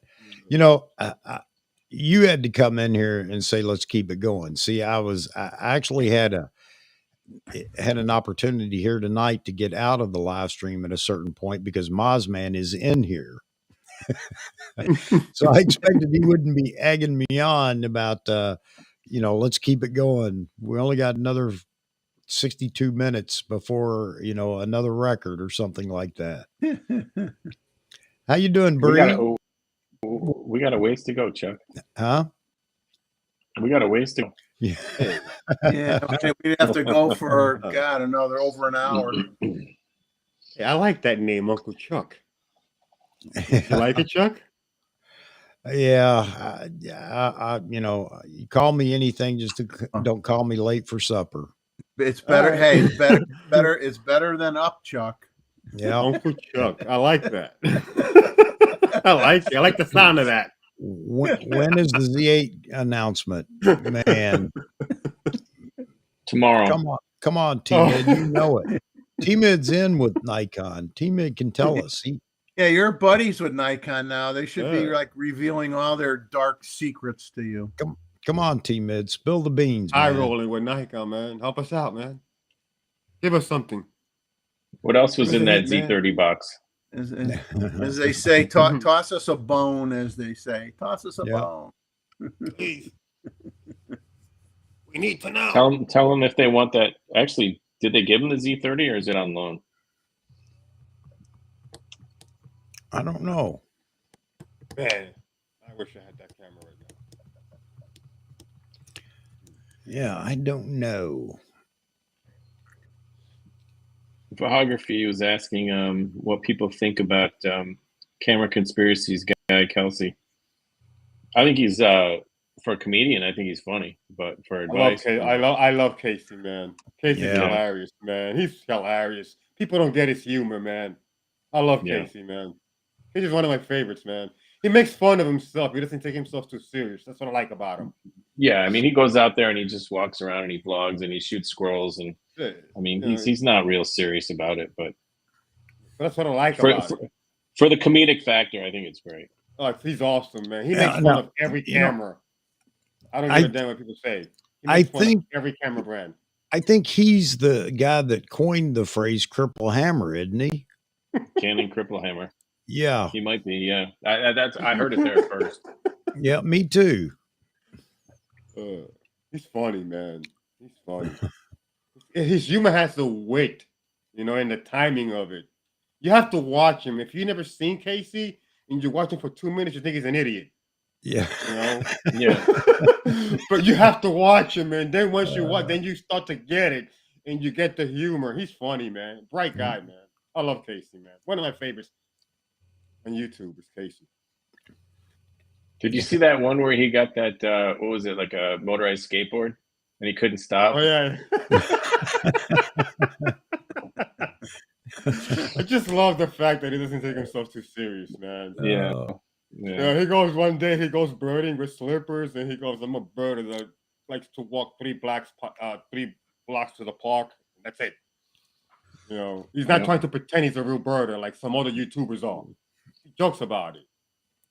Okay. Talking about motorized skateboards, you remember that Matt Irwin video where he's going in between buildings where it's really, really narrow and he's on his scooter and his friend is filming him on a motorized skateboard, and they're going through these buildings that they're probably only 3 feet wide. yeah. And they're flying through them, and the guy's filming Matt going on his scooter and everything. I'm like, you guys are nuts, man. They show him approaching the 2 buildings. I'm like, you're gonna fit through there? I mean, I wouldn't fit through it walking, never mind on a scooter. Yeah.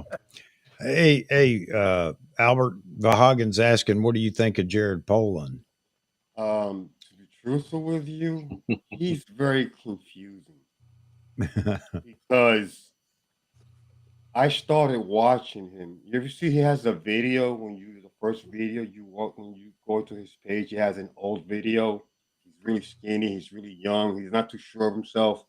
I used to watch him during those days. I've seen him since he started till now. I've seen a different side of Jared that most people on YouTube have not seen unless you go back and look at those videos. I don't know what happened. Okay, I think maybe the pressure of having to have all these channels, he has to say outrageous things. I don't know, to be honest with you. I had a little spot with him, but it's not personal. I joke around with him a lot. I tell him you need to go to autofocus rehab and stuff like that. He responds to me. Okay, you have an addiction to fast autofocus and fast glass. You need to go to rehab. That's what I joke with him. Yeah. I clown with him. And for the most part, I only watch his photography news anyway. I don't watch his reviews, to be honest with you. Oh, with him now, if it's not a 1.2 lens, it's crap. Exactly, that's what it is. And that's horse pucky. That's horse pucky. Exactly, and he thinks that if it's not a 1.2, then it's no good. Right. It used to be if it's not a 1.8, it's no good. Then it went from if it's not a 1.4, it's no good. Now it's a 1.2, is no good. What's next? 0.95 is no good. It has to stop somewhere, man. Yeah. You know, he had a video where he was shooting with the Nikon 24S, and he's trying to photograph a bird that's about 300 yards away. And I'm like, what the hell are you doing? The bird is black. It has like glossy. Anybody who does birding knows that dark birds that are glossy are hard to autofocus. If you Yeah. cannot autofocus that bird with a 400 millimeter lens, what the hell makes you think that you're going to focus that lens with a 24 1.4? So that makes me question his knowledge of optics. Okay. He's a guy that can tell you what lens is faster than the other. He's great at that. Okay. All right. He's great at reading raw files. But anybody Okay. can tell you that. Exactly. That a fifth grader can tell you that. That ain't If I anything gave you, amazing. if I gave a fifth grader those three cameras, he could tell which one is faster. Yeah. In other words, I cannot tell his knowledge of optics because he's never done anything other than Canon, Nikon, and Sony. Well, So he's hard to judge. Okay, when you step out of that realm, when you start doing what type of lenses like Ken Wheeler does, then you understand whether that person is knowledgeable or not. Okay? Well,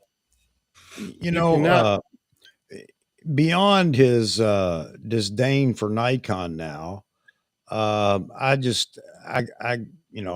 tired of his shtick. Is all of his, the editing is new style, meaning the last 4 years, 3 years, something, whatever, where he does all the little pop ins from TV shows, movies, and whatever. I mean, it's just gotten old. It was cool at first, it was entertaining, but now it's just old. It is old. Like I said, I called them out on that 24. I'm like, are you kidding me? I told him, you got to be kidding me, man.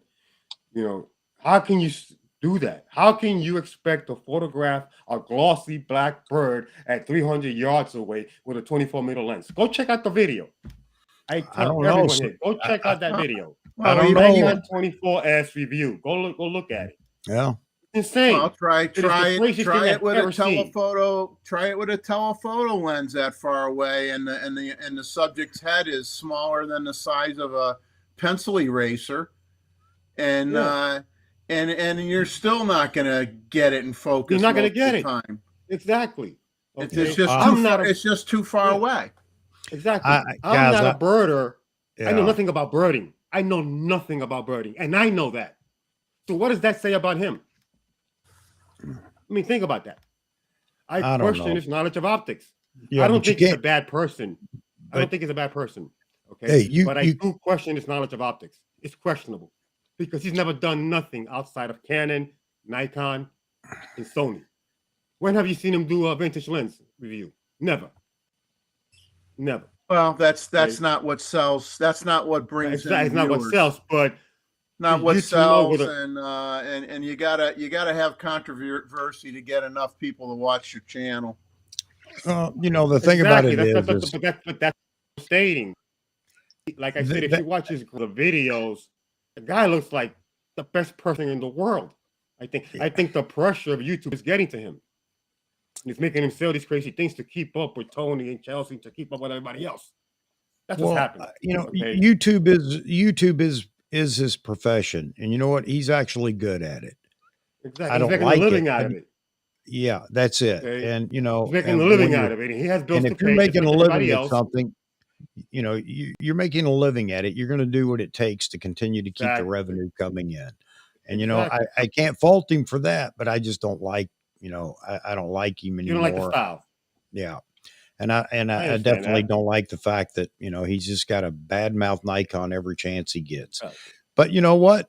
Hey, to each his own. It's his channel. He can do what he wants. I can't do anything to stop it or whatever. No matter how much if I wanted to talk about him daily, it wouldn't make a difference. It's not going to change, who he is or whatever. So, no. So, what's my take on JP? JP. I mean, you know my take. I will censor it here. I mean, he's in it to make money, right? I mean, he's got the data. He knows what gets the clicks. He knows what gets views, and he's in it to make money. So that's what he's going to put out. That's the content he's put out. He's not interested in forming a community. He's not interested in bettering anyone as a photographer. He's interested in making money. So that's what he's going to put out. Exactly. Like I said, I mean, he's toxic. He's completely toxic for the community. He's completely toxic for the photographic community. If you want to get into photography, he's not the guy to listen to. He's the guy that's going to get the views. He's got the name. He's got the, he's got the audience, but he's not the guy that you really should be going to learn about photography. He's just not. Yeah. But I'll credit him with he's a genius as far as his business of YouTube goes. He's done an extremely good job. Brilliant. Yeah. Brilliant. But you're absolutely right, Maz. That's what it's about. And whatever it takes to keep the income going, he's going to do it. Skittles. I was going to mention that earlier, but he has to pay bills. Pack. Nothing's going to stand in his way. Okay, it's business. How great would it be if Skittles sued him? Yeah. I would die laughing. Oh, that would be funny. Oh, that would be hilarious, man. I wish even know. Eminem Mars used to be a client of mine back in like the early 2000s, late 90s. I wonder if I still have a contact there. I should let him know. Oh man. Taste the rainbow. Nick T. All right. Don't recognize the name. Hey, welcome. It took the Skittles comment to bring you out of the all right. Do we bring out the best in people or the worst in people? Both, and sometimes at the same time.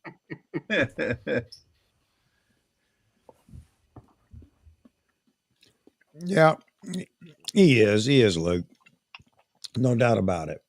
But you know what? Like I said, he's a genius at what he does. And, he's got 1.5 million subscribers and, it's paying the bills. And he's going to do what it takes to continue to pay the bills.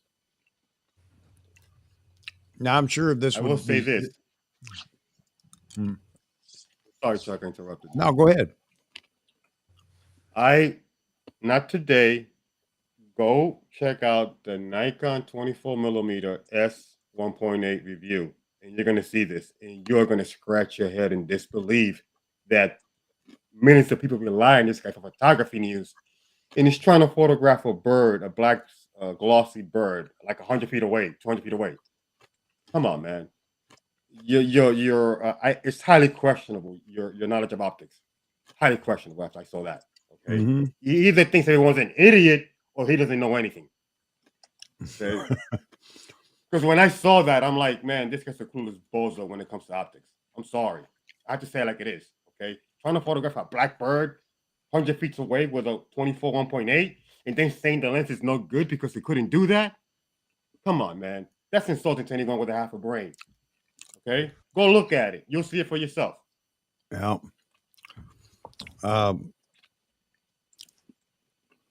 What was I going to say about?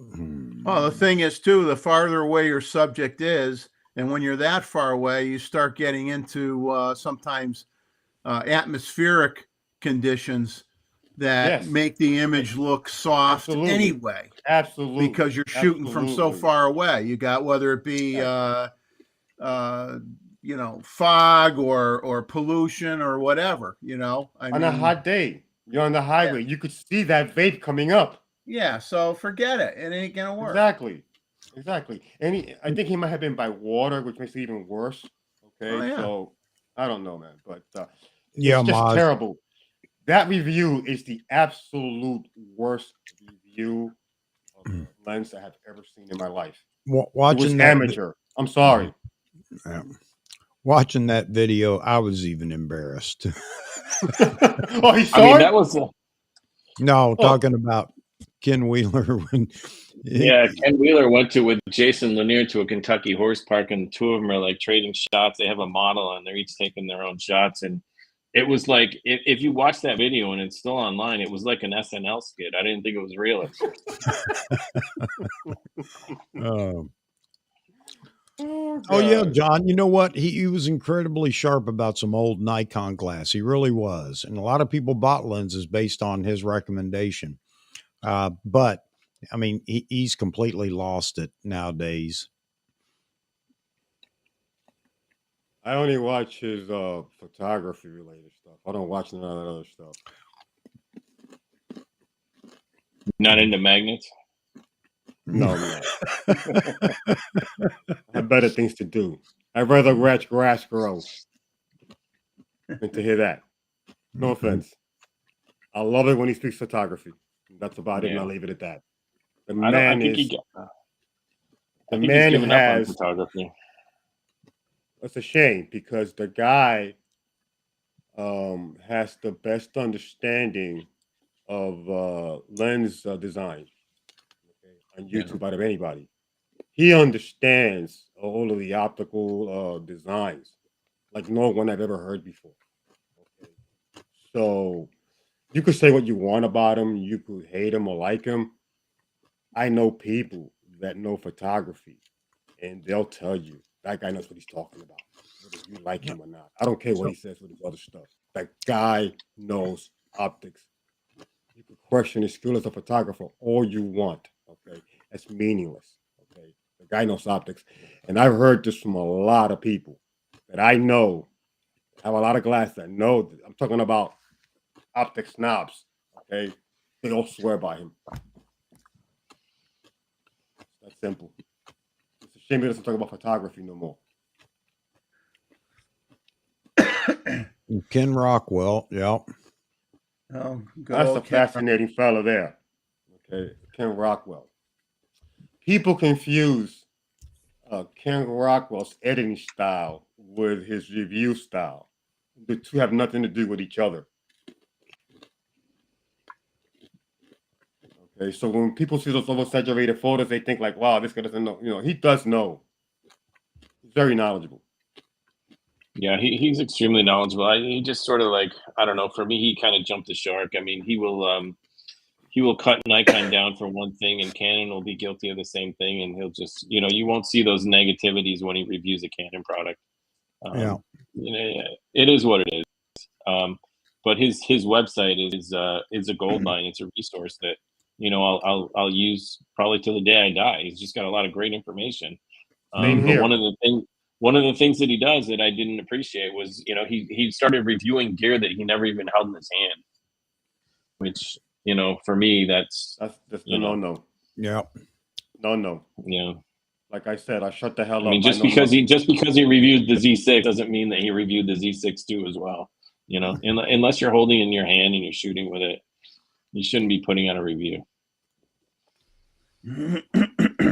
A paper review. Yeah, it's like a tech spec review, and that's it. Specs don't say it all, man. Yeah, I mean, there are a lot of people in YouTube. A lot of these folks were established before YouTube grew to as large as it is now, and there just wasn't anybody else to go to, and that's how they got their foot in the door. And they were persistent and consistent in keeping information in front of people, on YouTube for Jared Polin and on his website for Ken Rockwell. But I think it was funny when he decided to jump in the YouTube world initially. Did you see his videos when he started playing Ken on Rockwell? YouTube? Yeah. I've never seen a Ken Rockwell video. I just go to his website. I mean, I've been using his website for decades. Oh yeah, he's been on YouTube. I haven't seen anything in a while, but he decided to come over to YouTube because his background's in television. Yeah. So he uses all the television talk when he's talking about YouTube because he just, I don't know, he's just I use the green room sometimes talking about people that come to the stream, and it kind of isolates you over there for a minute before you're brought into the stream. But that's the kind of stuff. Those are the terms he uses all the time with his YouTube video. But yeah, he has a YouTube channel now. I don't Very know good. how active he is right now. So Nick T is saying that he does have a hands-on review of the C6 II now, but when those cameras came out, he published on his website, he published reviews without even having those cameras in his hands. He just copied his Z6 and Z7 reviews almost verbatim and republished them with those. And I can understand why somebody would do it, because you want to get the SEO and want to get those pages indexed on Google, but it's just it's a little shady to me. So I can't remember now. What was his reason when he left Nikon to go to Canon and started recommending Canon? How many years ago was that? It wasn't too many years ago, but yeah, I can't remember exactly when he switched over to Canon. But I mean, once Nikon started manufacturing in Thailand, he had a big problem with that.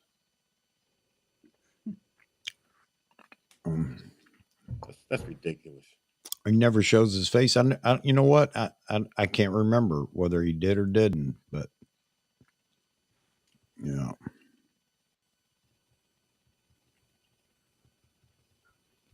Oh, has he now jumped to Sony? Is that his preferred brand? Man, Everybody lands on Sony. to be able to afford to just jump brands like that, I'll tell you, I'll never have that problem. John, I go to Thailand all the time. What's wrong with Thailand? I don't get it either. I mean, these factories are all built to manufacturer spec. They're not. It's not even an issue. I know. We talked about that yesterday or Wednesday or whatever when we were talking about that. It's not like Nikon says, "Hey, I'm going to send you these plans for this lens." No, they're not. This stuff is not outsourced. These are Nikon factories. No, I know. That's what I'm saying. Is yeah. They don't call up and say, "Hey, I want a 30 millimeter f1.2 lens. Can you make one for me, or can you make these for me, or whatever?" Yeah, I don't understand it. That's like complaining, I won't buy it. It's made in Detroit instead of Massachusetts. Right. Give me a break. But the way people talk about it, they talk about it like this stuff is just outsourced to another country, and with no supervision, no oversight, right. no. Right. Well, those are all people. Started. Those are all people that have never worked in the manufacturing sector to know firsthand, what happens when a company decides to send something somewhere else, that it isn't just you're sending a whole team there. You're sending your fixtures there. You're sending your tooling there. You're sending your machines there. You're sending your trainers there. People got to get over that. It's a bunch of baloney. They got to get over it. You may not like it that it's not made in the United States. I can understand that, but we don't make anything here now. We haven't made it. We sold our soul a long time ago to outsource stuff due to corporate greed and for them to make more money and charge the same price for stuff and pay nothing for labor. So it is what it is, and everybody turned a blind eye to it and let it happen, and here we are. I mean, I've watched the electronic industry in this country go from a heyday to next to nothing. I mean, where I worked, I saw literally thousands of square feet at a time product being shipped out to Russia, to Singapore, to you name it. It disappeared. Mexico. I like this comment. Yeah, just Korean food in LA is made by Mexicans. Yeah. Yeah. It's true. Yeah. We have Mexican. That's funny. And when I lived in New York City, you would go to a Mexican restaurant and it was run by Asians. You go to Asian, yeah. There's a lot of them. A lot. And they're very good too. Absolutely. Funny. Yeah. Absolutely. Yeah. I'm just laughing at the irony here. Well, there's a place we go. My wife and I will go to the mall sometimes, and we'll say, let's just get something quick for lunch. and we'll go to a place that makes cheesesteaks, and it's all Asian people making it. Philly cheesesteaks made by You know what? And nobody's saying I'm not eating cheesesteaks there because it's not made by Philadelphians. Yeah. You know what? I'm taking it. It's not made by the cows. You know, I don't care. I don't care if you trained your dog how to flip the meat on the grill, as long as it tastes good. Yeah, man. Yeah, but we're not we don't make anything in America. We assemble things in America. We don't manufacture anymore. When I went to Mexico many years ago with my wife, we were in Mexico and we stayed at a resort and we went on some tours, and they had a jean manufacturing plant in Mexico. And, you know, obviously Mexican people worked at the blue jeans plant. And the thing was, they couldn't afford the blue jeans. Now they made the jeans except for the label that got stitched on the back pocket. So they would make the jeans, ship it back to the United States. In the U.S., they put Wrangler or whoever it was on the back pocket. Then they would ship it back to Mexico if people in Mexico wanted to buy those jeans. And, you know, they paid full price. They didn't get no discount. They made they made 99.9% of the jeans there, and they couldn't afford to buy them because they'd send them back to the U.S. to slap the name on it and then send it back to Mexico again, you know, for their market. Ridiculous. Yeah, I agree, and a lot of people bring that up. You know, I'm not buying it if it's, you know, a Nikon product. I'm not buying it because it's not made in Japan. Well, you know what? I feel differently about that. I know the quality control is there. Again, just like you said, Moz, man. You know, it's not like they send an order over there and say, hey, design and build this lens for me. So yeah, it's just ridiculous. Oh man. You know what, man? Still 34 viewers in here. I think it's fantastic. That counting us? I see 40. Wait, I see 44. Oh, do you? Wow. How come I don't know. It says 44 on my YouTube.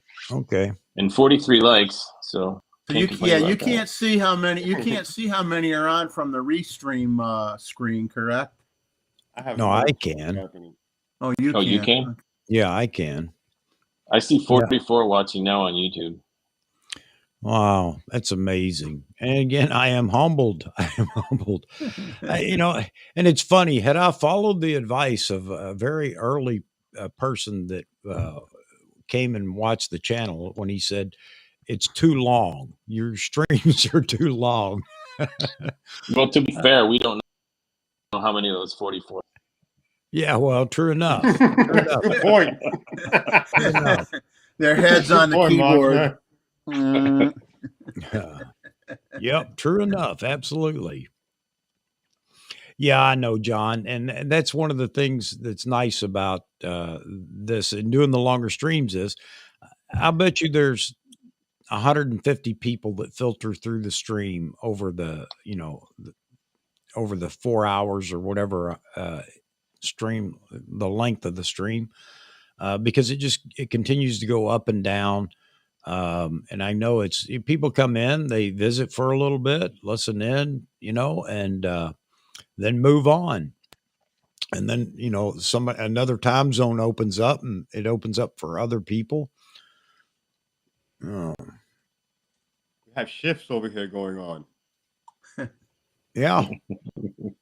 Punch Chuck, in, punch out. Chuck, you stay on long enough, Chuck. We're going to have to do a shift change and have a different crew come in and keep it going. Well, yeah, I was talking about that the other day, or somebody brought it up and we were talking about it. You know, we'll just have shifts. Yeah. Right. And T-Med, do a 24-hour stream, man. Right. No, you could do it 6-hour shifts. Yeah. Yeah. Man, 6 hours. I'll tell you what, and we're approaching 5 now. Just getting to 5. Oh man.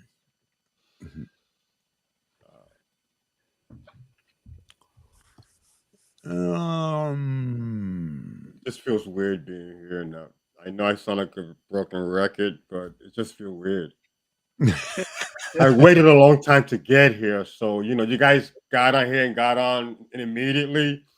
So I'm more accustomed to looking at the other view as opposed to this one. Okay, so now that you've survived 4.5 hours, would you come back? Absolutely. Good. I'm here every time. I don't have a life. I told you that. I'm Yeah, all well, over I don't this. have a got life nowhere to either. go. Exactly. I don't have no life. So none of us do. So that's why we're here. Tell you what, if I was 25, you would never find me here. I'd be drunk somewhere. John. Yeah, I see that often too in the chat. People they'll be in here at the beginning and then they just kind of disappear. We don't know that, whether they're here or not or whatever. And then they'll pop back in 2 hours later and say, the stream is still going. Well, I think when you broke the record, what, a week ago or 2 weeks ago, I left like at 10:01 or something, and because I was going to shoot, 5 hours later or whatever. I said I got to go to bed, and then the next day it's like, oh, new record set, and I'm like, oh man, Yeah, I don't know how we just got so close to it that night. I said, I'm powering through now. Yeah, the one night I don't know how leave you early. do this, Chuck. I really don't know how you do this. I don't know how the hell you The one do night I those leave comments. early, you hit 5 hours. Yeah, I don't do it, Albert. Like I said, I open the community room up and then I sit back. Wow. and let it go. Then I sweep up when everybody's done and close the door until the next one. I feel like a football player that went from high school speed straight to the NFL. I'm seeing ghosts. Nick, either one. 18 to 140? Yeah. Either one. 70, of course. 70 to 180. What lens is Verhagen talking about? I don't know. I know what he's doing. He's he's on Marketplace or something. He's found another lens. Oh no. It's the back of an alley. I got lenses. My friend. He had Verhagen, you have a severe case of gas. You need to see a doctor. Get some pills in you, man.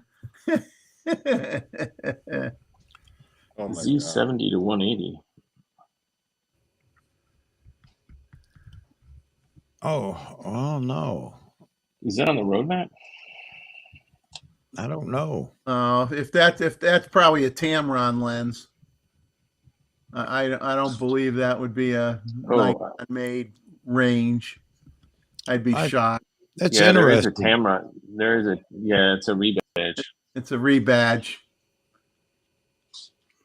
That's an interesting Google search there, Chosen. Nikon is the most popular camera brand used by professional photographers. 31% of professionals use Nikon, closely followed by 28% for Canon and 20% for Sony. I wonder where they got that data from. I believe that's true. Yeah, I'm just wondering where they got the data from.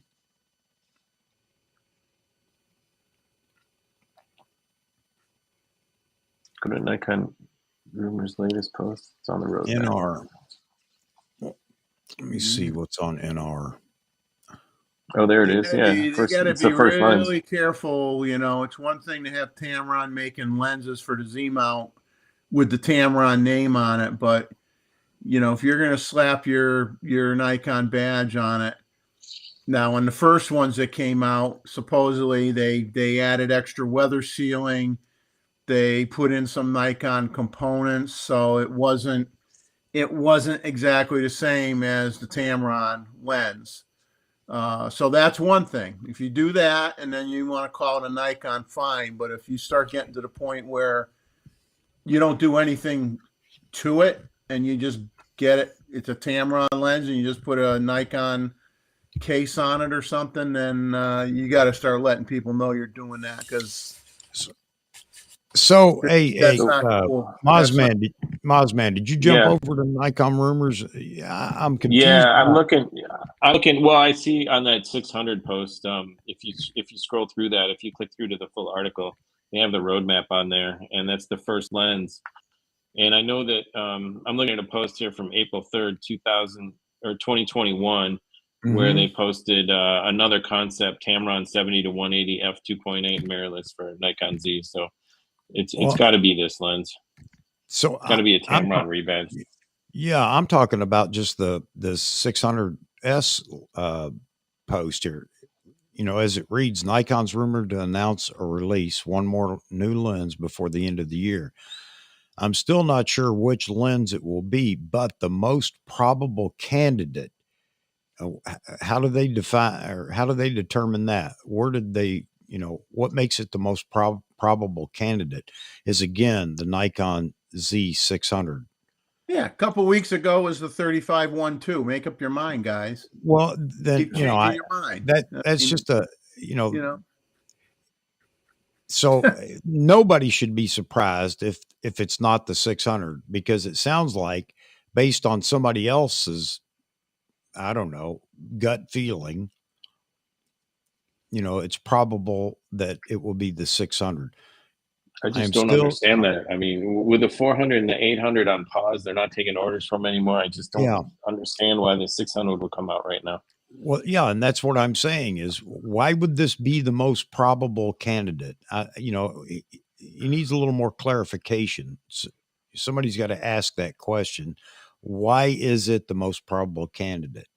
What makes it the most probable candidate? I mean, there is nothing that, in my opinion, that makes that the probable candidate other than Nikon just doing something crazy. Maybe that's the probability part. I mean, if it is coming out, it makes sense that they put those other two lenses on pause because they have to ramp up for this. But that doesn't. I mean, there's other lenses that they need to get out. That 85, everyone's been waiting for that 85 for years now. Yeah.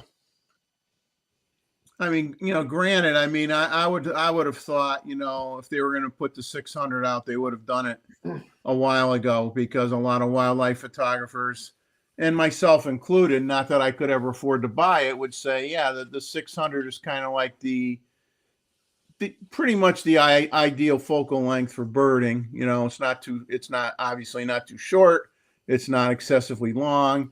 It's pretty much, kind of a staple for wildlife photographers. But, to put it out now when you have, the 400 2.8, flip the lever, you're almost at 600, and you got an 800 if you need something longer.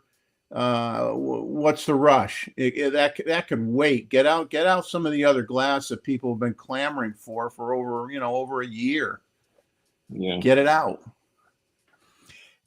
I mean, the 2 to 600 should come out before the 600 f4. I'm sorry. Yeah, the 70 to 180. There you go. The 70 to 180 has been discussed for a while now. I mean, since the whole Tamron discussion, and I think that's always been the case, that it's the Tamron rebadged, or Nikon rebadged, or Tamron rebadged Nikon. Yeah. The cheap 2.8 Trinity, as they like to say. Yeah. It's a 2.8 for sure. Yeah. I love Tamron. Would that be the Tamrinity? Excuse me? I take Veronica. I hold Tamron in high esteem, and I'll state the reason why. People forget that Tamron brought out Veronica, the medium format company. Veronica did lenses in 645, 66, 67. And Veronica was competing against Hasselblad for many, many years. And as you know, Hasselblad glass is elite. Okay. And for Veronica to be able to compete, Veronica had the wedding photography business. Okay. Hasselblad had the commercial photography business. Okay. Okay.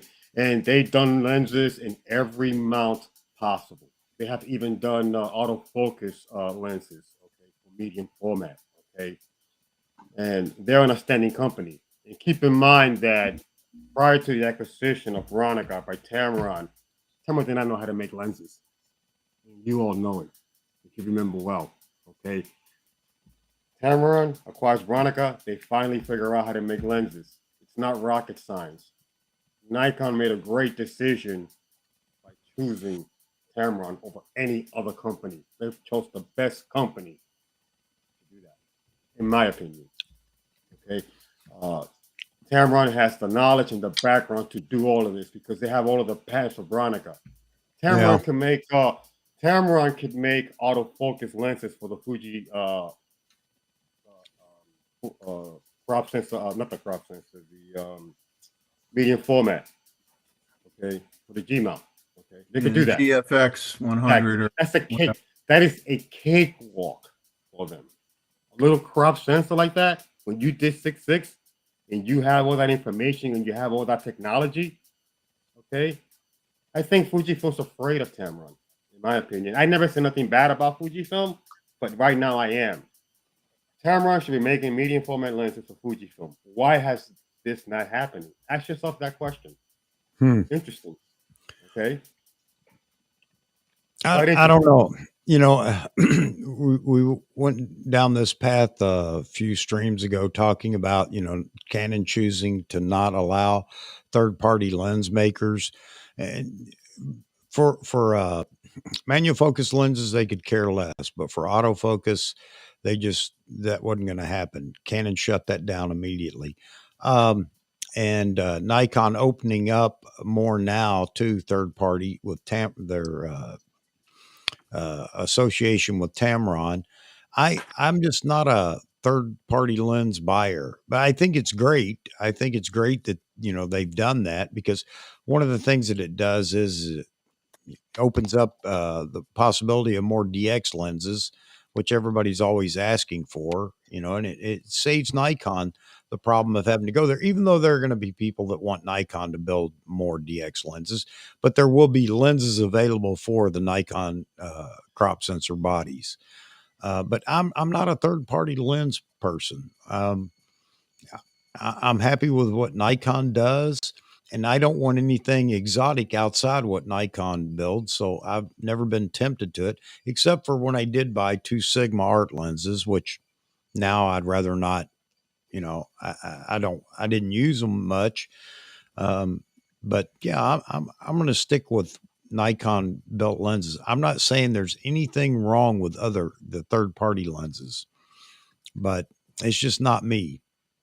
So I'm not that familiar with, I guess is what I'm saying, Albert. I'm not that familiar with how good they are, you know, or bad. Veronica's good, man. Yeah. Medium format. Oh yeah, man. I have their glass. Everybody raves about it. Everybody. Even Hasselblad uses. A lot of people love Hasselblad for Veronica because the prices were outrageous. Okay. Right. Well, you're paying for the leaf shutter business too. Yes, on the absolutely. Hasselblad lenses. That's why you're paying a big markup Absolutely. for that. Absolutely. Absolutely. We have the Nikon shutter right here. It's the 105.3 for Veronica. Hey, somebody's tea kettle's going off. Okay, that's mine. I'm sorry. Oh, Thought it was aliens. That's just me. I have a gas problem. sounds like a tea kettle. Okay. So if you go online, you type in Veronica, you go to Flickr and you type in Veronica 135 PE. Look at the microcontrast and that lens. And you're gonna know what I'm talking about. It's phenomenal. It's out of this world. Okay. The PS glass from Veronica is also great. Okay. All right. They have great glass. That's the bottom line. Hmm. Okay. Bar none. So does Kawa, also fantastic glass. And the Kawa glass, I suspect, is the same as the Veronica. I suspect that Kawa made those lenses for Veronica, and I have the proof right here, or vice versa. Okay, I want to show you guys something. Okay, here we go. Here is a Kawa lens. I think this is the 85 millimeter. Okay, look at the back of that. You see that? Okay, now let me get a Veronica lens so you can know what I'm talking about. Okay.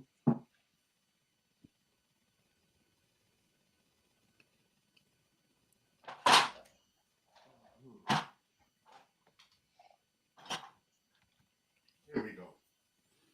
This is the Veronica, I think it's the 200 PE. Okay, and here we go. Look at the back of this lens again. It's the same damn mount. Okay. Okay, so I suspect that Kawa may have made these lenses for, look at them.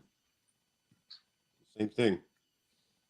Okay, not only that, but I can fit the Veronica lens on this mount right here. Okay, so same mount basically. Mm-hmm. Okay, people cannot adapt Kawa lenses, but I adapted on the 645 Veronica. Okay, I have it right here. I'll show you. Okay, look at this here. This is the mount for this here. Okay, see how it goes in? Okay, I'll show you guys. Okay, here we go. So, Same thing. See what I'm saying? Look at that. That's a Nikon to Veronica F-mount adapter.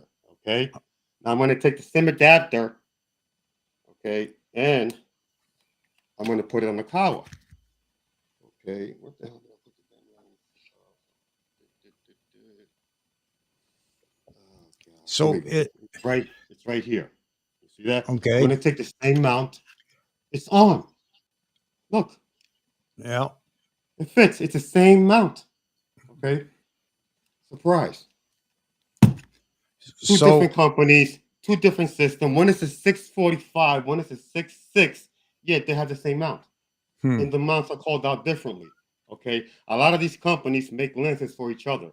Okay. okay. They all use each other's parts. That's what I Okay. was after. Where are we going here? That's what I was after. Exactly. Okay, I got it. Don't Yeah. buy the nonsense about Sony makes Nikon sensors. That is complete BS. It's irrelevant. It means nothing. John saw two Ishii says companies- Veronica's a beautiful system, is what John Ishii saying. Exactly.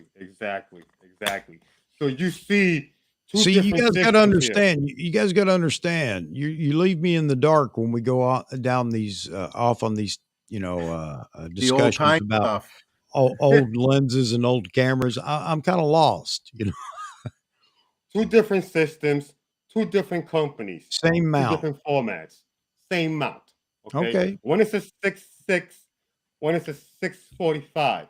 And See, I I'm can take afraid this to ask lens- this, but I don't, or I don't know what that means. 6.6 and 645. 6x6 negative. 6.4. That means the Okay. size. That's in you know, centimeters. basically. 6 centimeters by Yes. 6 centimeters, or 6 by 4.5. Okay. So All right. I have always known this for like a decade now, and nobody could adapt these lenses. And I made a couple of bucks because people couldn't find a Kawa adapter, and all I did was take the Veronica. Here you go, sir. It's yours. Pay me. Okay, cool. And both those formats, Chuck, would both use 120 roll film, but the 6 by 4.5 would get 15 or 16 pictures a roll, and the Yes, 6 by 6 yes. would only get 12. Yeah. The bigger So the format, the bigger the big, you less photos you get. right, you'd get the same roll of film, the same roll, but less pictures. Okay. 6x7 would be 10. 6x9 would be 8. 6x6 would be like a Raleigh. Raleigh Flex 6x6 would be 12 shots on a roll. Okay. So the bigger you got, but the film did not change. It was the same roll of film, just less pictures. Less pictures. You get 4 less. Yeah. Okay. So that's how that goes. Okay. I hope I didn't confuse anybody. I hope I'm not boring you guys with this. No, I told you I can bore you guys doing crazy stuff like this. Look, okay. I could go on doing this, comparing parts of cameras that are the same. Hey, are Metabones worth the extra bucks? Yes, they are. Absolutely. And so is Firmware. Both. Don't go no other way other than that. Everything else is amateur hour. Is that mainly because of the fit? Is that mainly because of the fitment? The build quality. They have better more metal, more metal. Companies, more metal, yeah. Which means that if you're a birder, you're better off with the Firmware. Okay. Yeah. If you do bird photography, you don't want to put this plastic stuff to your fits. I was talking about it earlier. It's plastic. It's the $50 adapter.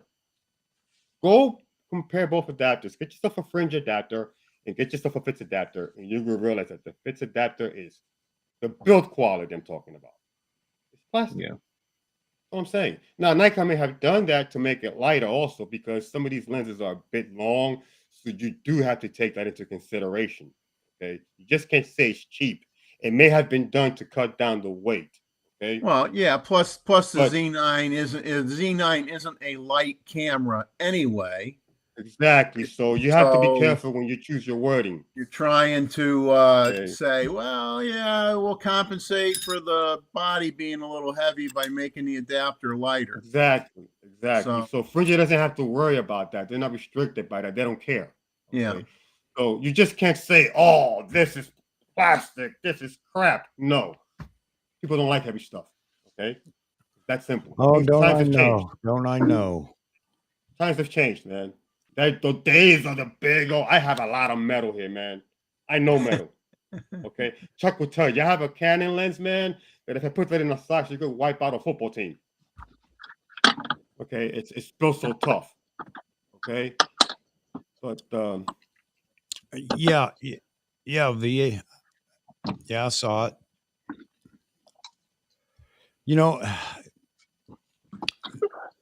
There's something I'm kind of concerned with. Maybe I shouldn't be, but it was brought up as soon as the mount was visible for the Z9. We had pictures and everything. We were looking at the mount, and Nikon went from 4 screws in the mount, from 6 screws in the mount to 4 screws. And a lot of people brought that up saying, oh, is this going to cause issues? Is it, or whatever? And at the time I dismissed it all. However, lately there have been a few cases of, now I understand, dropped cameras. Would 6 screws make a difference? I don't know. And that's the reason I'm bringing it up. But there are some folks that have had some issues with dropping cameras or whatever and breaking mounts. That's gonna happen. Huh? You drop a camera, you're gonna break the mount. I don't give a damn what it is. Well, yeah, but I mean, well, if you don't break it, you're still gonna bend it. It's still gonna damage it. Exactly. You're gonna bend it. You don't have to shear it off. You bend it, you're done. So, but I mean, there's also an argument to be made if you could actually engineer something so it breaks clean. We don't know all the technology and all the research that has gone into these cameras and these mounts. Yeah. If they engineered this to break clean, to cause minimal damage, that's something that nobody's talking about. And it could very well be the case. It could very well be the case. And again, kind of like cars with crumple zones, right? Right. The driver don't get killed. The engine goes underneath the floor, and the front end gets creamed, and the car's probably totaled, but you walk away. And everybody will say, well, when I had my 68 Chevy, that was like heavy gauge steel, nothing was going to hurt me. That thing was like a tank, but. Yeah, but what? Then maybe that's another point of, marketing too. I mean, the last thing that I think of being the ball by not using 2 extra screws. You know what I mean? That's not the first thing that comes to my mind.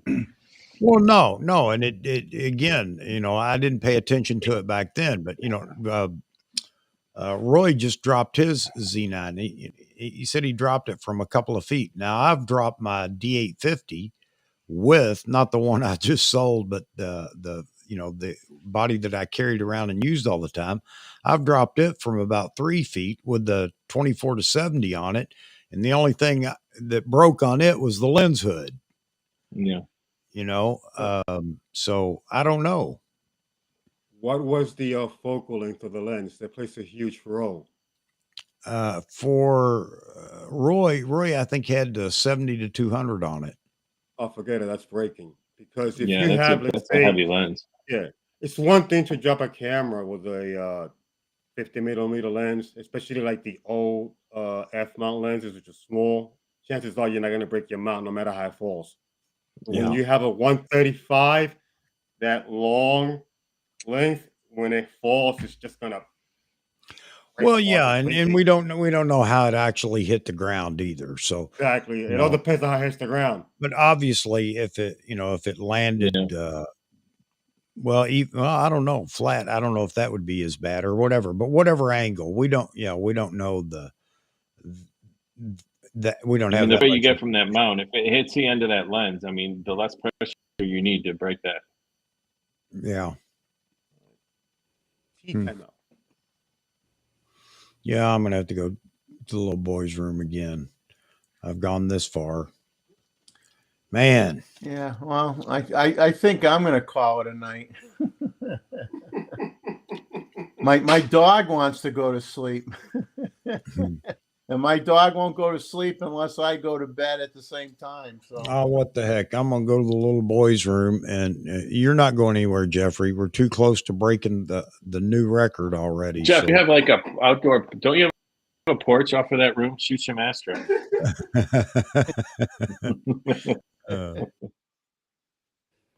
oh man. My wife says you guys just have a gab meeting.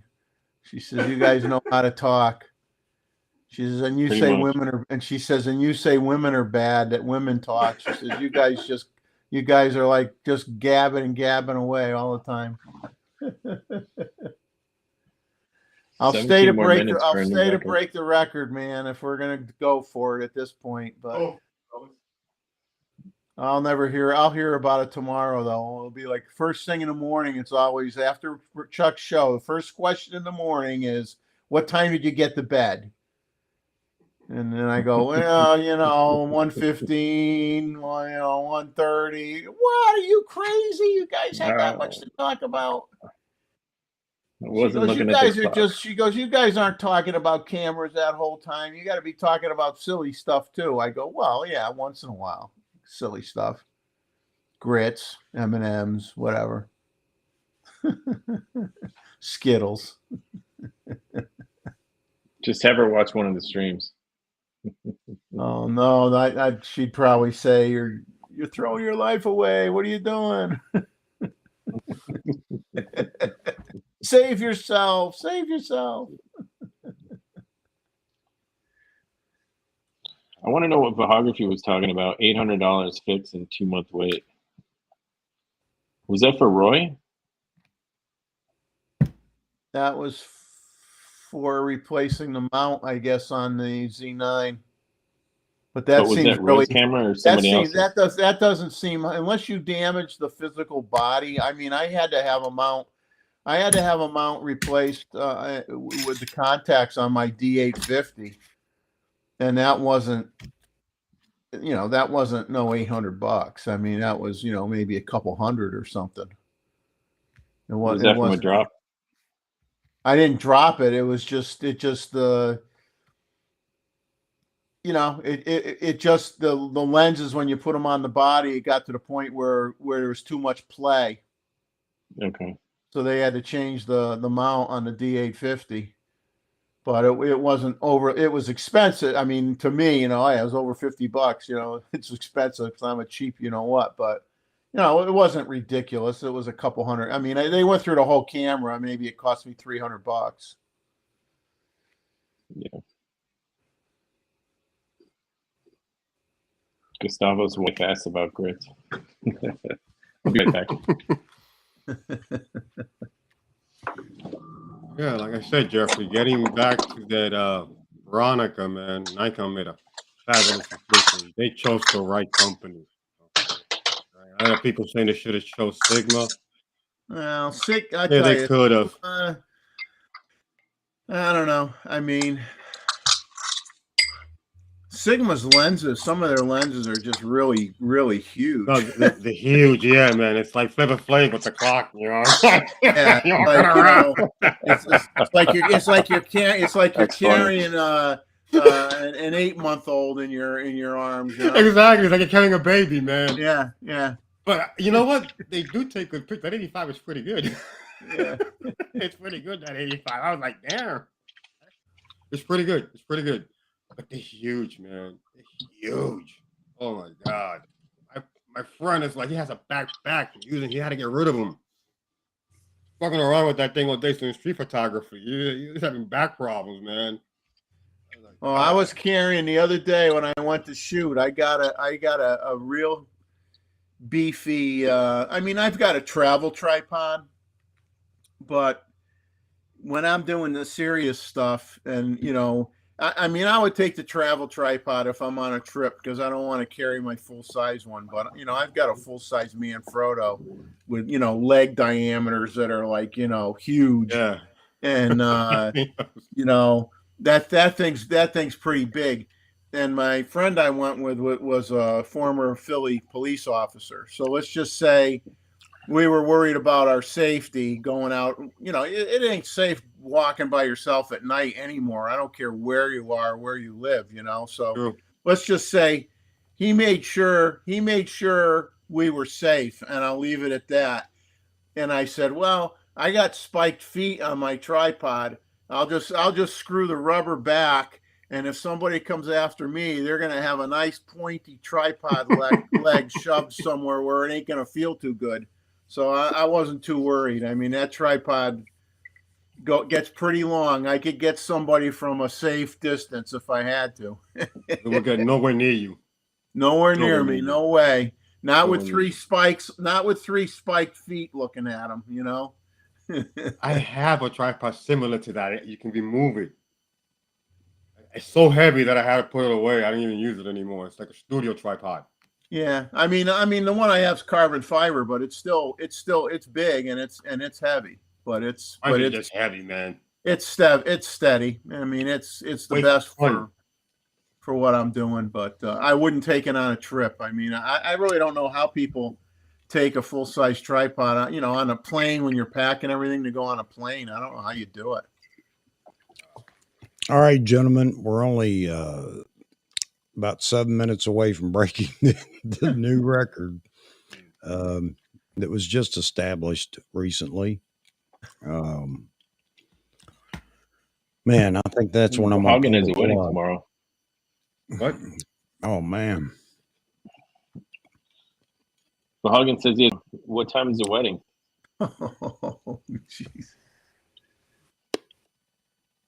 It's only 11 here, though. I mean, yeah, I know. That's why you're always so chipper about breaking the record. Exactly. Here's this is for Gustavo here. Here's the OM1, baby. The OM1. Oh, you got one? Yeah, I got one. It works perfect. Let me tell you, those Olympus colors are fantastic. Olympus colors are fantastic, man. Mm-hmm. Hey Jeff, if you don't mind me asking, what did you pay for that? Well, it's funny. The first one I got, this was the second one. I ordered it from KEH because I've been starting to say if I can get something affordable, I'm gonna get it from KEH rather than eBay, because if there's something wrong, they're going to take care of it. So they sent me the first body, which was like $120, I think I paid. and the exposure meter was not close to being accurate. It was not right. So I wrote to them. I said, look, you got to send me another body. Shipped it back. They sent me another camera. Was rated at the same condition, but it was actually even in better condition than the first one I got. Exposure meter's accurate because I got a handheld light meter. I compare it to that, and so it was like absolutely perfect, and it was like $10 more. So it was like $130. But I now have all the SLRs that I owned when I was young. I got a Fujika ST801. I've got the OM1. I got the Minolta XGM. I got the SRT 100 Minolta. So those were all the bodies that I had when I was young. And that was my goal, was to get working, good, very good to excellent working copies of those cameras. And now I just got to go out and buy a bunch of film and, and fool with them and have some fun with them. And then Absolutely. I buy a few oddball cameras that are interesting and not very common to try out as well. But I wanted to definitely, and it was kind of like a memory. And it was just, I loved it when I had them, and I just wanted to say, if I'm going to have a somewhat of a collection, I definitely want to have the cameras I had when I was a kid. Yeah, which was awesome. which was only like 10 years ago, but you know what I mean. Still a teenager. Yeah. 10 years for each finger. Well, congrats on that. Congrats on fulfilling that goal. Yeah. It took a while, but just got to. I mean, hey, my Minolta XGM, I got it for $14 on eBay. Yeah, with some crap lenses, of course, but I did buy a couple decent Minolta lenses, and one of them was that radioactive lens that I did a video about that I cleared up, and it is a fantastic lens now. But yeah, $14. Somebody in the family passed away. They had a bunch of cameras, and it was like the last one they were selling, and it needed a thorough exterior cleaning, but the interior was perfectly clean, and everything on it works. So that was my best deal I've gotten on a used camera. $14. Hey, Phil, when the Z8s drop, yes, who knows how long that live stream will go.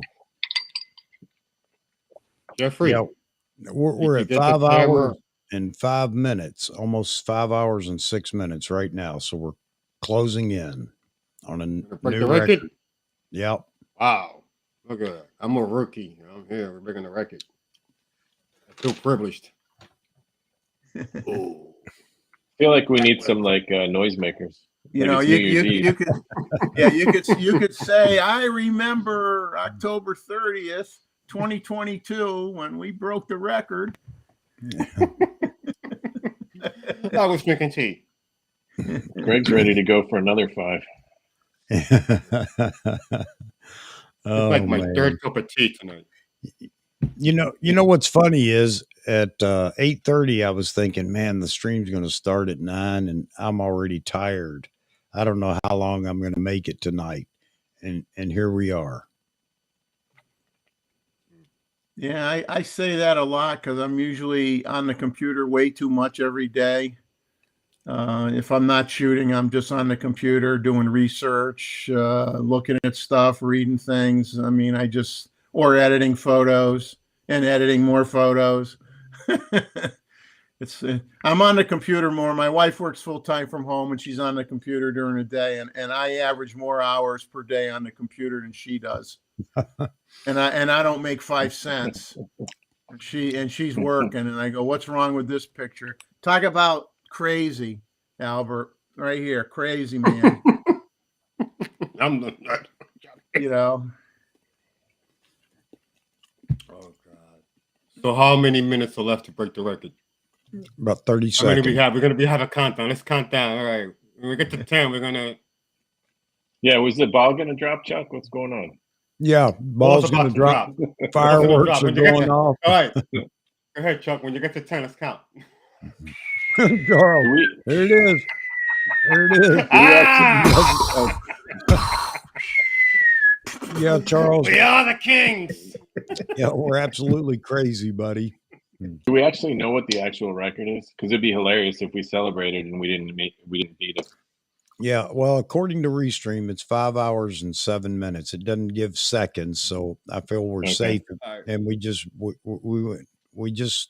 over 5 hours and 8 minutes, so we are now in new record territory. New record territory. Yeah, Greg, my dad passed at the age of 90 as well. Back in God, that was in 2010, and it feels like it just happened a few years ago. It's scary how fast the years go by. Yep. My dad's 92 and still going strong, still traveling the globe. Pretty amazing. Yeah, that's crazy amazing. That's Wow. the man upstairs is looking after him, that's for sure. Absolutely. Well, Charles, I mean, you're officially part of the record-breaking stream right now. I'm the king of the world. Got up for a bathroom run. Yeah.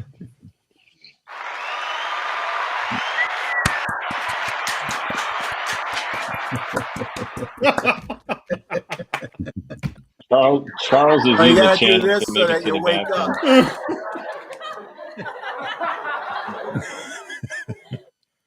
And then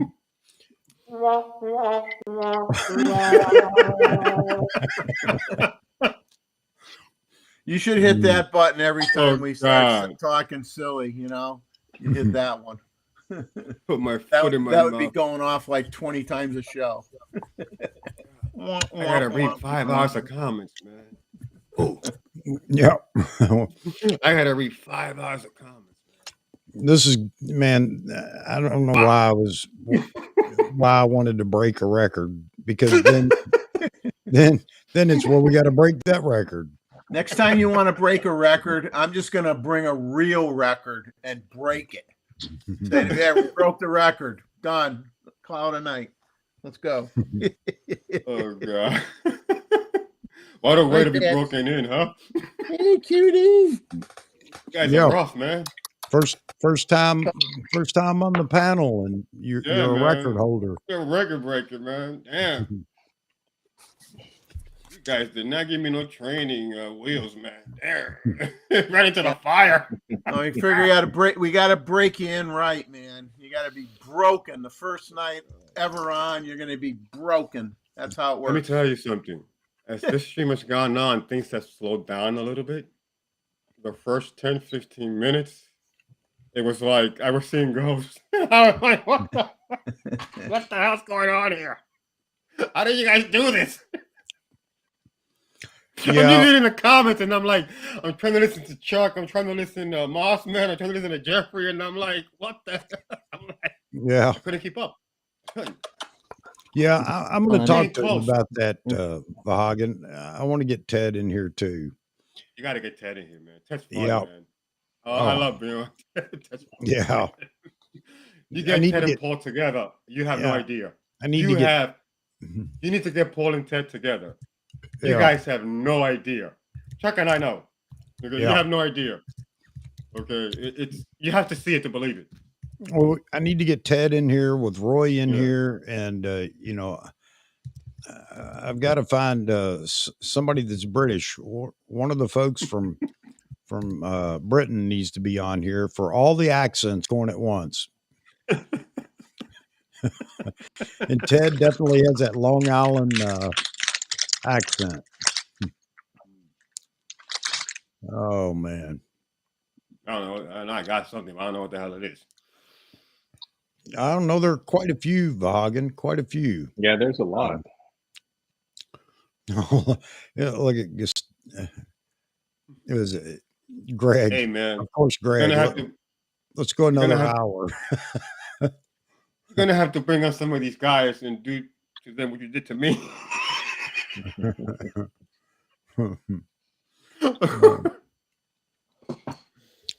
Yeah, it Oh God. and when somewhere in the middle usually is where the peak goes, for people in the chat and viewers and everything else, and it just gets crazy. Telling you, man. Which was not on tonight, Charles. No, no, he was Has anyone? he was feeling Has bad. anyone? Go ahead. Oh, he was. Yeah. I'm just wondering how he's making out with his lens. Yeah, he's loving it, and he's working on more of a definitive review of it right now. Might be the reason why he's not here. He did the little quick review, but yeah, he sent me an email saying he wasn't going to make it tonight. He wasn't feeling good. Yeah, I'd love to get Nikon on here, and we've tried before. This is way back when, but he just doesn't have the bandwidth where he's at to pull it off. I mean, it just we couldn't,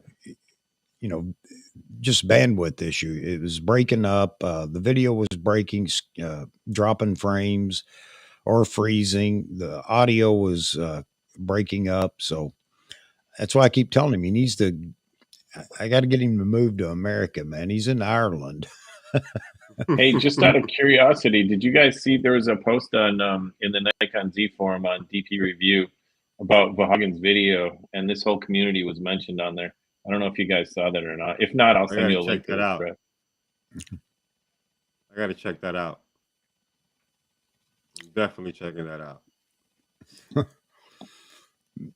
Nick D. Need to do a Jared Pullum podcast. Yeah. Yeah, that wouldn't go well. I go back to, and Nick, if you haven't seen it, Vahography Talks, check out Vahography Talks. And he has an interview with Jared Poland, and he has a couple of folks in the panel. And yeah, I learned a lot about Jared from that interview. That interview with Vahagen was awkward, man. Yeah. I'm like, what's happening here? I couldn't make any sense of it. Yeah. Oh, look at Gustavo. I'm not worthy. Yeah, you are. We've seen your photos. Yes, you are. Yeah. I say we want this to all see the you. time. For those that would like to be in here live in the panel, all you got to do is one, just be able to stream. I don't care if it's with your computer or whatever, but as long as your stream, the bandwidth holds up and you have audio that isn't breaking, you're more than welcome to come on. So yeah, I'd love to see more and more people join in. I'm glad to have Mozman in here tonight. Yeah, I figured I'd make a rare appearance. A rare appearance, the Mozman. So Vahography was asking if there's any crap talking in that thread. It's sort of a mixed bag. Sort of a mixed bag. Well, Andy did send me a comment about the rant yesterday, and he, although he didn't necessarily agree with my, rant, he wasn't, he wasn't negative or anything like that. But he did start it out with, Chuck, you're not alone. DP Review right now is fighting over the same thing. So I guess there was a lot of talk on DP Review yesterday about, Nikon not saying anything. Oh, man. DP Review isn't even using real people half the time anymore. They're using puppets. Yeah, you saw that. Yeah, Nick, I don't know. What is up with that? I feel like I'm waiting to hear the theme from the Muppet Show, Yeah. Yeah, Nick, I don't know if you've met him personally or whatever. I haven't, but you could draw a lot from the interview. He is not a sociable individual. I mean, he even stated that in the interview. And when Vahagen said, I don't know how you said it, Vahagen, but if I'm ever around or you ever out here, I'd like to, go out and get a drink with you or whatever. And he shut that down real fast. Yeah, I don't do that. He says, I don't do that. Guess he doesn't eat or drink. I don't know. Yeah. I don't have fun. Yeah. Basically, he said I'm a recluse, and I don't socialize or whatever. I live in my bat Yeah. cave. I only come out once in a while. Whatever. That's the way he is. But Oh wow, this thread blew up. I'm gonna send it to you guys now. How many people do we have on right now? 31. Wow, I can't. 31 asking themselves, why am I still here? I think half of them are asleep. Yeah. I think they have like a robot just typing random questions, and they've been sleeping since like 11 o'clock. Oh, here you go. I keep meaning to ask Becky and Con this because my brother was watching what movie was it the other night? Kingsman. And I happened to catch it where they were on Westminster. And I'm going to ask Becky and Con if the Kingsman clothing or whatever it is in the movie are they near that? No, I know it's just a movie and it's all fake, but I just found it funny that Westminster was the street that the clothier was on.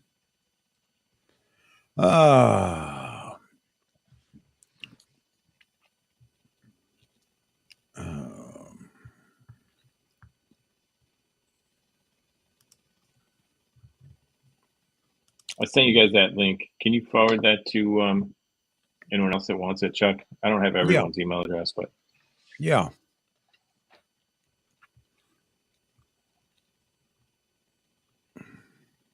Madeline K. If Albert wants it. That Madeline K stuff he does is funny. You have to admit it. Yeah.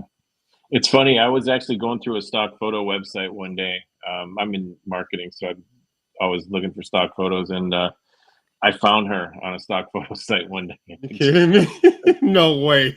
Swear to God, I just came across her. Wasn't obviously. Can you find that again? It was pretty funny. I love to. Yeah, I will actually. Yeah. You ever have it? Bring it on the show. Oh my God. Oh, I'm loving this. I am loving this. I just got re-energized, Moz, man. Yeah. This is great. Big person. This is great. Wow. Madeline K.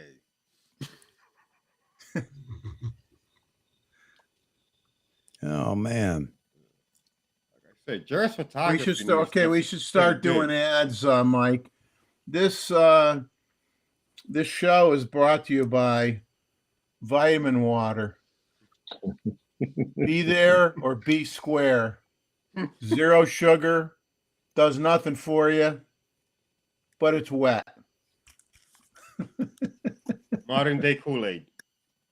Yeah. God, how the juice is so much better than when we were kids. I remember we used to drink that Tang. That was nasty. Oh my God. I love this. You know what? I absolutely love this, man. Thanks for the link. These are the people these are the people I want to invite on the show, step up to the plate, go public and say these things right here, They're so brave in a forum to make these comments, but I would love to have them on and just, tell me why you feel that way. Argue with me or debate me now, I would love that. Man. These are the people that hide behind the keyboard too. They're all, and they're fanboy max. No doubt about it. They can find no wrong and everything's peachy. Everything's peachy keen. I love that. Hey, Vaughan, we're celebrities over on DP Review. Jeff gets a mention. Oh no, I don't want no mentions. I got mentioned too. I love name it. wrong, but Well, what are they saying? Look at those 4 idiots that are spent on for. I sent you. They were just talking Well- about the community. Somebody actually was like defending it, but the original post was a little, you know. Well, I didn't want to be watching doing the show. Yeah, it's, again, super fanboys are going to be super fanboys again. Well, I don't care. I love the Captain Obvious statements they make too. Nikon will put out what they put out when they put it out. Oh, well, that's wow. That's an easy statement to make, isn't it? Sun will come up tomorrow. I'm not going It's to sing it though. It's hilarious. Oh man, It's blown up a lot since I saw it, so I haven't read through the whole thing. I'm definitely going to do that tomorrow. Definitely going to check that out.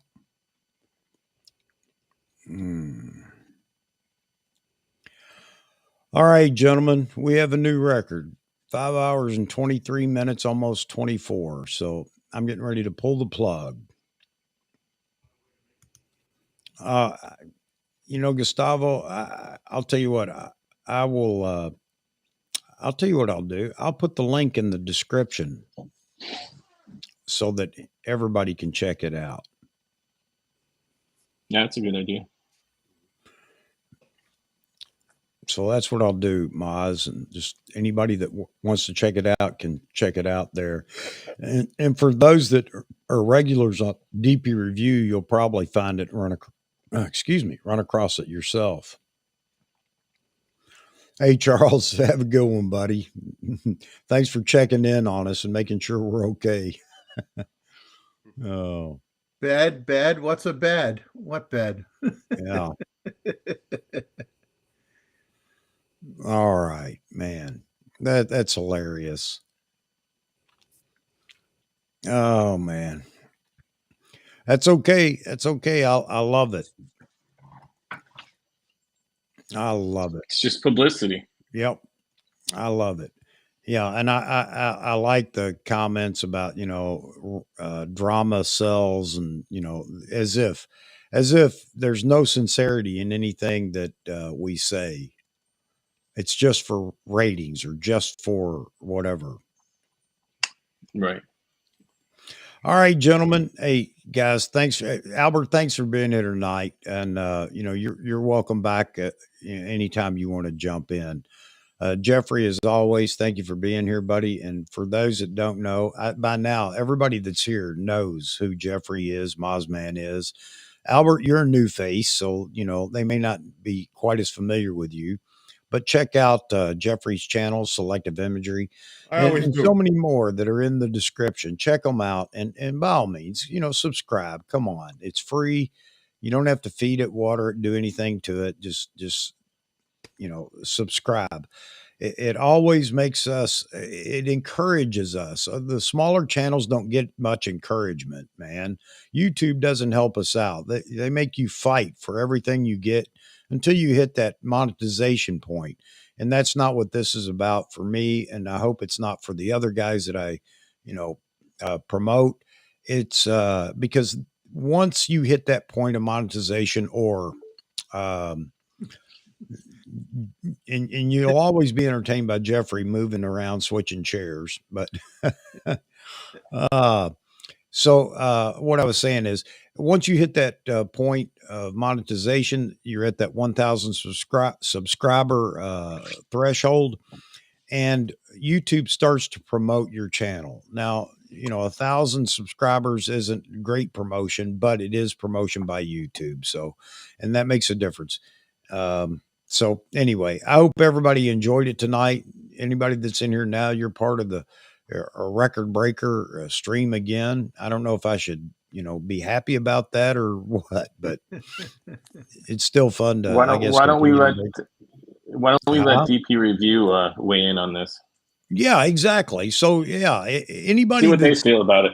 maybe that's it. Maybe, maybe we've got a mole in the, in the viewers that's reporting to DP Review. And I hope so, because by all means, tell them everything we say, everything we do.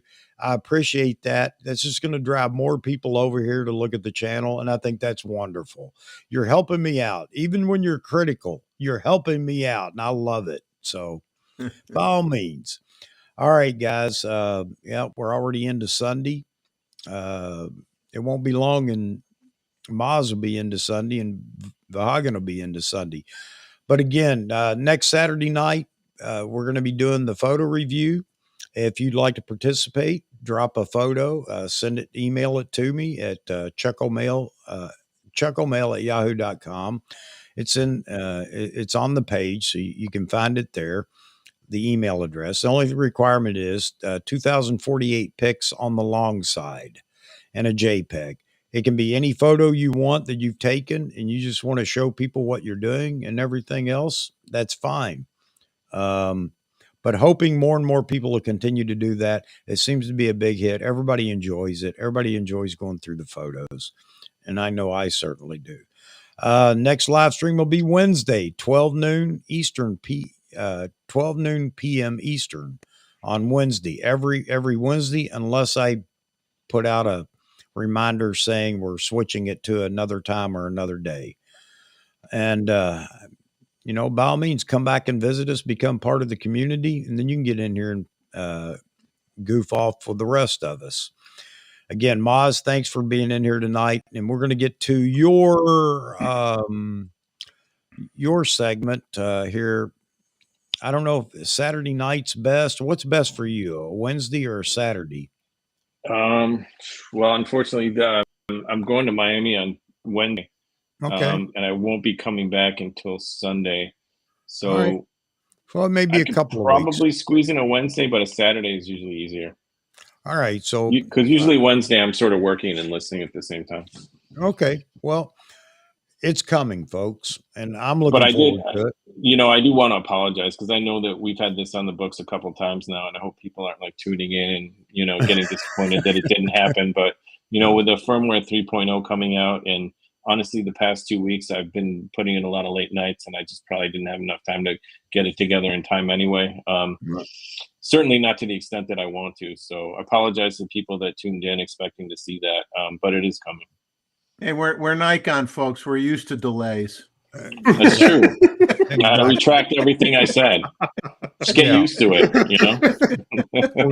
We're used to delays, and we whine about it constantly. Yeah. In fact, I'm not even going to give you a date now. It's on the roadmap. We'll just say that. Yeah, it's on the roadmap. Yeah. There you go. And Andy just got up in the UK. And we're on still. Yeah. Now we're getting punch drunk now, Andy. So pretty soon I'll be having breakfast. But we've had a good time tonight.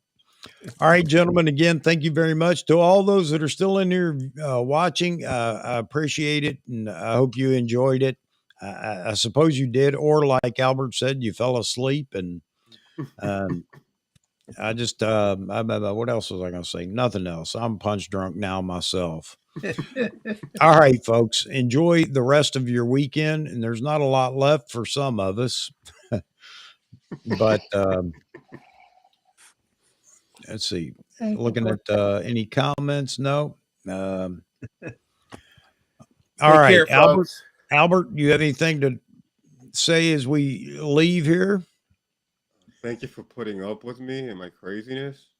Okay, and if anyone has any questions about the adapters, they can email me at doublepulkmedia@gmail.com. Okay? All right. I miss your comments here. Okay, and Okay. Yeah, like I was saying, for anybody that has and there aren't that many people in here right now, but maybe they listen to the end. I don't know, but drop it in a comment once this rolls over to video, and I know that Albert will check the comments and be ready to respond to any questions or whatever you have for him. So, Yes, and here I'll throw it up here real quick. Again. So here's the email. Here's my email at chucklemail@yahoo.com. One of these days I'll be high speed and have a great big channel, and I'll have a channel name email. Won't that be spiffy? Speaking of that, did you guys get your handles yet? I got my handle email yesterday, I think. Oh no, I haven't. I'll have to check. I got find the out email, why. but I haven't really read it. Yeah, I mean, if you get the chance, just click on it and enter your handle. Yeah, so I'm nobody else can grab it. I'm gonna have to check that out. But they're like 10 or 12 AP studios, which I was stupid enough to not look before I came up with that channel name. So I don't know. Maybe one of the channels that's never providing content anymore will get it instead of me. Yeah, I mean, that's true. If somebody had AP Studio before you, they'll probably get first dibs at that. Yep. But maybe you could grab Chuck Talks or something like that. Yep. All right, gentlemen. Again, thank you very much. Thank you for all the viewers. Thank you for all the people that were in the chat. And I hope everybody has a wonderful weekend. And I'm just going to say good night and let these guys say their good nights if they like. And that's it. We're going to wrap this up. 5 hours, 33 minutes. Man. Well, everybody have a good night. Thanks for putting up with us for so long. And I'm surprised we all stayed awake. So great job. Maz, thanks again, man. We'll talk more about we'll get this storage stream together. Yeah, I'm looking forward to it. So it's going to happen. All right. And again, Albert, thanks for being here. And everybody respond to Albert in the comments for the stream. And that's about it. I keep saying that, don't I? I'm not gone yet. You know what? After tonight, I don't want to break the record anymore. Uh, I'm tapped. I'm done. All right, V, thanks for being in here, man, being in the chat. Always a supporter. Go check out Vahagan if you haven't before. Great videos over there. And the Vahagan Mazman combo, photography questions to, normal people or whatever. I can't remember the title of the two, but man, it's something to watch. It's a lot of fun. All right, Yeah, we got to do said, more of those. Those are fun. Oh yeah, I agree. That's fantastic, man. That's entertainment at its best, I'll tell you. All right, gentlemen, thank you again, and I'll say good night. All right, folks. Okay, take care.